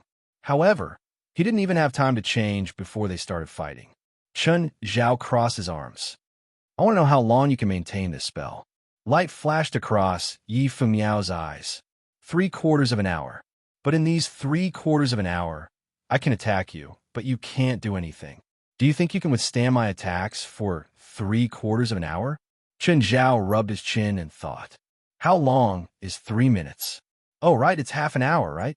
Yi Fengmiao snorted, thinking that Chen Zhao was teasing him. "Looks like you won't know fear if I don't teach you a lesson." Just then, Yi Fengmiao's phone rang. Yi Fengmiao glanced at it. It was Zhang Tianyi. "Xiao Yezi, are you okay?" "I'm great." "Grandmaster, I've already caught that person. I'm asking about his background." "You caught him?" "Yes, I used ecliptic demon suppression to trap him in the cage." "Come, let's video call. Maybe I know him." Zhang Tianyi knew that Chen Zhao was definitely going easy on him. However, it would definitely be interesting to see Chen Zhao being trapped by his grand disciple's spell. He had to take a screenshot and save it to humiliate Chen Zhao in the future. But Chen Zhao also heard the conversation between Yi Fengmiao and Zhang Tianyi. How could he give Zhang Tianyi such a chance? Boom! The ground shook. Yi Fengmiao almost lost his footing. He saw that Chen Zhao was punching the cage. Chen Zhao's first punch didn't have any effect. But what was with that earth-shaking tremor? Yi Fengmiao stared at Chen Zhao in shock. Chen Zhao estimated, "Looks like it's tougher than I thought. If Zhang Tianyi used this move, I'd probably have to use all my strength to break free." Luckily, Yi Fengmiao isn't that old man. Chen Zhao punched the cage again. This time, he was 10 times stronger than before. Boom! The cage collapsed instantly. Before Yi Fengmiao could react, Chen Zhao had already grabbed his neck. Divine Emperor of the Nine Heavens. Chapter 2014. Yi Fengmiao was completely frightened. Ecliptic demon suppression had been broken. It wasn't like ecliptic demon suppression hadn't been broken before. But in the past, it had always been broken by the opponent's techniques. He had never known that the ecliptic demon suppression art could be destroyed through brute force. Today, he had truly broadened his horizons. Yi Fengmiao was extremely fast. Seeing Chen Zhao grab him, he immediately cast Heavenly King's possession on himself. When did Yi Fengmiao become so strong? He felt like he could tear everything apart. But he'd overestimated himself. When he tried to pry open Chen Zhao's palm, he realized that his strength was useless. Even with Heavenly King's possession, he couldn't move Chen Zhao at all. "I said, hand over what that old turtle gave you, and I'll spare your life." Chen Zhao purposely said this for Zhang Tianyi to hear. Yi Fengmiao hadn't hung up yet. Zhang Tianyi was still on the phone. Chen Zhao snatched Yi Fengmiao's phone and opened the video call. "Old turtle, do you want to see how I kill your disciple?" Yi Fengmiao felt like he was about to suffocate. Chen Zhao's power was too great. Waves of pain came from his neck. He'd never seen someone who dared to provoke his grandmaster like this. This was not a provocation behind his back. It was right in front of Zhang Tianyi. This guy's guts were boundless. He also dared to provoke Zhang Tianyi like this. Then he'd definitely dare to kill him. This made Yi Fengmiao's limbs turn cold. In the past, no matter what kind of enemy he'd faced, Zhang Tianyi would always stand out to protect him. But this time, Zhang Tianyi was thousands of miles away. Zhang Tianyi couldn't do anything. Yi Fengmiao's mind suddenly cleared up. He had to save himself now. His grandmaster couldn't save him anymore. If he couldn't save himself, then he would be dead. Thoughts spun in Yi Fengmiao's mind. Possibilities popped up in his mind one after another. But he eliminated them one by one. Finally, he thought of an idea. Sky Demon Disintegration Technique. Yi Fengmiao roared. Immediately after, Yi Fengmiao's aura surged. Just then, Chen Zhao felt a boundless pressure coming toward him. In that instant, Chen Zhao was furious. What a terrifying power. But the next moment, Chen Zhao woke up. What the hell? This wasn't a power strong enough to scare Chen Zhao. It was basically a type of spiritual magic. And this was not some sky demon disintegration technique. Yi Fengmiao shouted like that to scare Chen Zhao. The great demonic disintegration technique was a desperate technique. Exchanging life force for power, the effect could range from several times to dozens of times. However, even if Yi Fengmiao's power had increased by dozens of times, he wouldn't be scared by Chen Zhao. In reality, what Yi Fengmiao had just used was the Shining Dragon technique of the Ecliptic Tao. The name of the Candle Dragon skill sounded very powerful. In fact, the Candle Dragon skill had no offensive effect at all. The Candle Dragon skill was to give the enemy a deceptive illusion. To put it bluntly, it was mental magic. It made one think that they were facing an illumination dragon and not a human. And Yi Fengmiao's strategy worked. He really scared Chen Zhao. However, this effect was too short-lived. Chen Zhao woke up almost instantly. Yi Fengmiao was surprised to see Chen Zhao wake up so quickly. The last person to wake up in such a short time was Zhang Tianyi. But this man couldn't be compared to his grandmaster. Chen Zhao's expression darkened, because he really felt that it was quite embarrassing. He'd been tricked by an empty fort. "I'm going to kill you." Chen Zhao gritted his teeth and stared at Yi Fengmiao. Yi Fengmiao didn't speak. After breaking free, he immediately cast a spell to escape. Earth escape. Yi Fengmiao's figure disappeared from the ground. Chen Zhao's eyes glowed. He could feel Yi Fengmiao's aura moving rapidly underground. Chen Zhao punched the ground with all his might. Rumble. With a loud sound, the ground within 100 meters collapsed and cracked. Yi Fengmiao had thought that he'd escaped, but he soon realized that he was in trouble. The ground had been shattered by Chen Zhao. There were cracks everywhere, making it impossible for him to continue using Earth Escape. Yi Fengmiao could only burrow out of the ground. He held a yellow talisman in his hand and scribbled in the air. The yellow talisman started burning. Spirit of the heavens, spirit of the earth, old Lord Taishang, show yourself. Lend me your body and aid me in my cultivation. Destroy my traitor and spread my virtue. Yi Fengmiao could only force himself to fight Chen Zhao. Zhang Tianyi was watching the battle between Chen Zhao and Yi Fengmiao. Chen Zhao wanted Zhang Tianyi to see how he was bullying his disciple. Seeing Yi Fengmiao use treasure-seeking 3 pure ones, Zhang Tianyi couldn't help but slap his forehead. Treasure-seeking 3 pure ones was a superior grade spell.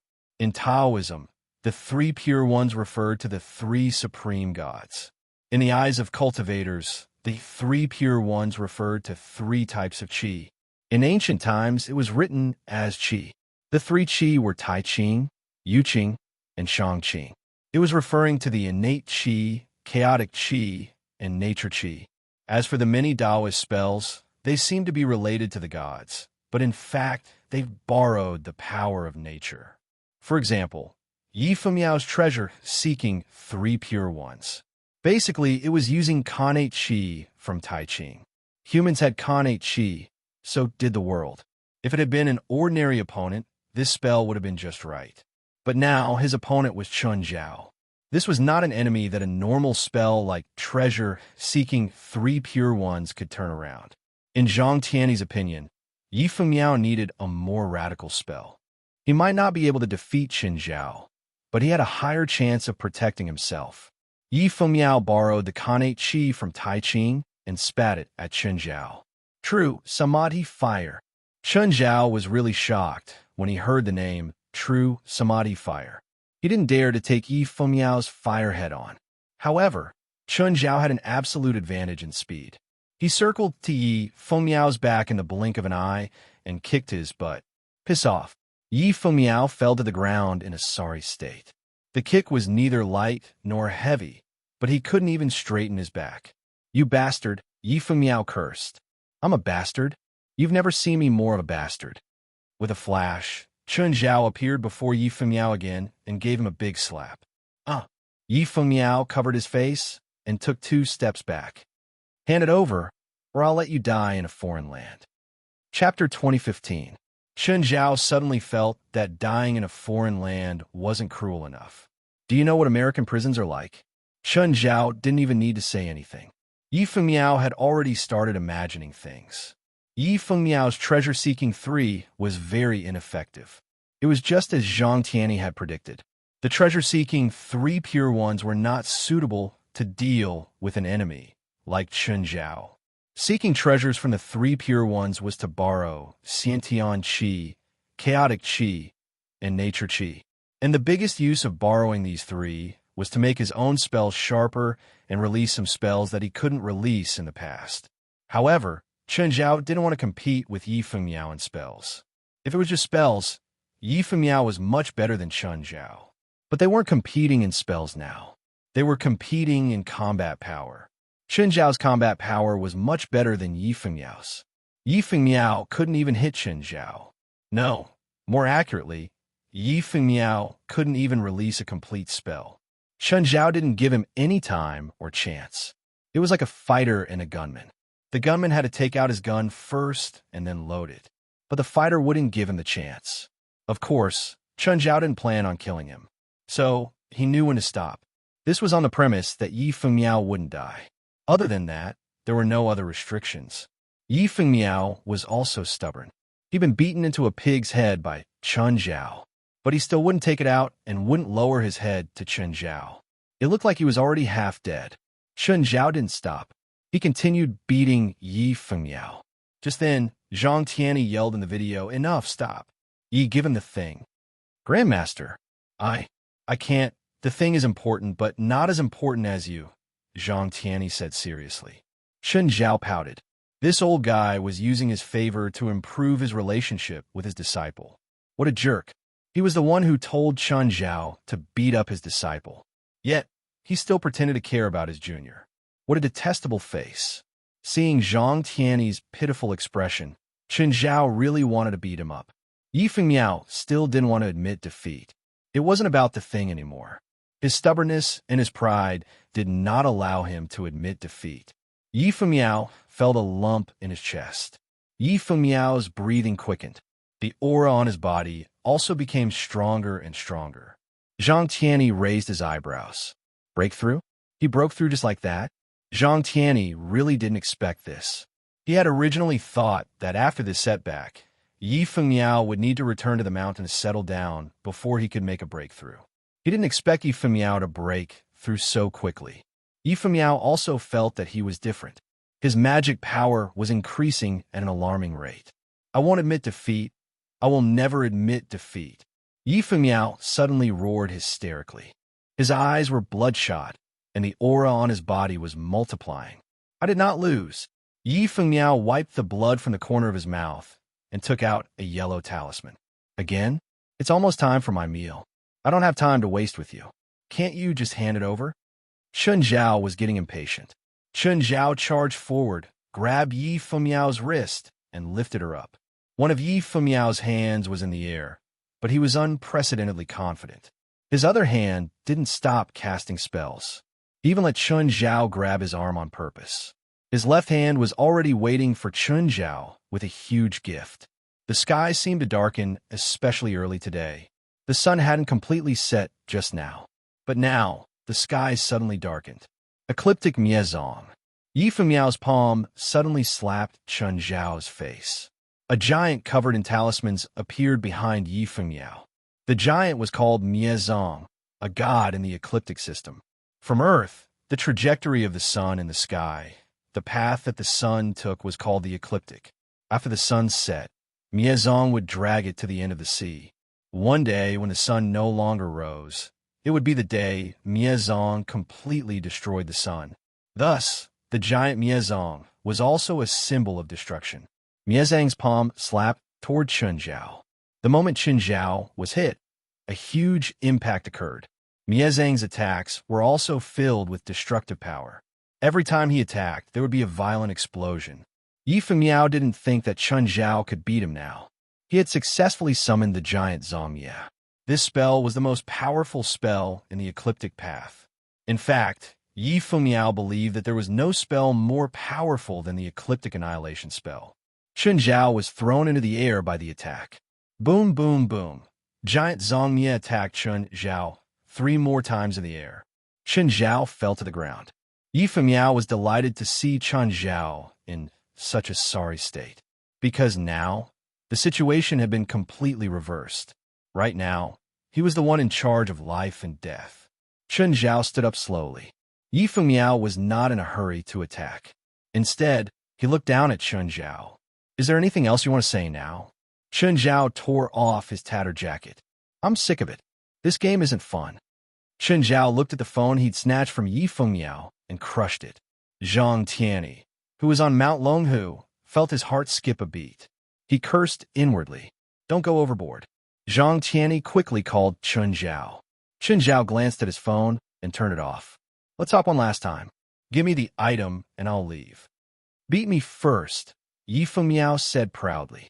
To him, Chen Zhao was already at the end of his rope. He had no other choice. Just like in the past, his opponents would fall before him one by one. Chen Zhao took a deep breath and looked at Yi Fengmiao and the giant behind him. Do you really think you can beat me with this? The truth is obvious. I've won. Yi Fengmiao looked at Chen Zhao proudly. Fine, if you think so, let's begin. Chen Zhao shrugged. Mia, kill him. Yi Fengmiao didn't plan to show mercy this time. He felt that Chen Zhao wanted to kill him, so it was reasonable for him to kill Chen Zhao. But Chen Zhao had disappeared. Did he run? Yi Fengmiao was surprised. Chen Zhao had run too fast. This disappointed him. He wanted to see how strong Mia was. He didn't think that the arrogant Chen Zhao would be so cowardly. But Yi Fengmiao didn't see how Chen Zhao had escaped. However, giant Mie Zong kept looking up at the sky. Chapter 2016. What was he looking at? Giant Zong Mie shouldn't be conscious. Yi Fengmiao was confused. He also looked up at the sky. Most of Yi Fengmiao's spells were of the ecliptic branch, but that didn't mean he believed in the ecliptic. He knew very well that Giant Zong Mie wasn't a real god. He wasn't an ancient god that had existed in history. He had never truly existed, but that didn't stop him from being powerful. Yi Fengmiao suddenly saw something in the night sky. It seemed to be a star or a shooting star. It was dragging a flaming tail. That thing seemed to be falling toward him. Yi Fengmiao tilted his head and watched for a minute. Gradually, he felt that something was wrong. That thing really seemed to be falling toward him. Yi Fengmiao didn't have time to prepare. The falling speed of that thing was simply too fast. When that thing came close, Yi Fengmiao finally saw what it was. It was Chen Zhao. Yi Fengmiao was completely confused. How did Chen Zhao fall from such a high place? How did he appear so high in the sky in the blink of an eye? Boom! Falling from the sky, Chen Zhao smashed into giant Zong Mie. There was a loud bang, accompanied by a destructive shockwave. Yi Fengmiao was sent flying. Giant Zong Mie took the direct hit from the shooting star. His body pierced hundreds of meters through the forest and then lay on the ground dead. There was a hole in his chest. His body was gradually dissipating, returning to the world. Yi Fengmiao's head was bleeding. He stood up with difficulty. He looked very wretched. His arms, body, and face were covered in dirt and blood. Chen Zhao looked at the forest that giant Zong Mie had swept through. There was a shocking burn mark on the ground. Chen Zhao stood where giant Zong Mie had disappeared and looked at Yi Fengmiao, who was staggering over. Have you heard of a palm technique that falls from the sky? Madman. He was a madman. This was like a person jumping down from the 30th floor in order to kill his enemy, wanting to smash his enemy to death. But Chen Zhao had succeeded, and he was completely unharmed. Yi Fengmiao didn't know what to say. Yi Fengmiao calculated how much power he had left. Could he summon the giant destroyer again? Do you think I'll let you summon that ugly thing again? Chen Zhao grinned. Yi Fengmiao took a deep breath, his eyes still filled with stubbornness. If you dare to resist again, trust me, I will definitely crush your balls. The stubborn Yi Fengmiao finally gave in. Any man would have given in to such a threat. Yi Fengmiao took out a box. However, he hesitated whether he should throw it to Chen Zhao. After all, if Chen Zhao went back on his word after getting the item, there was nothing he could do. Yi Fengmiao looked at Chen Zhao with sparkling eyes. Don't worry, I'll definitely keep my promise. Chen Zhao smiled sincerely. Yi Fengmiao took a deep breath and finally threw the box to Chen Zhao. Chen Zhao opened the box. It was indeed an elemental fruit. I've given you the item. Can I go now? No. Chen Zhao suddenly smiled evilly. You want to break your promise? No, I'm not breaking my promise. Chen Zhao waved his finger. My previous condition was that you take this out and I won't make things difficult for you, but it's different now. I only promise that I won't crush your balls. You asterisk shoal. When Chen Zhao walked out of the forest, he finally exhaled in relief. Old Zhang, it's done. I've already taught your grand disciple a good lesson. Chen Zhao, you asterisk shoal, Zhang Tianyi cursed. If anything happens to my grand disciple, I won't let you off. I'm asking about your ancestor. Why are you cursing me? You told me to do this. Do you believe that I won't go back and kill your grand disciple? Don't be like this. I'm old. I can't control my emotions. Fuck, seeing your face, I really should kill your grand disciple. How is he now? I ripped off all his hair, broke his hands, crushed his shoulder blades, broke 3 of his ribs, and crushed his left knee plate. You're too cruel. What's a small injury to you? Don't tell me you can't heal him. Zhang Tianyi somewhat regretted asking Chen Zhao for help. Chen Zhao really did as he asked. As long as he couldn't die, he would beat him to death. I can understand you hurting him, but why did you rip off all his hair? Do you know that women aren't the only ones who are jealous? Men have it too, Chen Zhao said honestly. Yes, Chen Zhao was jealous of his handsomeness. Such a handsome man should be punished by justice. I agree. Zhang Tianyi suddenly changed his stance. You're even jealous of your grand disciple? Any man who's more handsome than me is my enemy. I don't care if he's my grand disciple or not. You're so bad, old man. You might not believe it, but he's still a virgin. How is that possible? With his looks, even I believe it if you said that his pursuers are stronger, unless he's impotent. But when I fought him just now, I felt that he was full of energy. It doesn't look like he's impotent. Plus, his actions are normal. He doesn't look gay.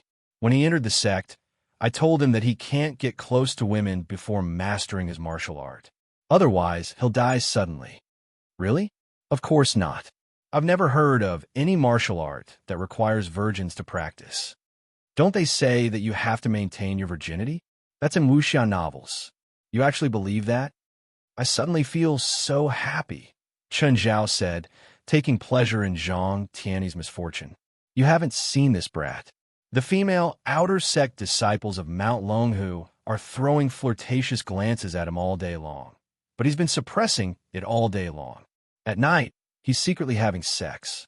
He thinks no one knows. Fuck, you're too dirty. You're the king of filth, peeking at your grand disciple shooting. If this guy knows what you've done, he'll definitely be corrupted. Chen Zhao was completely impressed by the old man's bad taste. It's because he's so handsome. Tell me the truth. Did you really ask me to beat him up to train his mind? Or are you just jealous of his handsomeness? Don't doubt my professionalism. I'm a professional as a grandmaster. Zhang. Chen Zhao suddenly changed his tone. What? I recorded everything you said just now. Chapter 2017. When Chen Zhao left the mountain, he saw the figure of a giant dragon. The aura was familiar. It seemed to be Xiao Longnu. Oh, her real name was Akra Bumon. However, Chen Zhao really couldn't remember her real name. It was easier to remember Xiao Longnu. Xiao Longnu didn't notice Chen Zhao's gaze. She flew through the sky in her original form. Then he called Zhang Tianyi. Old Zhang, did you call Xiao Longnu? I told her to collect Yi Femiao's corpse. Zhang Tianyi's vicious mouth was always harsh. Speaking of which, if there are giant dragons in the west, are there dragons in the east? Chen Zhao was curious. Yes and no. You're playing with the stream of consciousness again? Just tell me directly. Yes or no?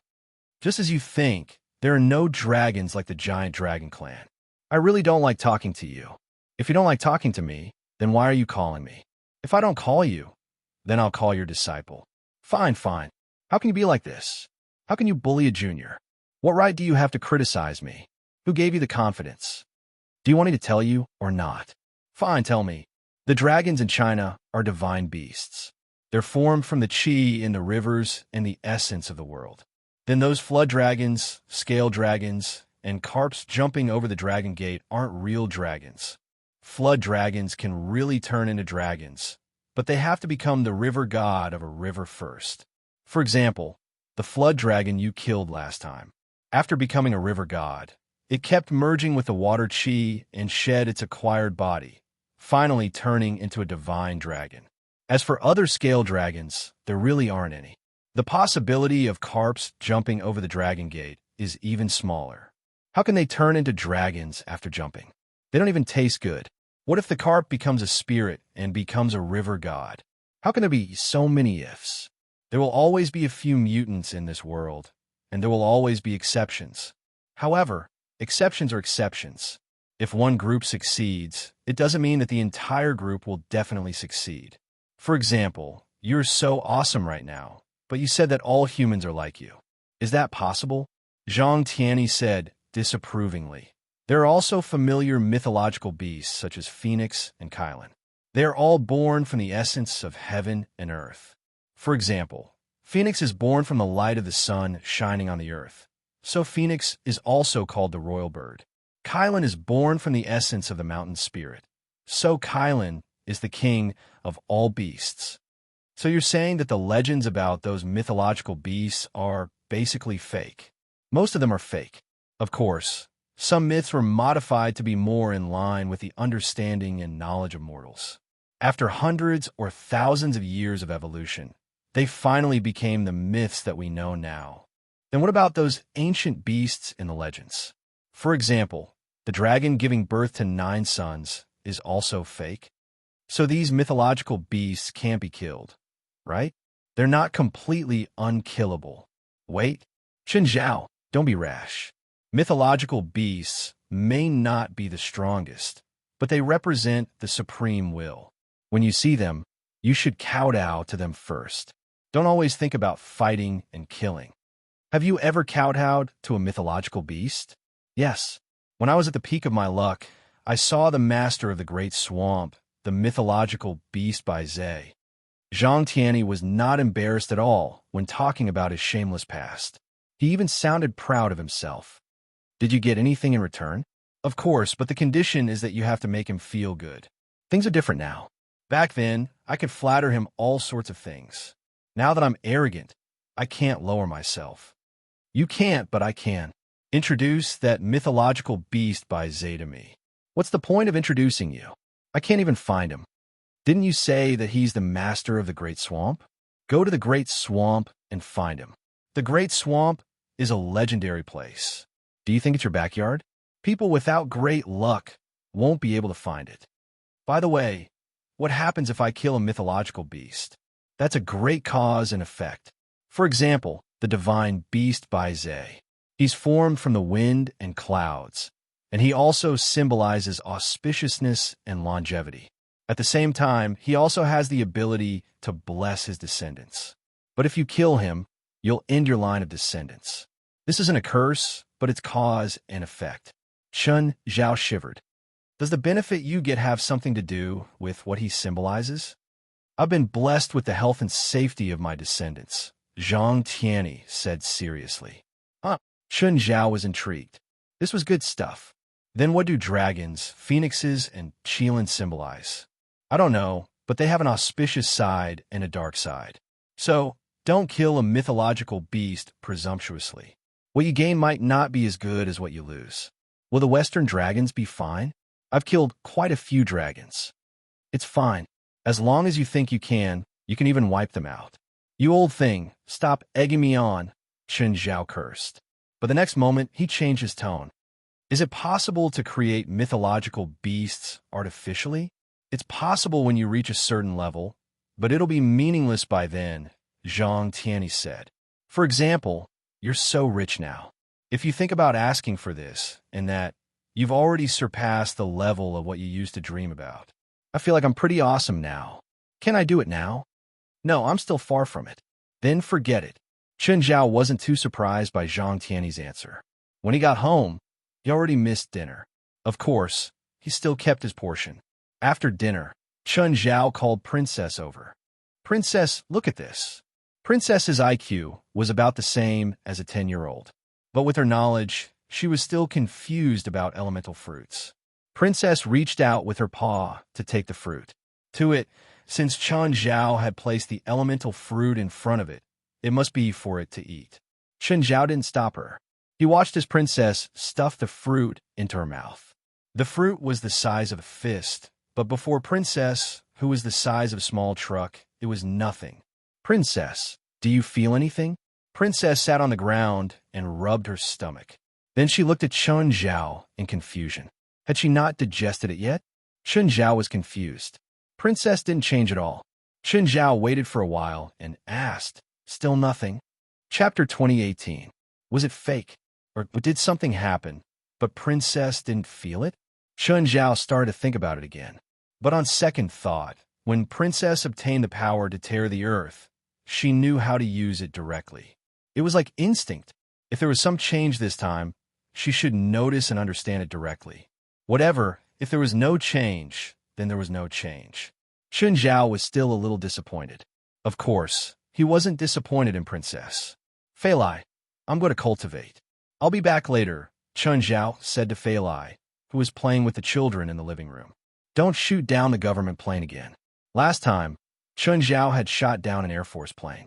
It was reported on the news the next day, but the military explained that there was a mistake during training, which caused the plane to crash. Chen Zhao and Fei Lai had been watching the news and happened to see the news. Chen Zhao had said casually, "Isn't that the plane I shot down last night?" Then Fei Lai knew what Chun Zhao had done. Chun, if you really want to shoot it down, bring the wreckage back. Then fix the shell and put it in the yard for the children to play with. Chun Zhao patted Princess' head beside him. He appeared half a meter away instantly.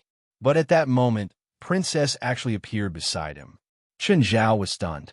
The moment Princess appeared, her huge body fell down. The princess was waving her limbs and howling nonstop. Chun Zhao hurriedly pulled her back. Princess, why are you here? Chun Zhao put Princess back on the ground. He looked at Princess in confusion.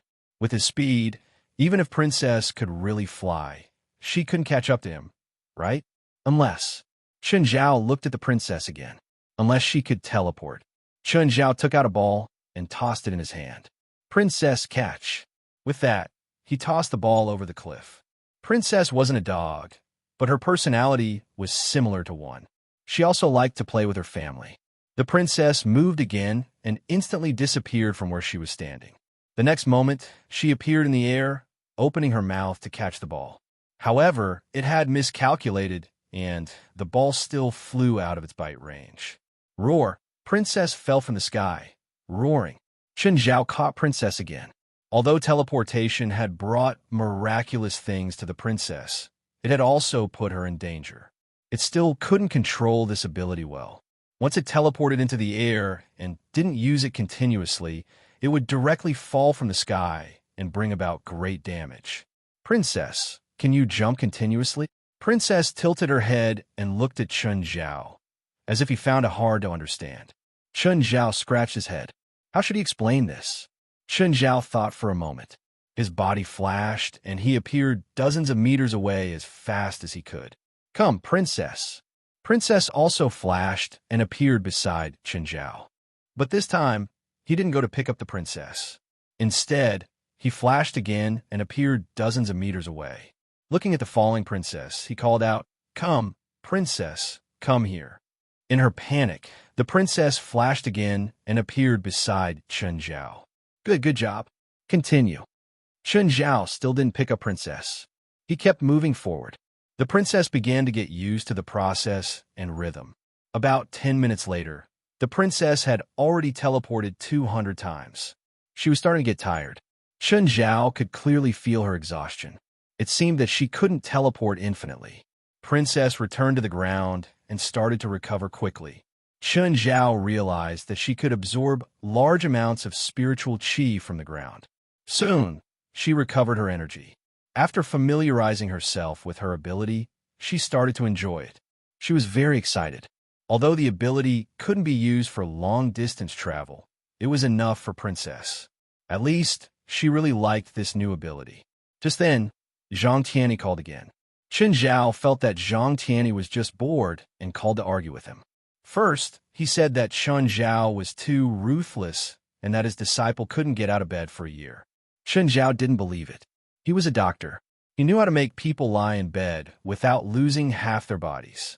To put it bluntly, Zhang Tianyi just wanted to get some benefits from Chun Zhao. Chun Zhao wouldn't go along with Zhang Tianyi. Chun Zhao still wanted to get some benefits from him. Just as Chun Zhao finished chatting with Zhang Tianyi, another call came from an unknown number. Hello, are you Mr. Chun? I am.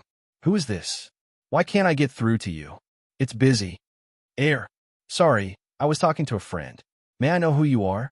I was introduced by Mr. Lila Gavich. He said you're looking for a witch. Huh? Chun Zhao immediately answered. You know why I'm looking for a witch, right? I know. You're looking for Treasure Island, right? Since you know, can you take me to Treasure Island? Chun Zhao asked back. Do you know what price I have to pay to find it? The witch on the other end asked. I don't know. Tell me your conditions. It's fine as long as they're suitable. In history, a total of 3 witches led the way for pirates or adventurers.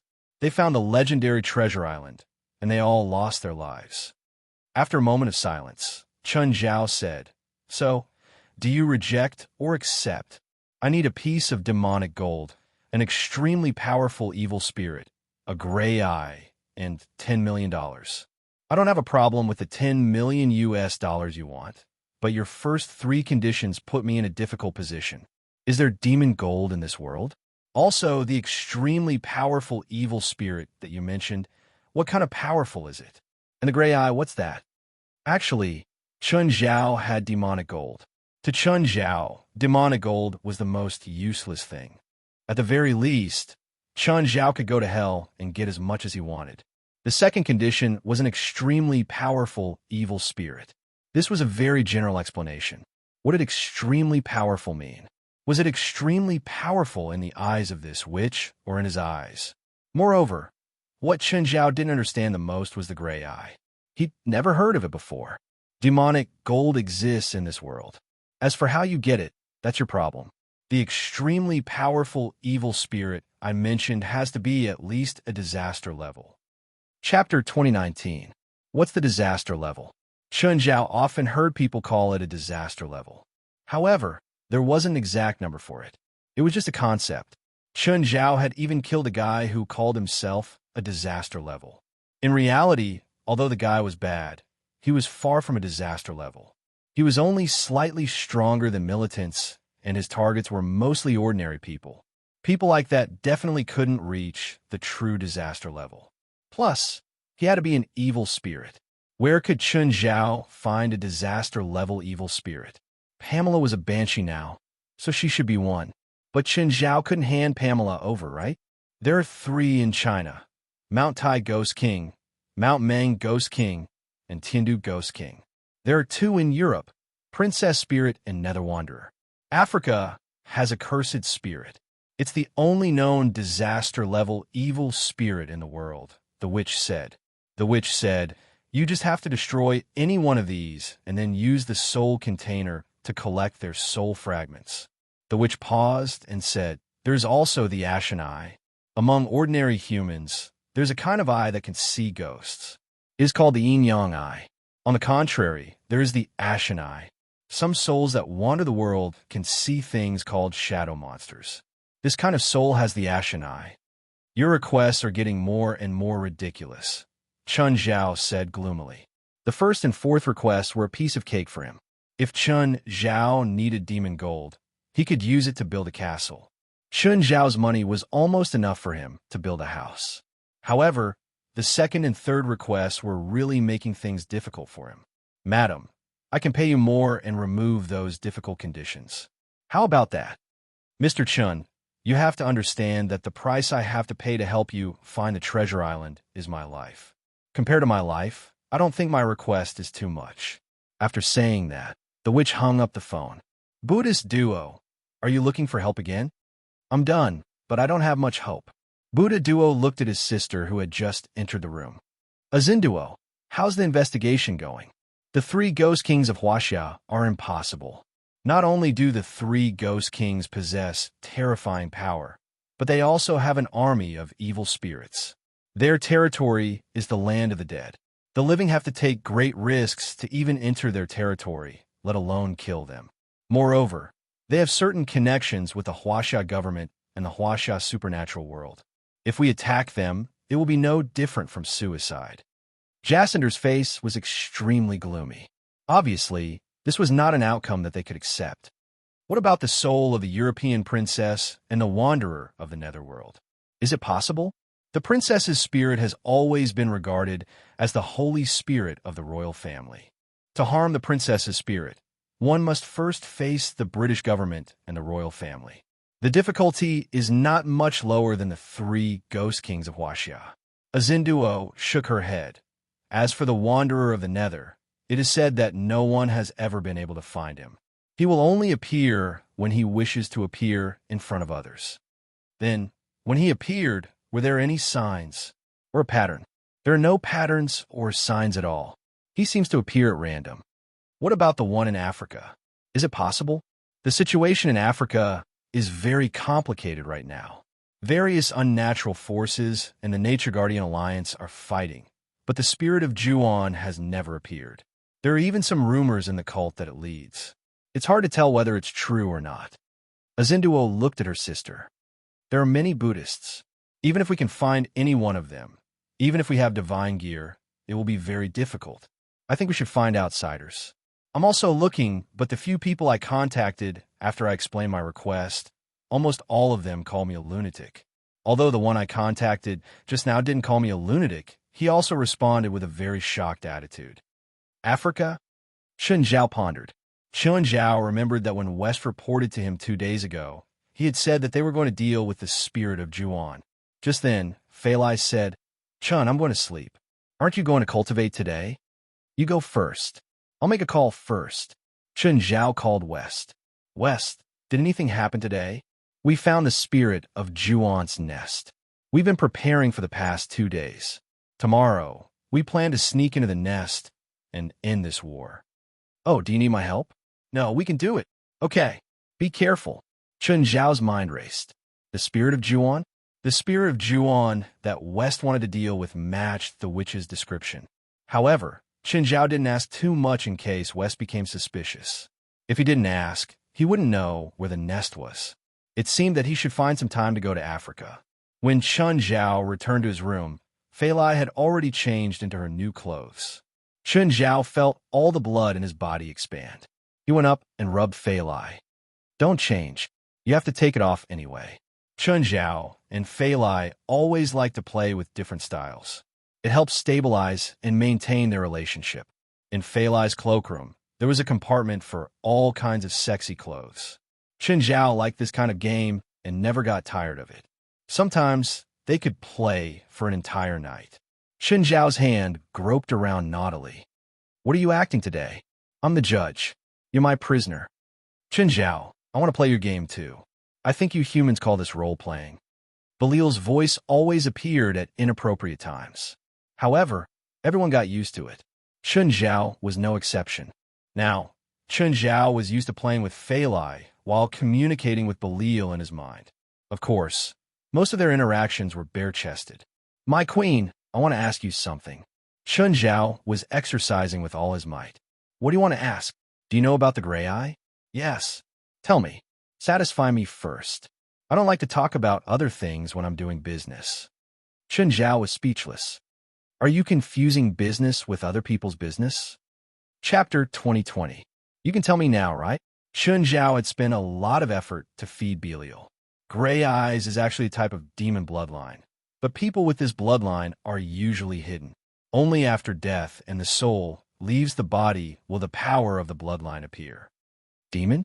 But I heard that people with gray eyes can see shadow monsters. What's going on? Do you know the meaning of gray eyes' existence? Belial asked. I don't. What's the meaning of gray eyes' existence? Existence was existence. What meaning was there? Did you have to say that existence was reasonable? If it was according to this point of view, it would be impossible to make sense of anything. The true master of the Ashen Eyes is a demon called Desolation. Desolation is a demon created by the Demon King, the King of Gluttony. Then they should be subordinates of the King of Gluttony. No, the King of Gluttony created them to eat. Yi Zichen said. Eat? You mean the King of Gluttony wants to eat them? No. Belial shook his head. Belial shook his head. In hell, the most famous gourmet would be the King of Gluttony, Beelzebub.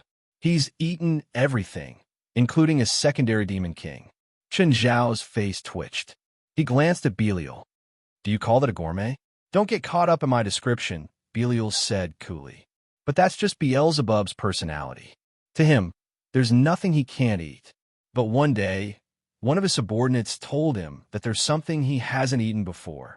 Chen Zhao looked up at Belial. Clearly, the main point was coming. That demon subordinate of Beelzebub accidentally entered an alternate dimension and devoured some of the creatures there, Belial said calmly. Belial said calmly. Then Beelzebub remembered it. He tried to find that alternate space, but to no avail. Later, he thought of a way. Based on that subordinate demon's description, he created the Withered Tribe. The Withered Tribe has the ability to lock onto that alternate space. Then, Beelzebub successfully found that alternate space through the Withered Tribe's ability. And then, Beelzebub swallowed half of the alternate dimension. Half of the shadow monster you were talking about also died. Beelzebub swallowed them all. Chen Zhao shuddered. The king of hell was unimaginably scary. To create a race for food, and in order to eat, it directly devoured half of the space. How big is that alternate dimension? Probably a few times bigger than the human world. Chun Zhao's jaw dropped. It was several times bigger than the human world, but Beelzebub had swallowed half of it. Just how big was the king of gluttony? Of course, it's not that exaggerated. Although it's big, it's not as big as you think it is. However, this is its ability. If it thinks it's necessary, it can swallow the entire alternate dimension. The reason why it didn't do that is because it thinks that the shadow monsters in the alternate dimension taste good. It hopes that they can restore their numbers and eat them again. How much time did he spend? About 1,000 years ago. Chun Zhao didn't dare to imagine if this guy set his eyes on Earth and humans. Would he do the same thing? For a bite of food, he worked hard for 1,000 years and even created a race. Chun Zhao didn't know that he wasn't a gourmet, but he definitely deserved the title of top foodie. Are you thinking that Beelzebub will target humans? I can't help but worry, especially after hearing your story. The mortal world is the main world. The laws of the world are very complete. It's impossible for Beelzebub to go over. Plus, humans aren't rare. At least for us demons. There will always be humans who believe in us who will sacrifice their own kind to us. So, to us, it's not too difficult to eat humans whenever we want. Isn't it inappropriate to talk about eating humans in front of humans? You're the one who wanted to talk about this. Fine, let's change the topic. Don't you want to know the follow-up story? There's a follow-up story. More accurately, it's not a story, Belias said. Beelzebub created the desolation with humans as the blueprint. So, the desolation is very similar to humans in all aspects. As a promise with the king of gluttony, the desolation returned to the human world as it wished. The king of gluttony's conditions were also very clear. He could let them return to the human world, but the next time he wanted to eat them, the desolation would still have to sacrifice its power. However, the remaining shadow monsters from the alternate space hated the desolation because of the king of gluttony. It's an unforgettable hatred. Shouldn't the person they should hate the most be the king of gluttony? They also hate, but what can they do against the king of gluttony? They can't do anything. No matter how angry they are, they can't affect the king of gluttony at all. The king of gluttony's power is not something they can resist, so they can only target their hatred on the desolation race. Belia paused before continuing. Although Beelzebub is the demon king of hell, he's still very trustworthy. He used a lot of effort to send the desolation race back to the human world, but when they returned, they found themselves facing the revenge of the shadow monsters. A large number of the desolation race were slaughtered. This is karma for attracting the king of hell. However, the shadow monsters are creatures from the alternate space after all, so the desolation race was able to breathe in the end. They were not completely wiped out. After that, they mixed their blood with humans to continue the desolation race's legacy. The shadow monsters never gave up on killing the descendants of the desolation race. They seem to be able to lock onto the descendants of the desolation race, then trick them into the alternate space and kill them. Speaking of which, after Beelzebub heard this news, he was very regretful. He shouldn't have sent the desolation race to the human world. However, he could send the desolation race to the human world, but he could not bring them back to hell. He did not even have the ability to protect them. But if the king of gluttony can create one desolation race, he can create a second one, right? There doesn't seem to be much meaning for the shadow monsters to hunt down the descendants of the desolation race. As long as Beelzebub, the king of gluttony, still exists, the shadow monsters will never be able to escape the tragic fate of being shrouded by the demon king of hell. Chapter 2021. That's not the case, Belia said. Belia said, even if he was the king of gluttony, he couldn't just casually create a race. He wasn't a god. For him, creating the Wither tribe was his greatest achievement. He couldn't create another one. At least, it would be very difficult, because creating a whole new race is not easy even for kings of hell like me and him. So you're saying that if the lonely race is wiped out, the shadow monsters have a high chance of escaping the king of gluttony's threat? Indeed. Are the lonely race really that rare now? Unless the Withered Desolation clan is dragged into an alternate dimension and killed by the shadow monsters, they will always be reincarnated. Their bloodline is not in the body, but in the soul. Because of this, the inheritance of their clan's bloodline is so troublesome.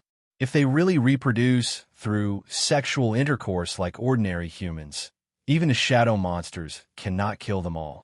Then how do they produce offspring? Chen Zhao asked curiously. The process is very troublesome. You won't understand even if I tell you. So you don't have the gray eye? No. Only the king of gluttony might have it. Of course, even I can't be sure. Should he contact the king of gluttony? Chen Zhao sank into deep thought. Chen Zhao wasn't afraid of facing the king of gluttony. After all, even if he did, he would only say that it was a projection of the king of gluttony, like Samuel. Moreover, it would only be his familiar and wouldn't be a threat to him. Chen Zhao was basically familiar with how to communicate with the demons he wanted to communicate with. However, he could only confirm a certain category. For example, if Chen Zhao wanted to communicate with gluttony, he might only communicate with a subordinate, not the king of gluttony. Usually the stronger one was, the stronger the desire when communicating would be. Then, the more advanced and powerful the demon that represented the desire would be. However, there was no accurate value for desire. So, Chen Zhao wasn't sure if he could contact the king of gluttony. Also, Chen Zhao was probably the only person in the world who would do something so crazy to contact the king of hell for a gray eye. Chen Zhao decided to solve other problems first. For example, a disaster-level evil spirit. At the moment, Chen Zhao was more inclined to be the cursed spirit that had appeared in Africa. However, Chen Zhao was troubled as to how to do it. After all, he had no idea where the spirit of cursing was hiding. Chen Zhao thought for a long time and decided to go to Africa tomorrow. Some people say that if you want to know whether a person is evil, just look at what he did in Africa. Some people go to Africa as volunteers to protect nature. Others, on the other hand, went to Africa to hunt for fun. This kind of hunting was not for survival, nor was it to solve the problem of food and clothing. Without any grudges, he wanted to prove his strength and courage with a hunting rifle in his hand. On the other hand, it was purely for the thrill of killing. Chen Zhao couldn't understand where this pleasure came from. Was it to show that humans were superior to these animals? Or was it nature, where the strong preyed on the weak? If they wanted to show off their courage and strength, it would be better to go into battle bare-chested. If they really dared to go bare-chested, Chen Zhao would applaud them. The next day, Chen Zhao appeared on the grassland. It was only 100 kilometers away from West's gathering point. Chen Zhao considered walking around the area. He wanted to see if he could find anything. Other than the 3 polar regions, there was almost no better starry sky than here. Of course, if it was just 1 or 2 nights, it would be a great pleasure. But humans in this era were used to the convenience brought by technology. For example, Chen Zhao said so. Many people said that the bad habits of humans pushed the progress of civilization forward. A male lion appeared before Chen Zhao. It wasn't a happy meeting.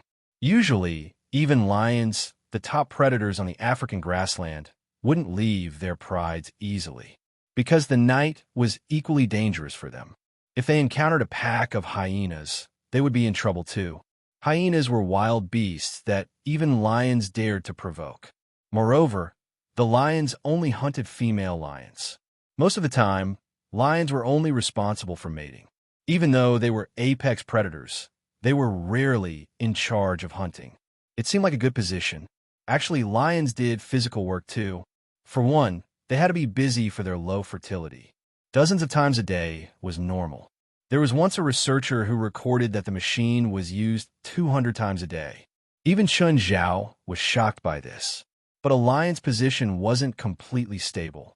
They would be challenged by other lions, especially the young ones who had their own offspring. When young lions became adults, they would either snatch their father's authority in the pride, or they would be chased out of the pride. The young lion before Chen Zhao was chased out of the pride. Without the cooperation of the pride, its food became scarce. Although lions were apex predators, their greatest advantage was their strong physique and the apex strength of the African savanna.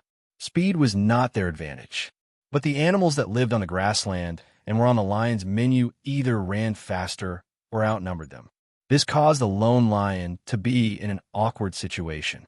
The hungry lion was so hungry that it couldn't be choosy, even though Chun Zhao maintained a dangerous aura. But the young lion still wanted to find some confidence from Chun Zhao. Chun Zhao thought for a while and tossed a piece of meat to the young kid. The lion sniffed. It didn't seem dangerous. It was in great need of food now. As for challenging this fellow who was full of danger, the lion's simple mind was still very clear about it. So it decided to eat the food Chun Zhao stole. It didn't want to find confidence from Chun Zhao. Chun Zhao wasn't sure what the meat Chun Zhao tossed to the lion was, but it was definitely edible. Anyway, it was Chun Zhao's prey. The lion tore at the meat Chun Zhao tossed to it with big mouthfuls. The meat was very big, enough for it to have a full meal. It was its first full meal in 3 days. When it met Chun Zhao, it was prepared to fight to the death. To it, if it didn't eat today, it would face the threat of death. Fortunately, it had encountered Chun Zhao and not other people or predators. Chapter 2022. 20 minutes later, the young male lion had eaten about 50 kilograms of meat. This was probably the most satisfying meal of its life. Chun Zhao sat on a protruding rock and watched the lion. Pet owners all knew that watching their pets eat when they were feeding was actually a kind of enjoyment. This was an interaction between the owner and the pet. Chun Zhao didn't plan on bringing it back. It was mainly because it was already an adult. There were 2 cubs at home, Simba and Nana. If he really brought the lion back, Simba might be killed by it in the future. This was decided by their social form. It wasn't because they were evil or anything else. All Chun Zhao could do was feed it. I have to go back to work. I hope you can become the king of this grassland. Chun Zhao patted the lion lightly. The lion looked up at Chun Zhao's back. Chun Zhao didn't want to interact with it too much. Most of the time, volunteers on the African savanna would not come into contact with animals. Even if they needed to study animals, they would keep their distance most of the time. The problem with interacting with animals was that animals had a simple way of thinking. They felt that volunteers were good people, so they had the same attitude toward all humans. But not all the humans who came here were good people. If there were volunteers, there would be poachers. In the previous century, a volunteer had saved an African elephant. Because of this, he had many interactions with the elephant. Elephants are highly intelligent creatures. They are animals that know how to be grateful. So, the rescued elephant mistakenly thought that it could interact with humans. In the end, it was killed by poachers. This was the cruel truth. It was killed by a human it liked. This was not a single case. There were many precedents in the world. Among the most evil crimes that humans considered, poaching was the only one that didn't target humans. The others were drug trafficking, organ smuggling, and human trafficking. Poaching was a crime against animals, but it was more often a massacre and murder. Chun Zhao also didn't want to interact with the lion because of him. He wanted it to think that humans were all trustworthy. This was why Chun Zhao didn't interact with it too much. The lion chased after Chun Zhao. Suddenly, Chun Zhao emitted a strong aura of danger. The male lion's hair stood on end. It turned around and ran away. If this could make it develop the habit of hiding when it saw humans in the future. Chun Zhao's efforts didn't go to waste. Suddenly, a figure appeared before him. He was a big man wearing a vest, but his body exuded a majestic aura. Poacher. The big guy stared at Chun Zhao coldly. This big fellow was Malone, but he soon realized that Chun Zhao wasn't a poacher. After all, he didn't bring any equipment. Chun Zhao's clothes were even a little too casual. This gave Malone the wrong impression. This fellow was not walking at night on the dangerous African savanna, but taking a stroll in his own back garden. This guy was definitely not an ordinary person. While Marlin was studying Chun Zhao was also studying Marlin. They were judging each other based on their own habits and experiences. Unfortunately, they both treated each other as cultists. Chun Zhao saw red lines on Marlin's arms and body. These patterns were very similar to the Satanism he had encountered in the past. They borrowed the power of demons through similar patterns. Malone had a similar pattern on his body as well. Although they were slightly different, Chun Zhao felt that they were magic runes of the same type. Although there were slight differences, Chun Zhao felt that they were magic runes of the same type. Because of this, Chun Zhao thought that Marlin was a cultist. Apart from Chun Zhao's clothes, Marlin also thought that Chun Zhao was a cultist. It was also because Chun Zhao's eyes were shining, and he was definitely not one of the spiritualists in the settlement. Among the spiritualists in the settlement, black-haired and black-eyed Asians were easier to remember. Without thinking, Chun Zhao turned and ran. Of course, Marlin chased after him. After Chun Zhao turned and ran, he was even more certain of Chun Zhao's identity. He was definitely a cultist. Marlin must have discovered Chun Zhao's identity, which was why he panicked and lost his composure. Stop! Marlin suddenly pushed Chun Zhao to the ground. Right now, Chun Zhao looked very panicked. He raised his hand and aimed it at Marlin. An electric arc shot out from his palm. The electric arc struck Malone, but Malone only shuddered slightly. By now, he was completely sure that Chun Zhao was a cultist. Although there were quite a number of spiritualists in this gathering area, there were still quite a few of them, but none of them used thunder magic. Marlin raised his fist and punched Chun Zhao's face. Chun Zhao had to act like he was in pain. Then Marlin lifted the defenseless Chun Zhao up. This was also the first time someone had lifted Chun Zhao up. If you dare to attack me again, I'll break your limbs. No, I won't dare. Don't kill me, right now. Chun Zhao was like a drama queen. His entire body was acting. Right now, Chun Zhao felt like a cowardly spiritualist. Marlin didn't notice anything. He seemed to really think that Chun Zhao had surrendered. But at this moment, a chill came from the shadows without warning. Marlin felt the sneak attack, but he didn't dodge. Instead, he took the attack head-on. I knew that you cowards would have an ambush, Marlin snorted. Ambush.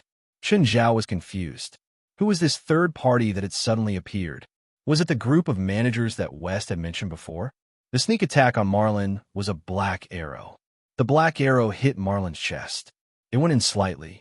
It only pierced the skin a little. Didn't you ask about my strength before ambushing me? Marlin snorted.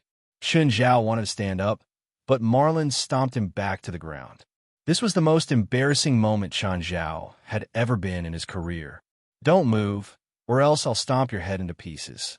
With his face on the ground, Chun Zhao looked at the black arrow that had failed his sneak attack. Chun Zhao smelled a pungent smell from the arrow. It was poisoned. Just then, a dozen or so people suddenly rushed out. Chun Zhao could see clearly that they weren't good people. They gave off an aura that Chun Zhao didn't like. Were they the cultists? Chun Zhao was confused, but he wasn't completely sure. He seemed to have gotten something wrong. Marlin seemed more like a good person, but the people who had ambushed him gave off a familiar aura. Chapter 2023. However, it didn't matter whether Marin was a good or bad person or whether they were cultists. His attitude was clear. He would pretend to be weak today. Marin's aura was strong, and his combat ability was off the charts. Every move was filled with violence. Chun Zhao saw his own shadow in Marlin. Their fighting styles were too similar. These cultists were here to die. Moreover, they were indeed determined to die. They knew that their job was to be cannon fodder. Moreover, they had done their jobs very dutifully. Marin tore the dozen cultists apart. The entire process was very easy. However, just then, Marin suddenly realized that the small wound on his chest was starting to turn black. It was just a small wound that had been infected by the poison. Now, the black poison had spread to a palm-sized area. Marin tried to force the poison out of his body. The black poison was being expelled bit by bit. But just then, the second wave of attacks came. Marin had to give up on forcing the poison out and fight again. However, the second wave of attacks was much fiercer than the first. Marin finally realized that something was wrong. He seemed to be affected by the black poison. His power was flowing out rapidly. Even though he had borrowed the power of the Nature Guardian, his power was still flowing out. This trap was too targeted at him. It wasn't that Marin hadn't faced danger in the past, but he could resolve it with his power every time. However, the trap this time was different from the past. This trap made it impossible for him to maintain his peak condition. The black poison wasn't a vicious poison. Instead, it was a poison that could drain one's power continuously. If it was a normal poison, Marin could use the power of the Nature Guardian to get rid of it. After all, the Nature Guardian was a poisonous dragon. There was almost no poison in the world that could threaten it. but almost didn't mean that there was none. And this poison was the perfect counter to Marin. What made Marin panic the most was that his body instinctively borrowed more of the Nature Guardian's power, because this was his contract with the Nature Guardian. When Marin started borrowing the Nature Guardian's power, the Nature Guardian's power would allow Marin to recover to his peak condition no matter what. But because of the poison, Marin's body was always weak. As the battle progressed, the poison spread throughout his body, and he grew weaker and weaker. The amount of power he needed to borrow also increased. His body was like a bottomless pit. He was constantly borrowing the power of the Nature Guardian. At this moment, Malone finally realized something. This trap wasn't just for him. It was targeted at the Guardians of Nature. If he was given a stable environment, he could completely expel the black poison from his body. But now he couldn't calm down at all. The cultists surrounding him didn't give him any time to rest. Moreover, he did not intend to kill him directly. They wanted to use this method to torture Malone. At the same time, it would weaken the Nature Guardian. Oh no, Malone's in trouble. Terry Boyle suddenly knelt on the ground weakly. West hurriedly helped Terry up. What's wrong? I have a contract with Malone. This contract allows us to sense each other's condition. Terry Boyle's face was very pale. Malone is constantly borrowing my power. Under normal circumstances, he would have exploded from my power, but that didn't happen. I can feel his anxiety and fear. We can't wait any longer. We have to save Terry Boyle as soon as possible. But that's not part of our plan. West frowned. I have no other choice. Terry Boyle's face was very pale. West and the others had never seen Terry Boyd in such a weak state. Do you know where he is? Lord, I do. They seem to be heading in that direction. That direction seems to be the nest of the cursed spirits, West said solemnly. It looks like they are prepared. Under normal circumstances, we should just wait and see. Of course, this was the best choice on a tactical level. But Terry Boyle and Marlin had a deep relationship. Aside from their contract, Malone was also Terry Boyle's adopted son. Therefore, it was impossible for Terry Boyle to turn a blind eye to the danger Marlin was in. They had also made a deal with Terry Boyd. If you think it's dangerous, forget it. I'll take care of it myself. All right, stop talking, West said. I'll inform the others. We'll leave in half an hour. West, you don't have to pity me. Don't be bound by the contract. I'm the one who wants to take the risk this time. It's not within our contract. Even if you ignore it, I have nothing to say. I won't blame you. You're saying that on purpose, aren't you? You're making it harder for us to watch. West rolled his eyes at Terry. Gaia said, all right, no matter what danger it is, we don't care.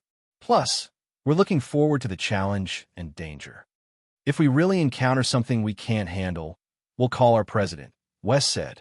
Before that, let's set up a signal circuit in case the signal is blocked when we enter the cursed spirit's nest. Signal circuit was a military term. It was usually used in areas where the signal was blocked. Through a simple circuit, a signal could be sent back through a wired method. Then, communication could be achieved. Of course, this kind of signal circuit could only be used in a small area. After all, they couldn't carry too many large devices in a single operation. West gathered everyone in front of him and explained the situation to them. After being stubborn for so long, you've finally faced reality and are ready to compromise, Harold said calmly. We can't just stand by and do nothing about Terry's situation. However, this operation is extremely risky, so we must be fully prepared. West didn't want to ask Chen Zhao for help either, but sometimes stubbornness couldn't guarantee his and his companion's safety. In hot-blooded comics, people relied on their strong willpower and stubbornness to defeat their enemies. But in reality, it was almost impossible for that to happen. Their enemies couldn't just injure them, and they couldn't stand up again and again. Chapter 2024. Right now, Chen Zhao was sitting in the open-air compartment of a small truck. There were 3 cultists with him. Of course, there was also Malone, who was tied up tightly with magic ropes. Even so, Malone was so weak that he couldn't stand up. The black poison had already weakened him to the minimum. Fellow cultists. A cultist patted Chen Zhao's shoulder. Good job. If you didn't attract that guy's attention, our ambush wouldn't have succeeded. Unfortunately, my companions have all died. Chen Zhao cried silently. Chen Zhao worshipped his acting skills like crazy. The tears came out of nowhere. No, they've just returned to God's embrace, the cultist beside him said. It was great to have a bunch of cultists who didn't know him. Fortunately, Malone thought that Chen Zhao was a cultist, so the other cultists also thought that Chen Zhao was their companion. They thought that the suicide team had decided on their own. Chen Zhao would attract Malone's attention first and then ambush them. They even blamed Chen Zhao for Malone's poisoning. After all, the suicide team was dead. Chen Zhao was the only one left. No one would testify against him.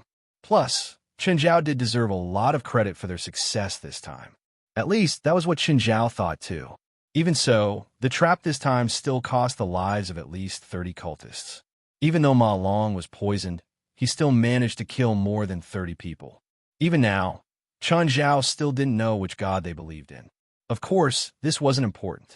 But Chen Zhao didn't want to expose himself. There were 2 small trucks in front and behind. They drove into a valley. There was no light at the bottom of the valley. A river about 10 meters wide flowed in the valley. However, the river seemed to have been completely polluted. Even so, there were still living things in the polluted river. However, the creatures that could survive in this magically polluted river were all twisted creatures. This was definitely a nightmare for ordinary people. Due to the terrain and the magic array, this place was completely isolated from the rest of the world. Even Chen Zhao's small world was blocked. When Chen Zhao was outside, he couldn't sense the situation in the valley at all. After entering, he couldn't sense the outside either. This place gave Chen Zhao a rather uncomfortable feeling. Malone's reaction was even more intense, and he began to vomit. The truck stopped. Chen Zhao and the cultist got off. Chen Zhao dragged Marlin out of the car. "Sir, I bet you didn't expect our identities to be swapped like this." Marlin was in a sorry state, but he still gritted his teeth and looked up at Chen Zhao. "Do you think you've won? Facts speak louder than words, don't they?" Chen Zhao didn't plan to attack directly. The black poison these cultists used seemed to be very troublesome. Although he was immune to all poisons, he wasn't sure if this black poison would work on him. This was because some magical poisons were not necessarily classified as poisons. Therefore, he felt that he should be more cautious and find the antidote first. "Give him to me." A cultist took Malone from Chen Zhao. Chen Zhao even waved enthusiastically and said goodbye to Marlin. When Marlin looked at Chen Zhao, his eyes were practically shooting out flames. The entrance was on a mountain wall. The entrance led to the lair of the vengeful spirit, which was underground. Chen Zhao walked along the tunnel and realized that it wasn't very stuffy here. In fact, it felt a bit cold. Rough tools had been used to chisel the path. It wasn't as smooth or bright as the bases or labs Chen Zhao had been to in the past. There were torches along the way, but there were always some shadows of potholes. There were many snakes here. They hid in the shadows. Occasionally, they would make hissing sounds. When Chen Zhao entered the lair of the cursed spirit, he saw a hill made of skulls. From top to bottom, the hill was piled up like a pyramid. There were probably millions of skulls here. Even though Chen Zhao had seen many big scenes, he was still shocked by this super view. However, these skulls were from different ages. Some were brand new, while others were very old and black. "Don't stare for too long. Death will swallow you, newbie."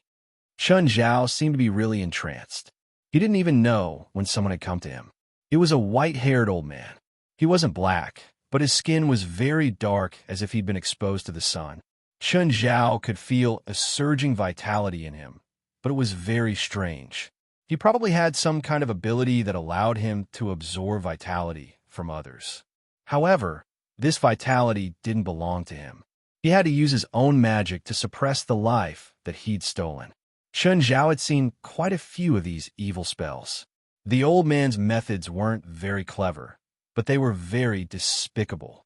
However, he had to admit that this kind of spell was very powerful. It was like a robber robbing a bank. The money couldn't be used normally, but there would always be unorthodox ways for the robber to squander it. "You have no respect for death. You're not devout." The old man looked at Chen Zhao. Had he been seen through? Chen Zhao was secretly on guard, planning to attack. "Hee hee. Those who join us are not pure believers. We don't reject believers who have other motives. As long as you can show your value, money, women, power, or even power, you can get whatever you want. But if you are worthless, then you will become a sacrifice. I just did a good deed, sir. Chun Zhao lowered his head, appearing very humble. I hope to be rewarded. Oh, tell me about your deed. We captured Marone and successfully poisoned him. Our plan succeeded. I didn't do anything in the battle, but Marone was poisoned. I'm the biggest contributor. Oh, Marone's already been captured? Good, very good. Ha! The old man laughed. You did well. You deserve a reward. What do you want? Chun Zhao licked his lips, looking very greedy. Everything. Be it power, money, or women, I want all. Chun Zhao felt that the more greedy he was, the more difficult it would be to expose himself. Your deed is great, but it's not enough. Come with me to receive your reward.